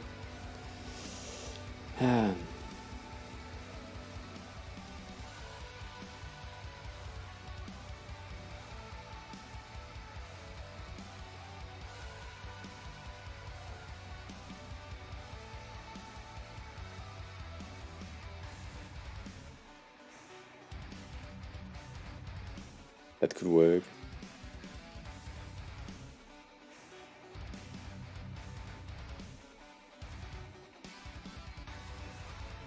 Can you give me a bit of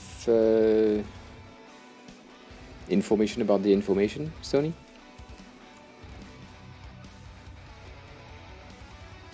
Because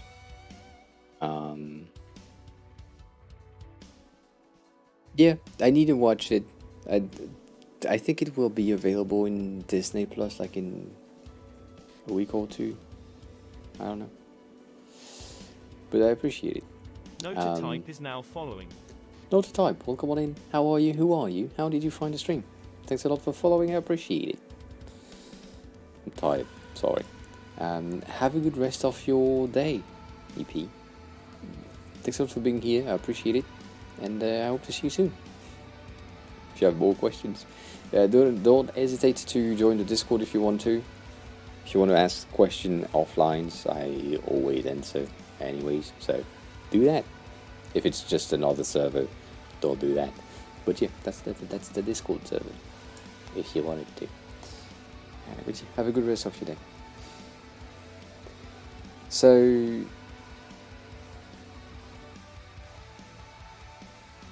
totally not accurate. Okay. And then yeah, we'll read that.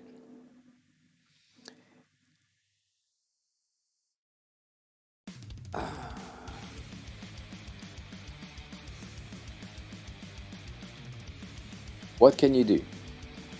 Just Stony, just tell me what can you do and what don't you want to do, or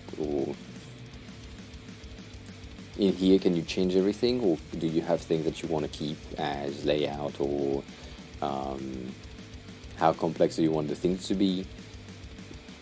I have many ideas right now, and in the meantime, while you answer that, which will be pretty fast, we'll read the.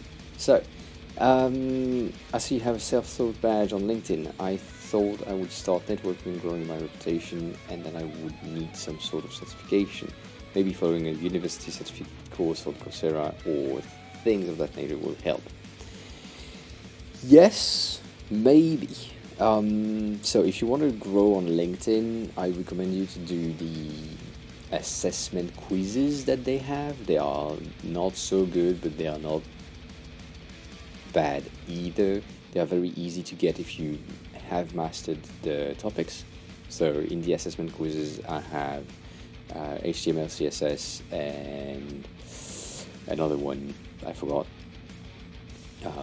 But the main thing is, if you do things like Coursera courses or whichever Udemy thing that gives you like a certificate at the end, you won't really have the ability to prove it on LinkedIn. So I don't know if it's really useful, but you can always do it. That's not an issue. The certificate from Coursera, the one that I have from Coursera, are the two that are free from Google. The project management one and the UX foundation. I think that's the foundation of project management and foundation of UX. These are the two that I have. I've took them in like less than 4 hours both. They are 7 days worth of courses, but they are free. So, I mean, they are supposed to be 4 weeks, I think, but if you do them in less than 7 days, then it's free because you don't need to pay. You have the trial period of Coursera for 7 days, I think, and then you can enroll to a new one for 7 more free days. So as fast as you are. No, it's not 4 weeks. It's 14 days officially. So yeah, I did that in 4 hours. It's very easy. I mean, it was very easy for me. You can do the same, I'm sure. And yeah, so the thing is, yes, people would have some views on the courses that you will decide to follow, right? So if you do something that is renowned as for example, you can follow the Harvard IT curriculum, if I remember correctly, the dev curriculum. They have their entire development curriculum available for free on their website, and you can follow it if you wanted to. That doesn't give you a real certificate at the end, if I remember correctly, but you can do it, and you can say that you have done it. So that's always a thing. Secondly, I'm not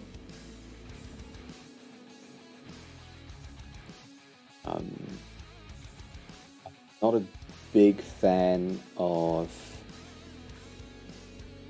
internet networking on LinkedIn. So to explain that, because it's a bit weird, networking on LinkedIn is just you click a button to say, can I be in your circle? And that's it. You don't really have like a connection with the person. So I have a bit of a hard time understanding why people are still doing it, but that's fine.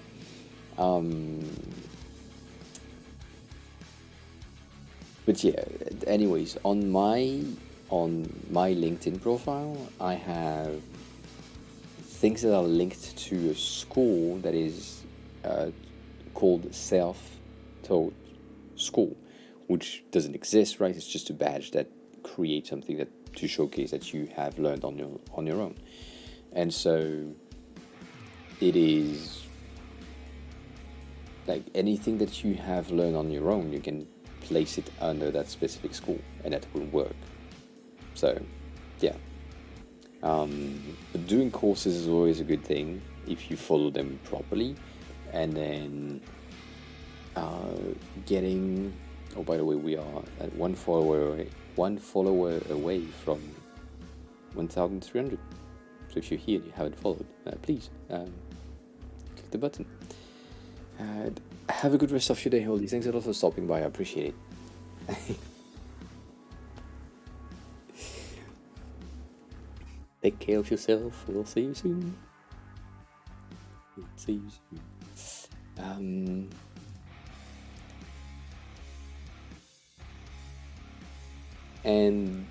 And then you're saying that you would more invest in a boot camp.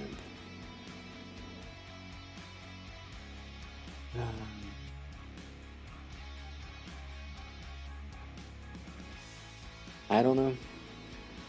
I have a bit of an issue with boot camps.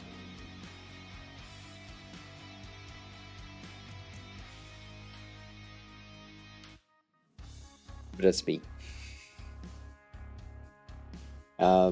If you need, I will tell you the same thing that I say every time.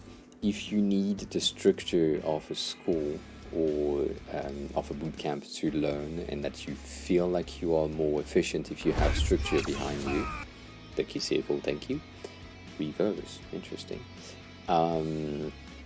Then yeah, I mean, do that. Do a boot camp, do a course, do something like this. If you are more someone who is curious and who just look around, then go on YouTube. You will find the exact same thing that you will find in a boot camp, just spread across multiple videos and probably multiple channels. But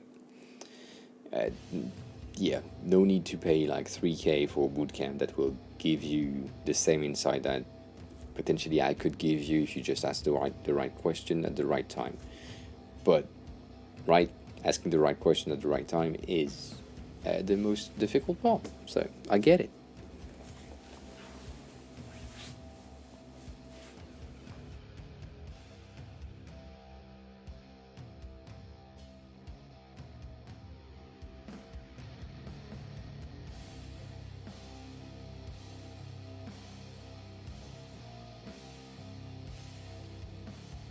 You got one more, the key circle. But how are you? How have you been? It's been a while. It's been a while. Hurting.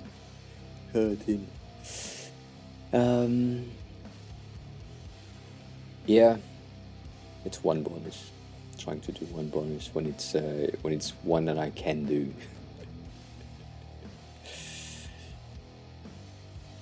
Still not. No fucking arms. Nothing. Not visible. That was a short ass HR department call. So yeah, Denny, I would say if you are someone who needs the structure, just do a boot camp or something like this. But if you don't, look for. Yeah, no, I know.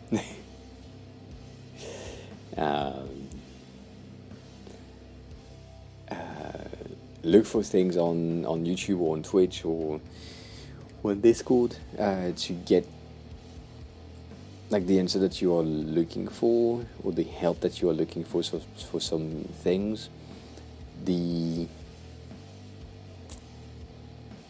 thing that I would say specifically for design and UX research, interviews, all that, there is no course that I know of, no bootcamp that is available. Welcome back, Robert Spy.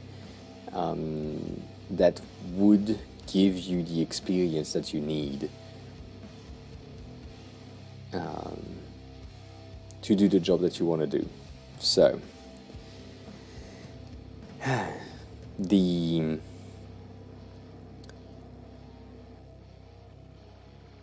boot camps and the courses and the lessons that you can find will give you keys, and everything that I tell you, right, is advices. They are not practical hours of work that you've done. So the best thing that you can do is to practice.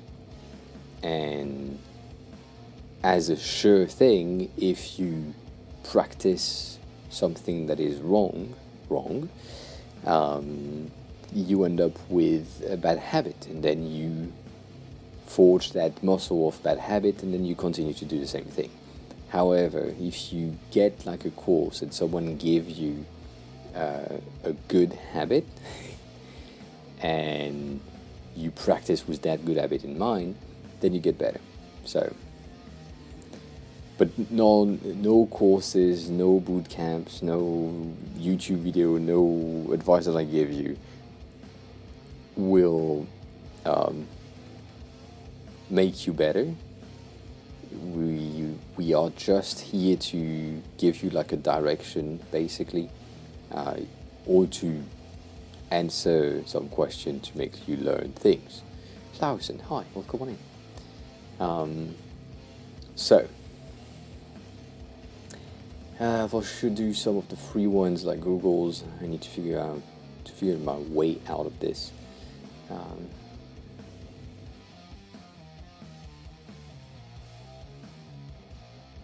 Yeah, that makes sense. How are you, Flawson? We need to mess up with the recruiters, right?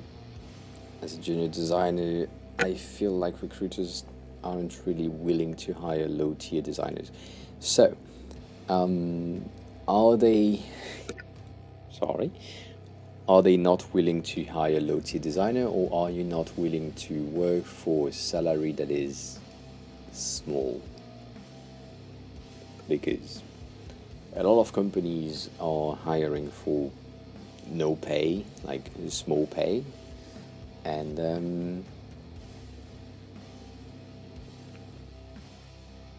that will just give you the experience, which I don't really recommend, but I do recommend as well. If you have the ability to find someone that, like, you tell them, what's the maximum you can pay me? And they say, I don't know, 1,000 euros per month. And right now you don't live on your own, you still live like, you don't have things to take care of.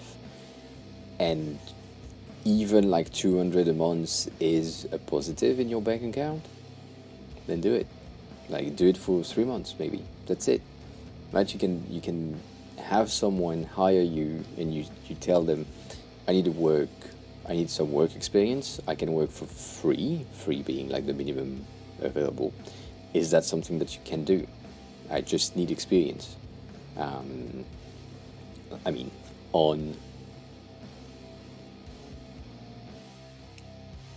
How do you say that? Hands-on. That's the thing. Hands-on experience.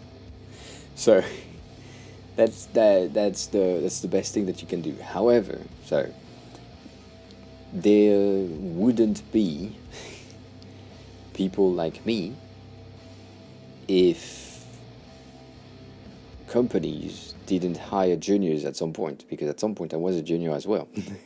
Didn't like come out of my mechanic school and say, I can do UI design. No, it took time. The thing that happened was I had the ability to stay in school and do a type of internship that allowed me to be paid very much less than what should have been the case. But because I was in school, I didn't give a shit, and I was getting 260 euros per month, which is nothing. And then during that same internship, the government bumped that to 450. But, right, 450 euros per month is nothing. So,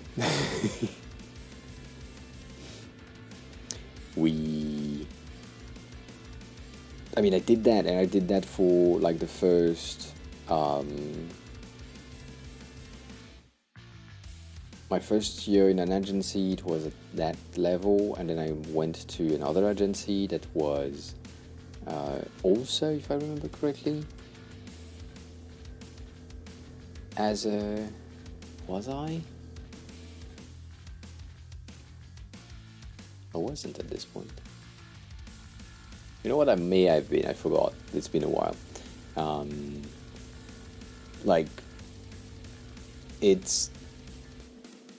I think I was like a...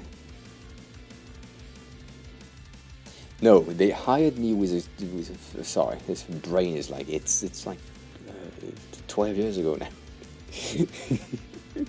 They hired me for a fixed period of 3 months, and then maybe, yeah, it's 30, maybe. So they hire me for 3 months, and they say, maybe we can do 3 more months, or maybe you can do an internship. And then I said, okay, let me find a school so I can do an internship. And I found a school so that I could do an internship. And then I went to that school for 2 days. No, 4 days. 4 days. I went back the next week to the company, and then they said, we can't do the internship, we will hire you full-time because we need you full-time. And then I had to go back to the school and said, well, I can't stay. So, yeah. Anyways, that's just derail on my end. But yeah, the first thing that I had was almost a full year, like 9 months and something, of hands-on experience. So that helped. And in between the two agencies, I had like some freelance work that I didn't like to do. But yeah. Let me re-chat though, because late.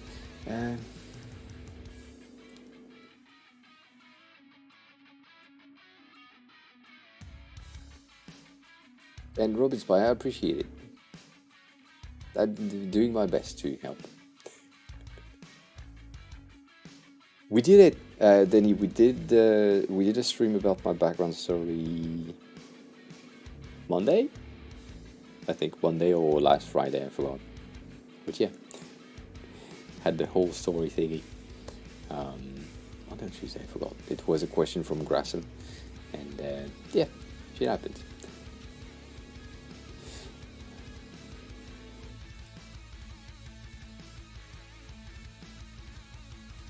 I mean, yeah, that's so. Robin Spy for that last message, because I can't really chat in an ordered manner. I created and I started streaming in the beginning to help on Figma and Figma alone, and then did more stuff.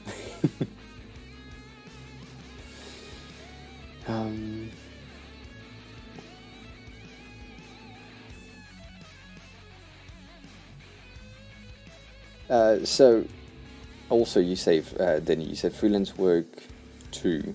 No, do not. Absolutely don't. Please, please, for the love of yourself, please, avoid, unless you are entirely sure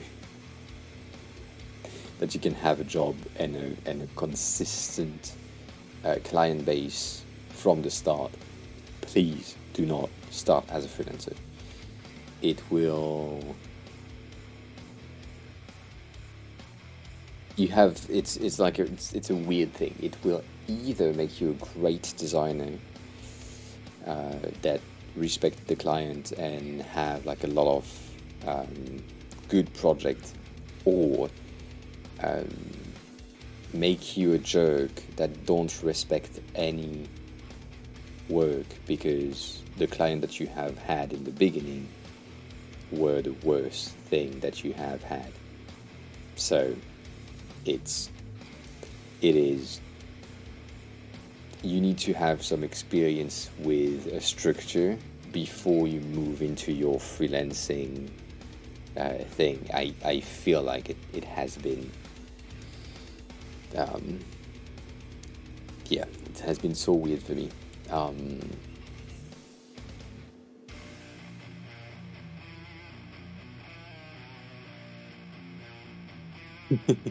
Stony, yes, sorry. I know, I've been looking at this for the past 40 minutes, basically. But yeah, no, as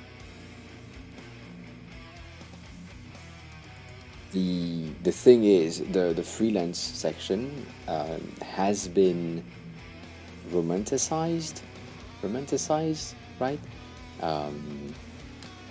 A lot as the best thing that you can do to create your own brand and live the dream, basically, all that. The thing is, the amount of work that you need to do that you don't know yet, and that you just say, well, I just want to be freelance.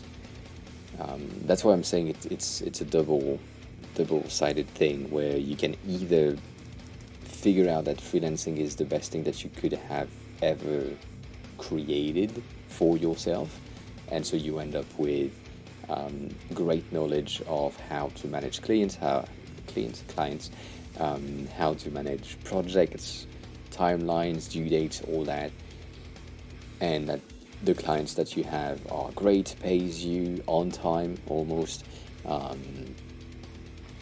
and right, all of that is good. And then on the other hand, you have the start and then realization that you need to do so much admin work that you haven't anticipated, that it's just like you can't even find clients because you need to do the admin work for your company on its own.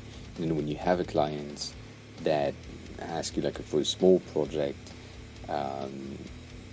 maybe they are not the best one for giving you feedback, you don't have something in the end that is good, and then they refuse to pay you, or they pay you late, or they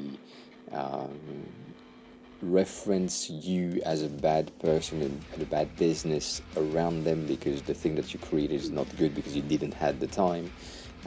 So all of these things that happen, that could happen, and I'm not saying that it will happen, but could happen. However, if you start with a bit of structure, right, and you get like an internship, if that's an option, where you are, you get an internship that gets you through the door of an agency, preferably an agency. I would say that's as a designer, at least, that's the best thing that you can start with, because you get a ton of clients in a very little amount of time.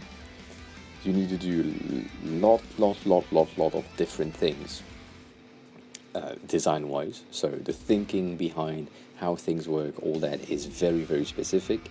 And then the how can I say that?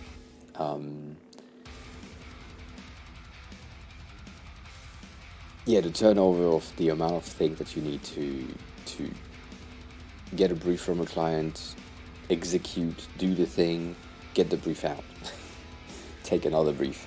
And so in my peak in agencies, I was managing about 7 different projects in 1 week. So for a very long period, right, of between like 3 months to 6 months, but on the weekly basis, on the 5 days a week at work, I had like 7 different projects at my peak of ultra staffed, where basically Monday was 1 project, Tuesday was 2, Wednesday was 2, and then 1 because there were bigger things, and so just scattering things around, and so that made me as efficient as I am today. And that's why I'm recommending agencies most of the time as a starter. So if you can get like an internship in an agency for 3 months, 6 months, 8 months, if you can afford to be paid less for 8 months, do that. You will learn so much as the creative that you are. Then, at the same time, if you can be curious about how the agency is run and what is the type of admin work that needs to be done, that will prepare you for right after, when you want to get out of the agency and you have like 6 months of experience, of 8 months of experience, of full-time experience of working with clients and briefs and all that, and now you can go into freelance. But before that, I really recommend you to not do that. It's either one big win or one big fail, and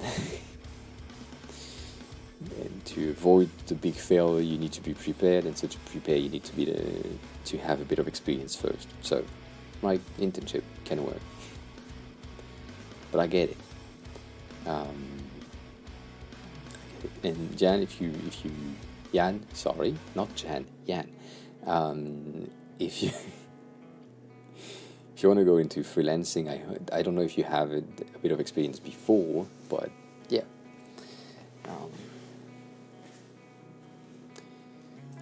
And go into freelance. Otherwise, be careful. But just be ready. Also, be ready about or for the fact that it might not work for you, and that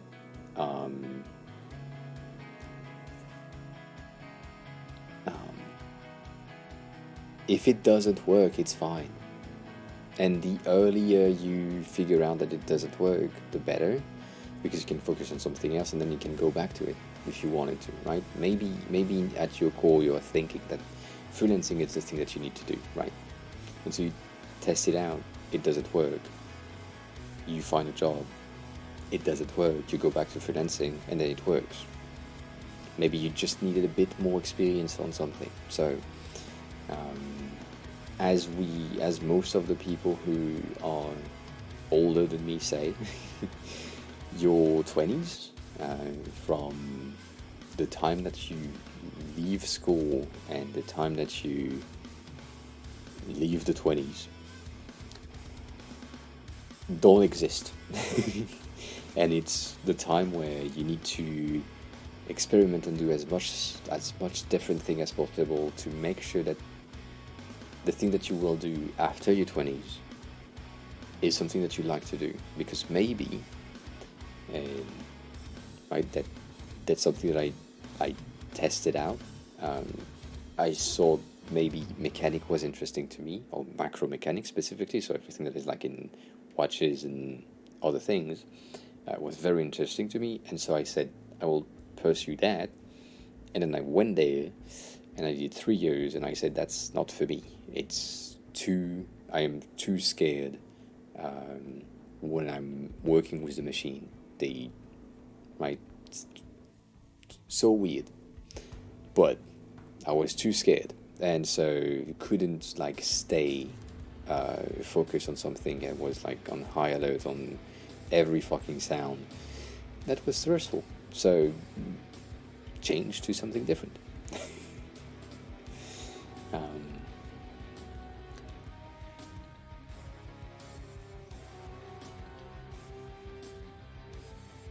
Yeah, so yeah, that's great. That is, so yeah, we can go back to freelance now. But yeah, like just testing it out. Like I did mechanic, I did print, I did motion design, I did 3D a long time ago. And then app design, website design, and currently I'm doing both.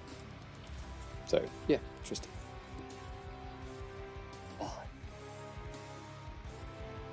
Stream element.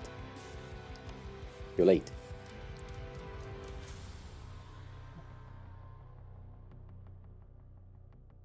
Is it me? No, stream element is dead. No. Okay. Pot_UX raided my stream with 28 viewers. Why?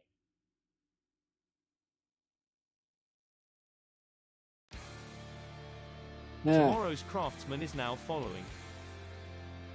But what? Why the French? Why the French? But anyway, tomorrow's craftsman. Thanks a lot for the follow. This is not my regular accent. Is now following. This is not my regular accent. I am sorry about that.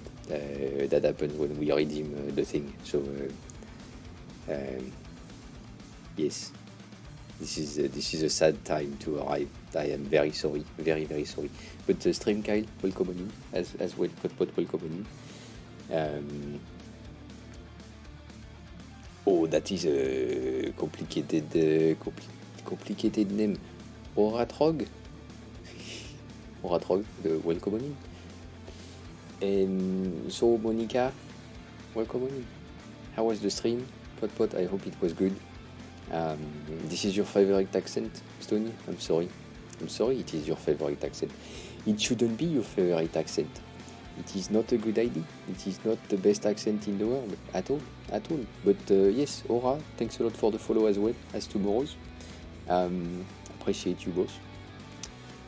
But yeah, but how was the stream? How was everything? It seems like a shorter stream. I don't know.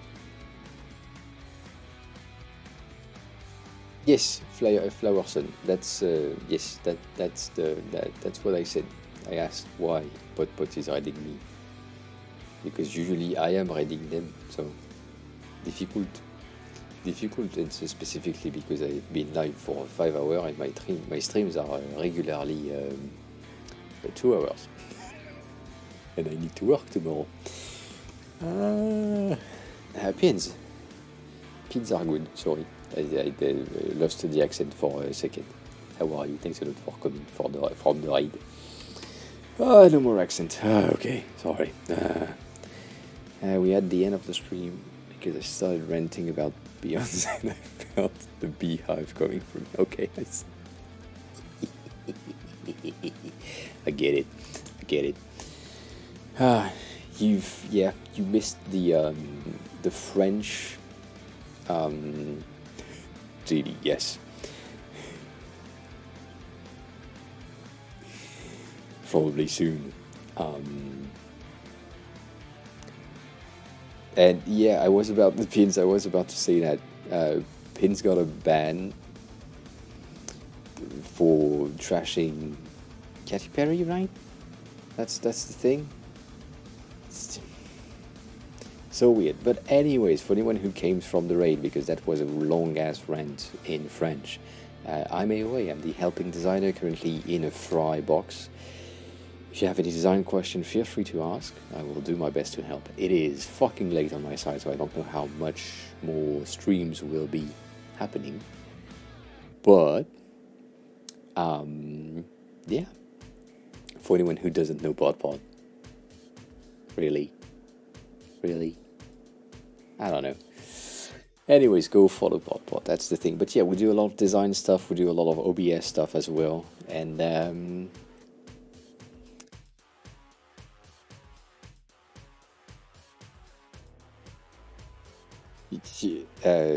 Oratrog are very French accent. Interesting.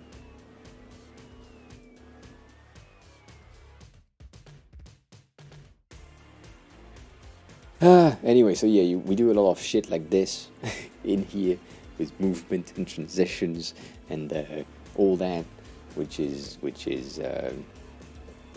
yeah, OBS stuff. By the way, this is the September overlay. We change overlay every month, but this is the September overlay. It is rounded and gradiented thingy. So yeah, we do that. We also do this. Not happen often though. Not happen often lately. because we like the light mode. But yeah. That was weird. That was a black ass. I went too fast. That's much better. Anyways.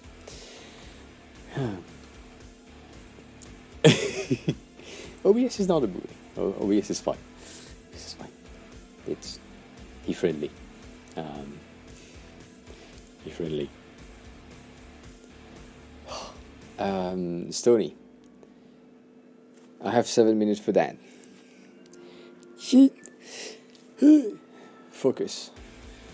We must stay focused. First thing first, we absolutely need a view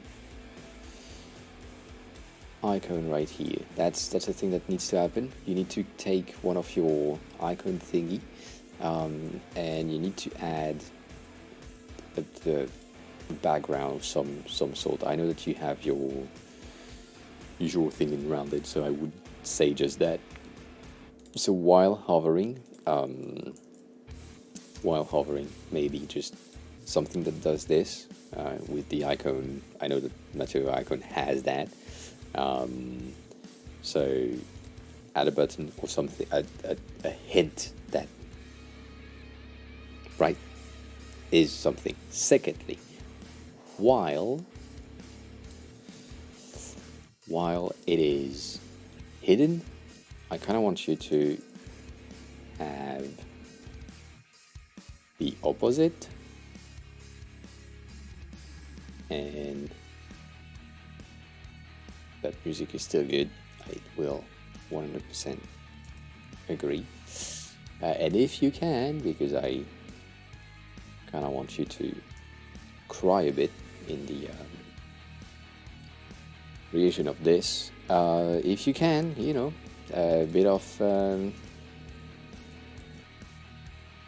blur. So while hovering, you get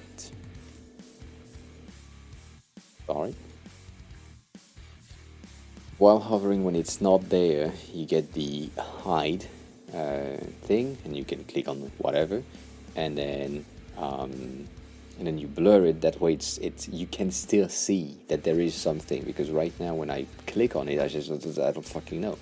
So right, that's the thing. So it's just a backdrop blur thingy, right? Could help. And then you said a lot of things that I haven't read. So let me just go back quickly.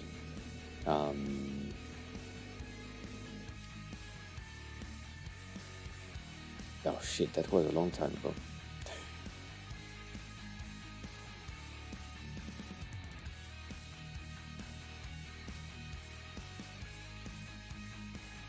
So, shit. Second.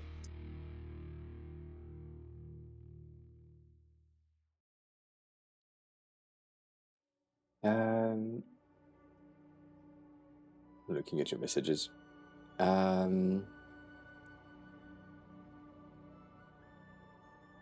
So you said what? You say if you have a multiple worker.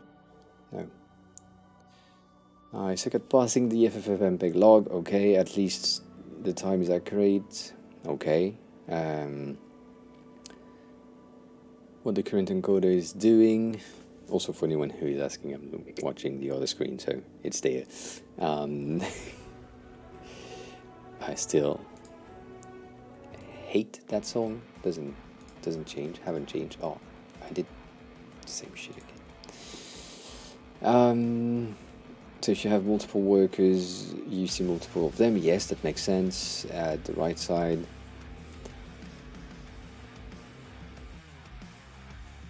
Okay, so that's it. You did just that. I mean, you did just that. You explained just that.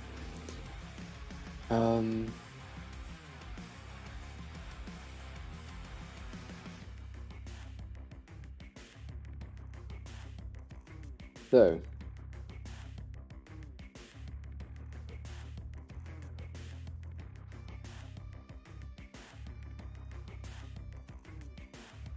this is admin stuff, right, Stony? We don't need to be fancy, right? I mean, I kind of want to, but I also kind of don't. So, maybe. Potentially. I don't know. We'll see.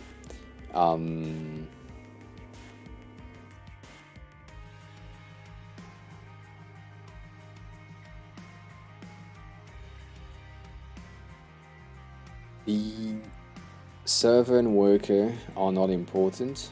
However, the name of the thing is important. So I would swap the server thing with the Thor. I mean, name of the movie, name of the TV show thing. So I would move that up, and then the server No Mercy worker one in here underneath.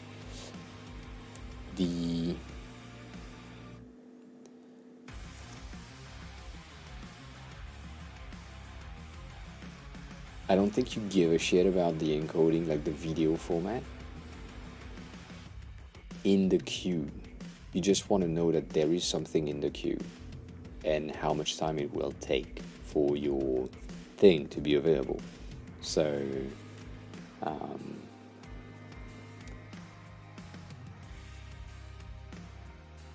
yeah, I would say get rid of that video thing, move the Thor at the top, replace the video with the worker and server. I mean server and worker in that order.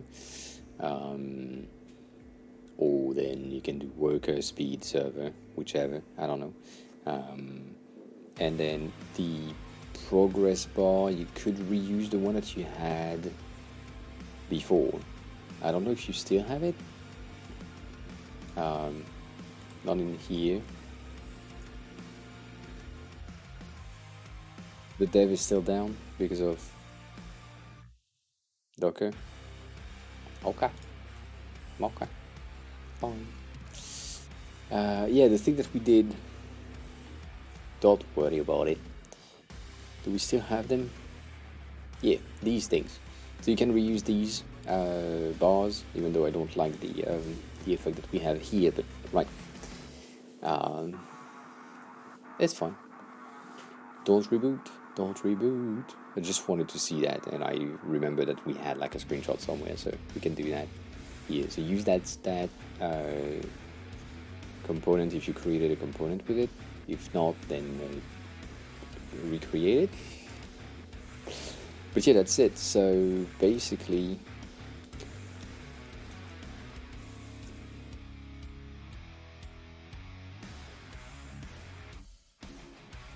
uh, 174, 100, 174, 100.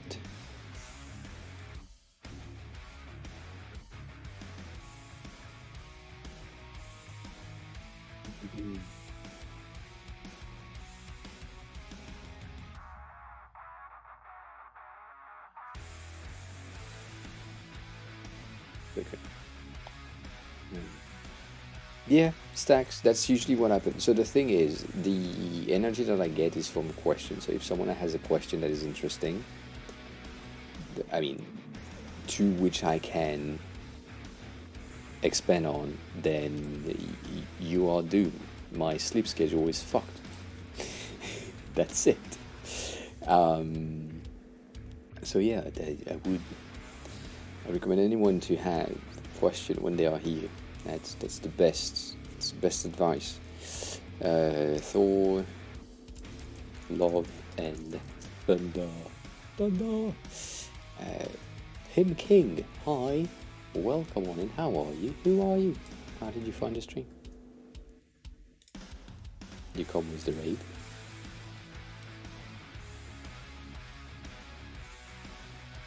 Oh no, you said the same design language as the rest, right? You don't want big ass text here, so you probably want like a 16 in semibold.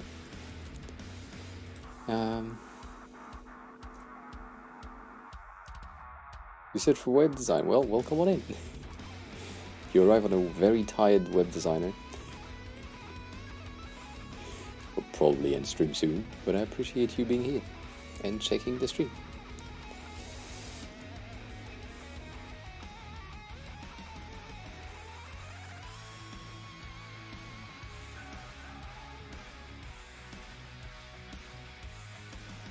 Genie, you can do that, yes, that's an option, but I need sleep. I need sleep at some point. So regular thing here, I will call that data because I can't do anything else.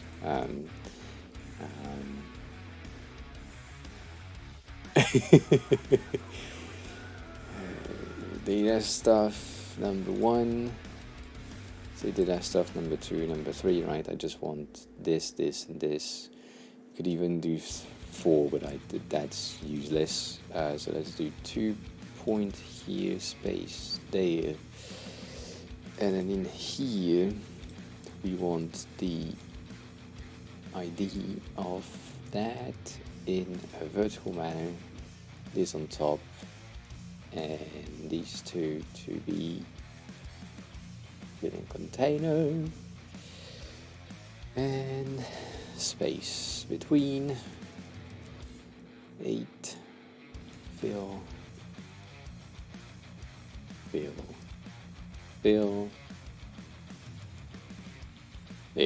Oh, that's a lot of fills. I could entirely fall asleep, yes.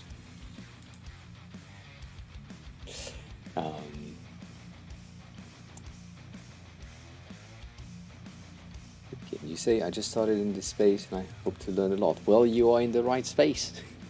Any question that you have, feel free to ask them, and if I'm not too dead, I will answer them and give you the best answer that I can give you. Oh yeah, sorry, Phil. Phil. It's Phil container if you prefer.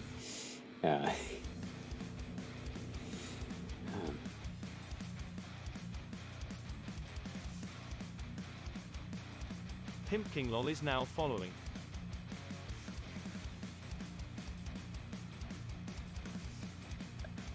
Stacks, you say that I don't think such thing is possible.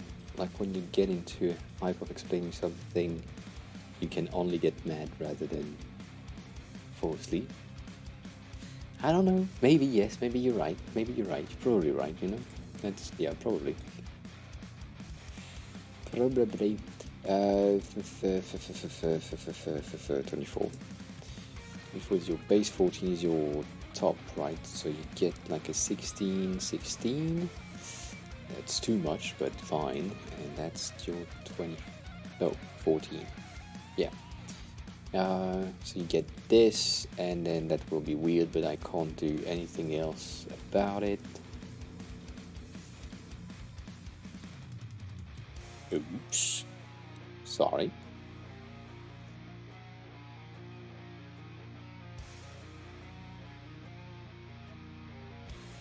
All right. So you need it bigger, 100%. That's what she said, but that's what I said right now. You need it bigger, 100%. So this needs to be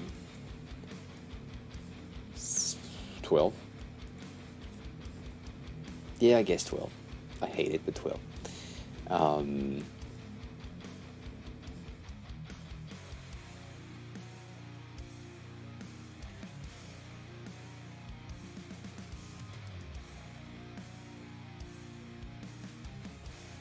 And Pimkin, thanks a lot for the follow. Sorry, that's the delay on my head.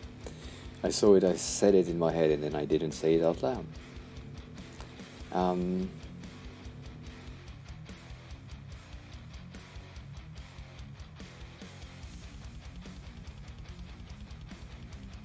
And Ginny, if you don't want ads, you can sub. No, don't sub. I don't need the subs.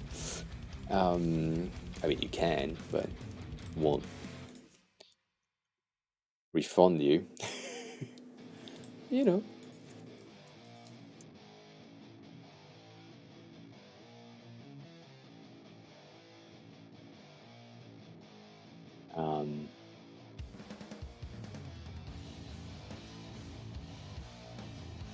Have a good rest of your work.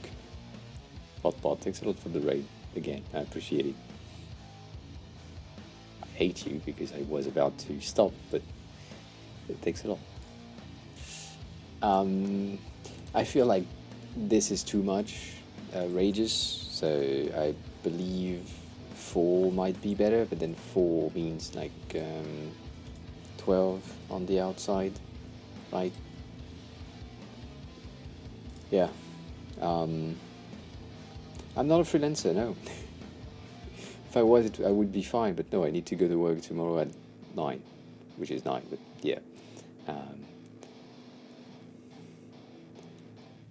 You did it. You did it. You did it right. You can also say on s'en fout, F-O-U, fou, on s'en fout, which is the same thing but more polite. It's not Stony. I have IDs. I mean, it's basically done, to be honest. So you're good.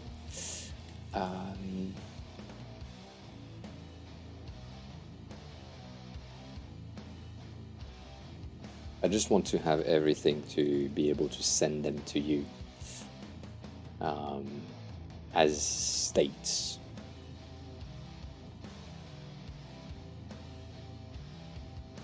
Right, so that's the default. That's, yeah, well, that's the hover, and then that's the hidden hover. And then I need hidden default.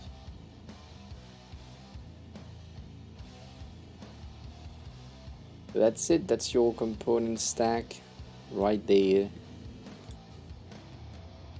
How much am I on time? So is that good? In order of how they work, that will do that. You get your thing, it repeats, does shit, then you hover to say I don't want to see that, and then you click on it, it does that. Technically you still have this, and then yeah, the only thing that I haven't done is the numbers in the slider, and then I have a question for you, which is on the technical stuff. Do you need the ability to... Stacks Talks gifted the Real Ginny a subscription. Stacks Talks gifted a tier 1 sub to the Real Ginny. This is their first gift sub in the channel. Thank you for the first gifted, I appreciate it. Thanks a lot for the gifted sub to Genie. Yeah, Stony, do you need, or could you had the ability to pose the queue or a specific thing in the queue, right? Let's say you have 5 things in the queue and you say,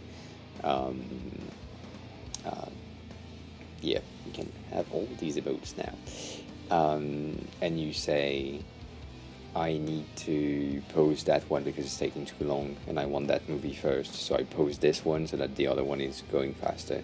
Is that an option?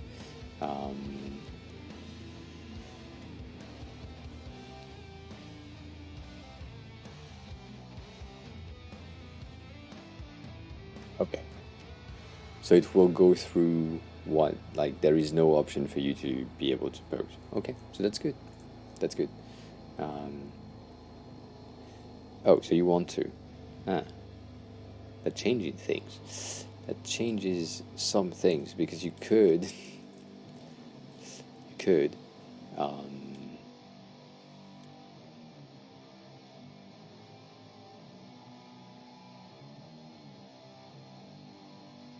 what, let me just create a component set, that way we'll have the ability to just do that and do this. No, that needs to be here.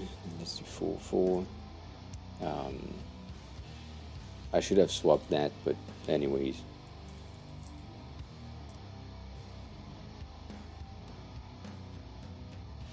So this background needs to be in 14, 24, 24, 24, yes, 24.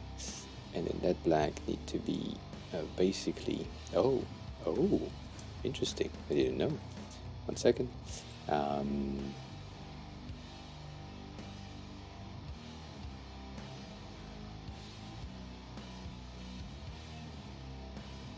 Can't do that. That doesn't work.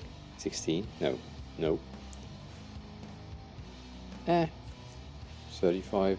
It's too light. Way too light, my dude.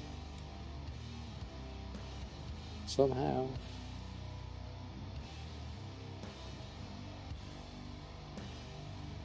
Yeah, let's go 69. That way we're good. Always good with 69. So the two that are on hover, I want them to be white, right?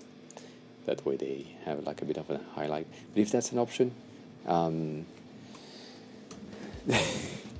if that's an option for you, I would recommend you to potentially get that. So that's the end result. So we have the regular, the classic thing. You have the ability to potentially pose on the right side, but that's just an option. No, not entirely needed. However, on hover of the picture, we showcase that there is an option. And then when you click on it, it's blurred, and then when you click on it, click on it back, it goes back up. The thing that I'm thinking right now in terms of UX, do I want to go in my queue and see spoilers pictures first? So maybe you want to have the blurred as your default, and then you can unblur them if needed. So it's a reverse thing, but it's the same shit. It is the same shit. Let me send this to you as a PNG. For now, I can't.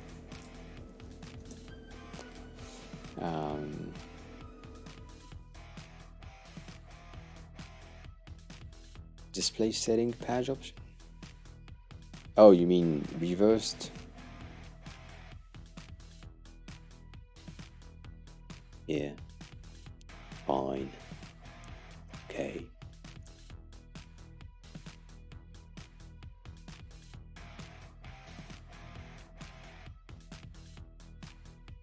Neat. You got all of them?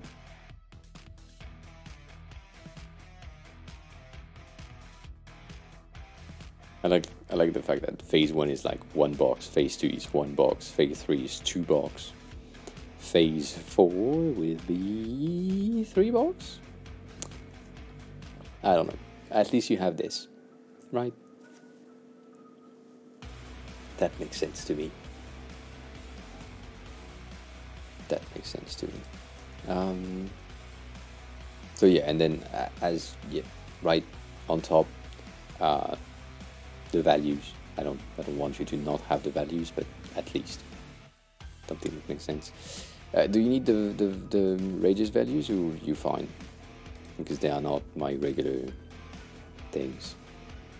Also, it might be too rounded for this side. I'm a bit scared about that. Forget about it. It's just brain being brain. Right now, we don't stand the brain. But yeah, I'm sorry I missed a lot of messages in chat. I've seen them go through, but yeah.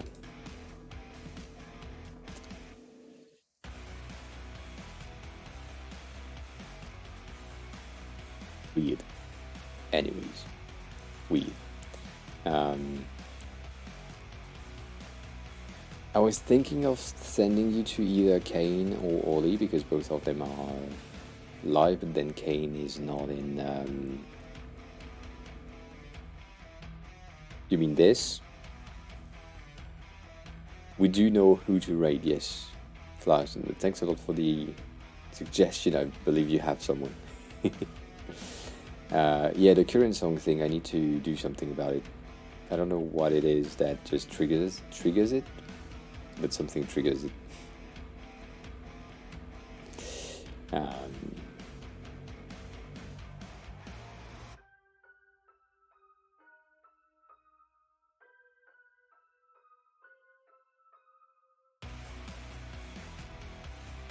You sure about that, Sonny?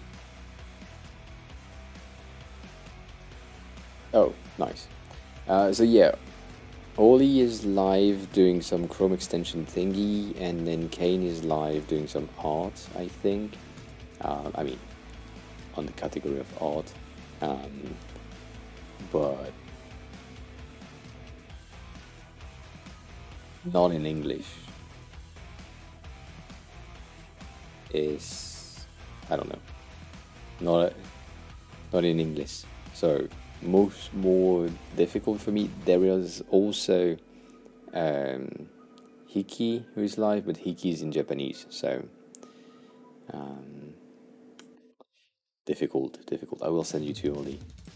That will be the way. It is the way. All right. So we're rating. This is the end of the stream. If you enjoy your stay, please click the follow button. We like that to move. But if you really enjoy your stay, click the link in the chat message to join the Discord. That's also highly appreciated. We have like a lot of articles and other things going up in there that are pretty cool. But anyways, if you are a sub already, this is a raid message for sub. If you are not a sub, this is a raid message for non-sub. We don't need the subs, but if you want to, that's appreciated. If you want to support me in another way, you can buy some shit, expensive NFTs if you're into that, or inexpensive UI kit and OBS stuff. You're welcome, Stony, as always.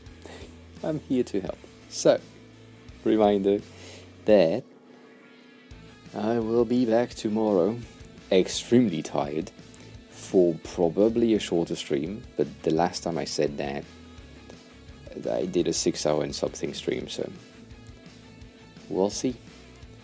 I am running out of time. So yeah, all of that. I'll see you soon. Have fun on all the stream. Bye.